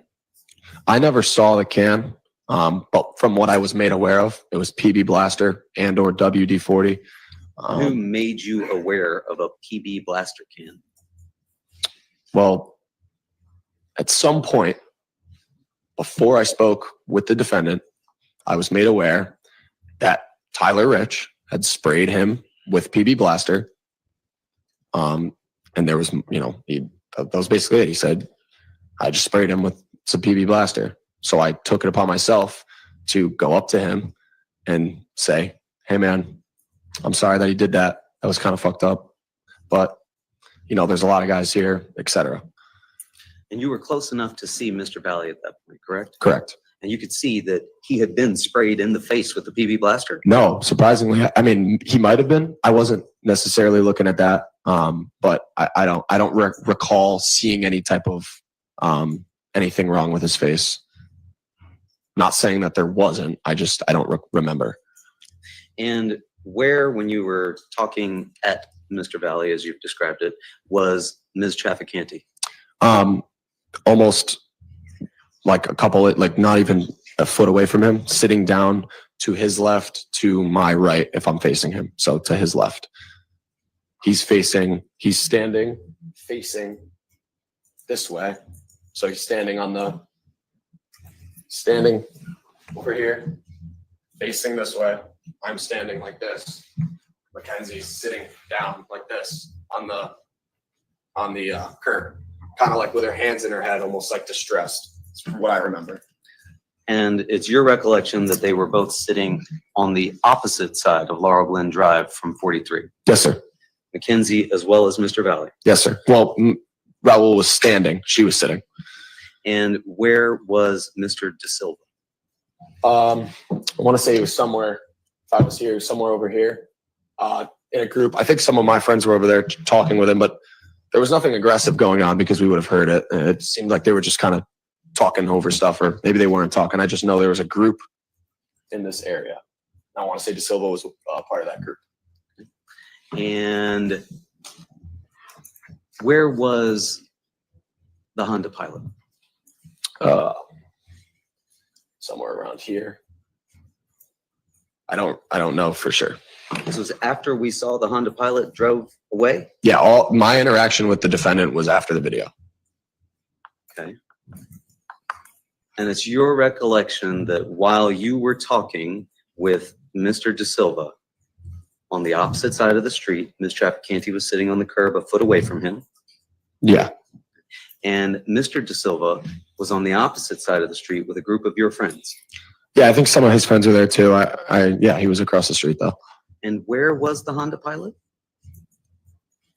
I don't know exactly, but I want to say it was somewhere over here, because where me, your client, and his girlfriend was separated from the rest. And I just remember turning around, Charlie Connery was walking up towards us almost. So right when I turned around, he met me almost, and then we just walked back. You don't know where the Honda Pilot was, right? No, sir. I think it was over there, but I don't know for sure.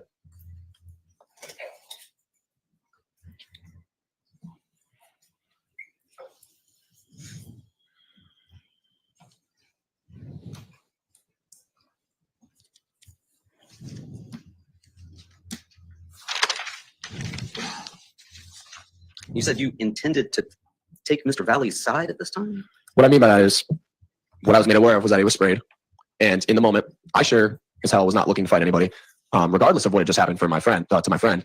At this point, there was a lot of just chaos going on. There was loudness outside of houses. I was honestly just trying to look out for Tyler, get everybody that wasn't invited out of the house, or not out of the house, out of the area. So at least what I thought was, if I start if I start what I was saying to the defendant with something that he just had happen to him, and like kind of me being like, hey man, listen, you know, I feel bad, you shouldn't have got sprayed like that. Whatever I had said, I had felt that would be the smartest way for him to at least give me his attention. Because if I approached him in an aggressive way, probably would have went differently. So I approached him and said, hey man, listen, no, it's fucked up that you got sprayed, but you guys should probably leave here. There's a lot of people over there. There's a small group of your friends. I don't want to fight. I don't think it's worth it. I remember saying, I don't think it's worth it. It's not worth a fight. And then he wasn't really paying attention, or not really like listening or caring. So he was just like, yeah. And I saw the knife in his hand while I was talking to him. And then I turned around and walked back to the house with Charlie. You'd had a change of heart at that point. It was no longer get out of the car so we can fight and get payback. Now it was, you were trying to be his friend. I wouldn't say friend. I was just trying to, overall, it had been going on for, in my opinion, too long at this point. For all we know, a cop could have drove down the driveway, or drove down the road, and we all would have been in trouble. So at that point, I was just like, you know what? Let's just end this. Cop could have rolled down the street at that point and up the driveway, and y'all would have been in trouble. Not up the driveway. I said down the street, because there's a group of people standing around outside. What do you think a cop would do if he drove by? So in my head, I'm like, let's get everybody out of here. There's no point in fighting. There's no point in arguing outside of someone's house when someone could easily pick up the phone and call a noise complaint. So I said, let me say what I have to say to him. Hopefully this gets through. They'll get in the car and leave, and we'll be on with our night. That was my plan. You were worried that the cops might show up and there'd be bigger problems for everybody, right? Not initially, like I said, more so after this has been getting dragged on for a while. I was like, all right, this is kind of stupid. Like I didn't care at that point to say anything like get out. I was more so like, hey, let's just end this. You know, it's not worth it. and you said that you saw Mr. Valley holding a knife in his left hand, right? Correct.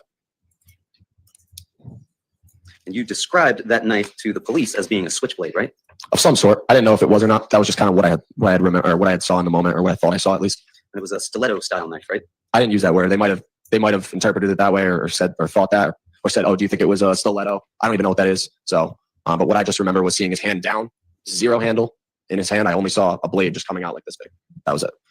What color was the blade? I don't recall. Blady color. I don't know what that means. Did it appear to have little teeth on it, like a steak knife? I don't recall. Do you recall anything about the shape of the blade that you saw? Yeah, I just recall it being like a knife that comes to a point. It wasn't like a hunting knife like that. That was like a thicker. I don't recall too like exactly if there were teeth, like you're saying, but I just know that it started wider and got thinner, and it was longer, like 3 inches or so. Now, you also told officers that you saw him waving that out the window, right? No, Misty. He's not. I don't remember if I said that or not. You don't recall telling officers around 2 a.m. in the morning when you're speaking with Detective Bengo on the 15th that you saw Lito flashing a knife outside the window of the car? No, I don't recall saying that. And that the knife was a switchblade? No, I said, I mean, it could have been. I just remember the knife. If I at the time I was trying to describe it as best as I could. If that's the words I used, then that's what I said. But right. And so when you claim to have seen this knife in Mr. Valley's hand when you were down talking to him by the bushes, you didn't yell out to everybody, "Hey, he's got a knife." No, I thought that would probably be stupid and just a waste of time. In my opinion, the best thing to do is not at all acknowledge it, because I didn't want to put myself at harm, and I didn't want to anger the defendant if he was angry already from being sprayed. Whatever it was, I just wanted to end it. I wanted it to be over. And you're certain that when you're having this interaction with him that you were not near the pilot at that time, correct? Yes, sir. Not directly near it. It could have been a little bit off in the distance. And you weren't near any of your other friends at that point, correct? No, yeah, not too close to anybody. When I turned around, Charlie was like approaching, but to my knowledge, nobody was like right with me. It was more so just me, the defendant, and his girlfriend. And then you saw Charlie, and you decided to walk back with Charlie, right? Yes, sir. Back to Tyler Rich's house? Yes. You got back to the house, and Tyler Rich was trying to corral people, you said, back in the basement. Yep. And ultimately, he was successful in getting everybody back into the basement. I think he got almost everybody. I want to say like maybe himself or a couple of the older people that were there were just staying outside to make sure nothing else had brewed. But the older folks that were there were the farthest thing from people looking for trouble. They were more so just kind of overseeing everything. I think he got everybody in except for maybe 5 people that were just kind of outside the Belco doors, making sure everything was okay. And you were down there maybe 1 to 5 minutes when you heard somebody say they're back, correct? Yes. And then Yes, Misty. That's what he said. But they were outnumbered. Like, All right, we're going to go ahead and take our afternoon break. You'll have a 15-minute recess. We'll be in recess Can we talk until about 10 it for minutes. just a second? Yeah, because in about 3 seconds, we're about to get the fuck off here. Okay, so basically they had left the scene already. There had been a fight at a previous house, Right and then down they the left that fight, went Yeah. to this other home who was majority another school, and there had been another fight which all this vehicle interaction happened with the shaking of the vehicle and the throwing of the cans and stuff, and they drove off. But those people in the vehicle They never really returned. drove that far. And the other fight was at their party where they outnumbered the one kid. And that kid had 2 kids with him that weren't big enough to fight. So after they fought there, and the Valley kid had the helmet on at that party, remember? And he headbutted the Right. kid when he was on the ground. Where the They girls left were there. and Yeah. went to their school's party, which had way Right. more people. And then they all started talking shit to each other. Right, On but he like drove fucking group off from message. that fight, and that's what No, they're and talking then about these right dudes now. drove over there to them. That's when the video of the up and down the street thing happens. And that right after that, I think it's when the other fight happens.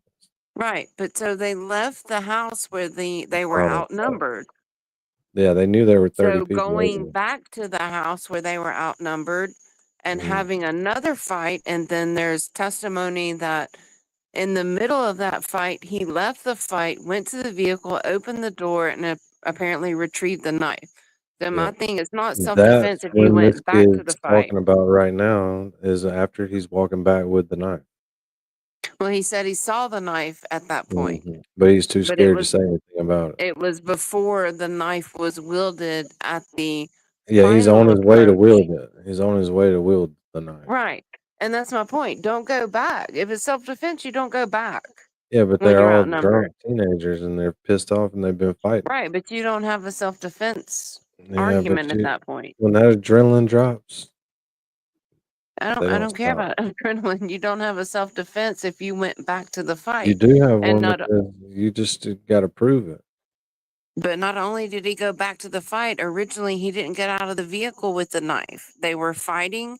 He got outnumbered, Well, so he then went to you the need to vehicle call and got the Connecticut knife. and talk to them.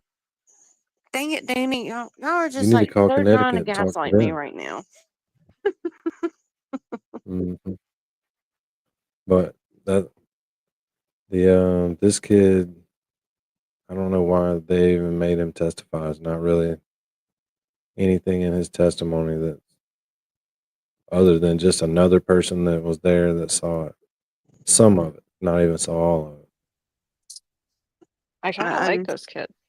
I do too, and I don't see how they're going to get Yeah, I away think with he's a telling the self-defense truth for sure. argument.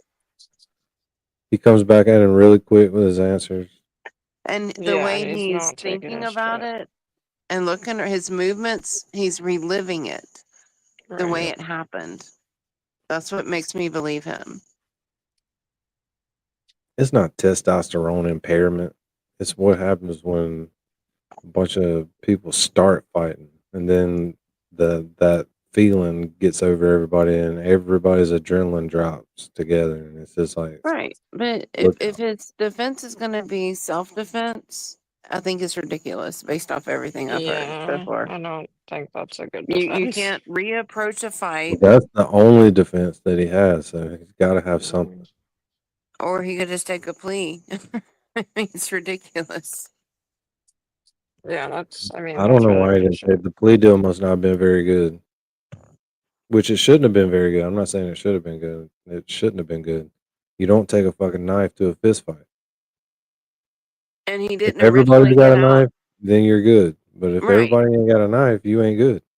But he went to the fight after, at this point, he could have driven off with his friends and it would have been done. Like, no one would have been stabbed.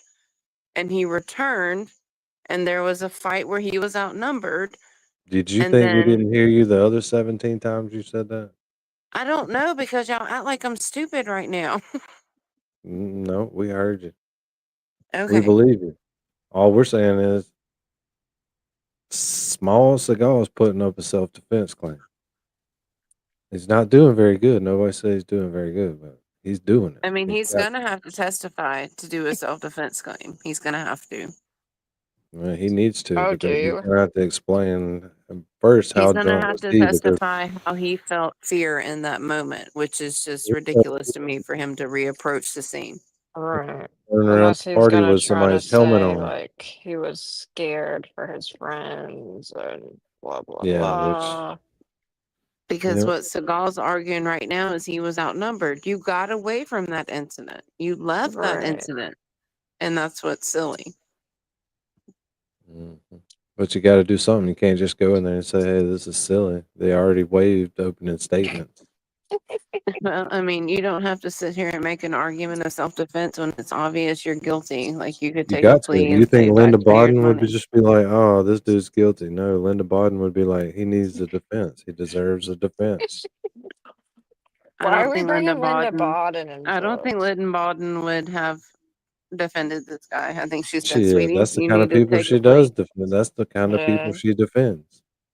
she would. Not with this evidence, though. This is just overwhelming, in my opinion. I think she would. She probably thought about taking this case. Well, yeah, for a Are they paycheck. are they gonna have like every kid that was there testify? Or Yes, just yes. There's a bunch more kids. Well, I I was mean, hoping there we could were get this out of the way, but it's another hour of this. I'm there not were watching like this. 15 to 20 at the first fight, and then there's like 30 to 40 at the second fight. And I can't believe they'd have them all. Like, I think they're about to get yeah. into the stabbing victims soon, because Yeah, 4 were stabbed and 1 was killed. So it's I feel getting like they're better. It's getting better. The yeah. first day was slow. Connecticut stays in court all day, unlike Massachusetts. Yeah, them jokers 8 to 5. They ain't playing. No baloney cannoni. Let's get off here at 2. Anybody want to go to the bar? All right. I've already got my plane ticket scheduled for New Orleans on Thursday, so this verdict better come in Wednesday. How crazy is that? That is absolutely why she wasn't gonna have court that Friday. Well, I feel like they told them during jury when they were picking the jury, like Election. they went over holidays because of Juneteenth, and she's like, Thursday is Juneteenth. We're gonna give y'all that Friday off if y'all need to have appointments, and she'd already scheduled her trip to New Orleans. Yeah. Oh well, that was good. Y'all talked me into some shit, but we'll get some watch hours out of that. That's good. That's why you love us, Danny. Tomorrow we got to get some more hours in because we got to get caught all the way up before they close the case. Yeah, we'll start earlier during the day. What time are you planning on going on? I have no idea. My dog just kicked me out. Sorry. That's all right. I'm kicking everybody out. Is Dean still awake? Probably not. I didn't No, even know he no was still way. here. No way. That kid's done. He's out. He's got to Haven't you get up. slept at all? He's got to be back at the airport at like 4. Yeah, he had a 1-hour nap before catching his flight and a 45-minute nap on the flight, and that's been it. That's crazy. All right. Well, this is where I bid you adieu. Mary V's got to ask the question. Mary B's asleep. Oh, what time is it, Danny? 12:25. Well, crap, that's what she usually says.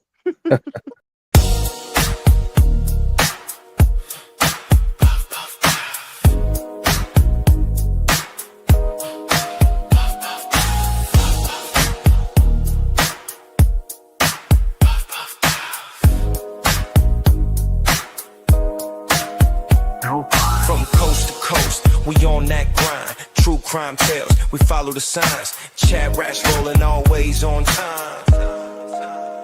We dive in deep into every case, from alibis to that suspect's face. Gavel drops and the stakes get high. We light it up, truth never dies. Global crew, all eyes on the stream. Investigations run like a dream. Popping facts with that midnight spark. Solving crimes even in the dark. We got theories and we got files. We got timelines stretching miles. Clicking links, checking the stats. Say it loud. We the ChatRats. Let the story unfold from the first 911 to the courtroom code.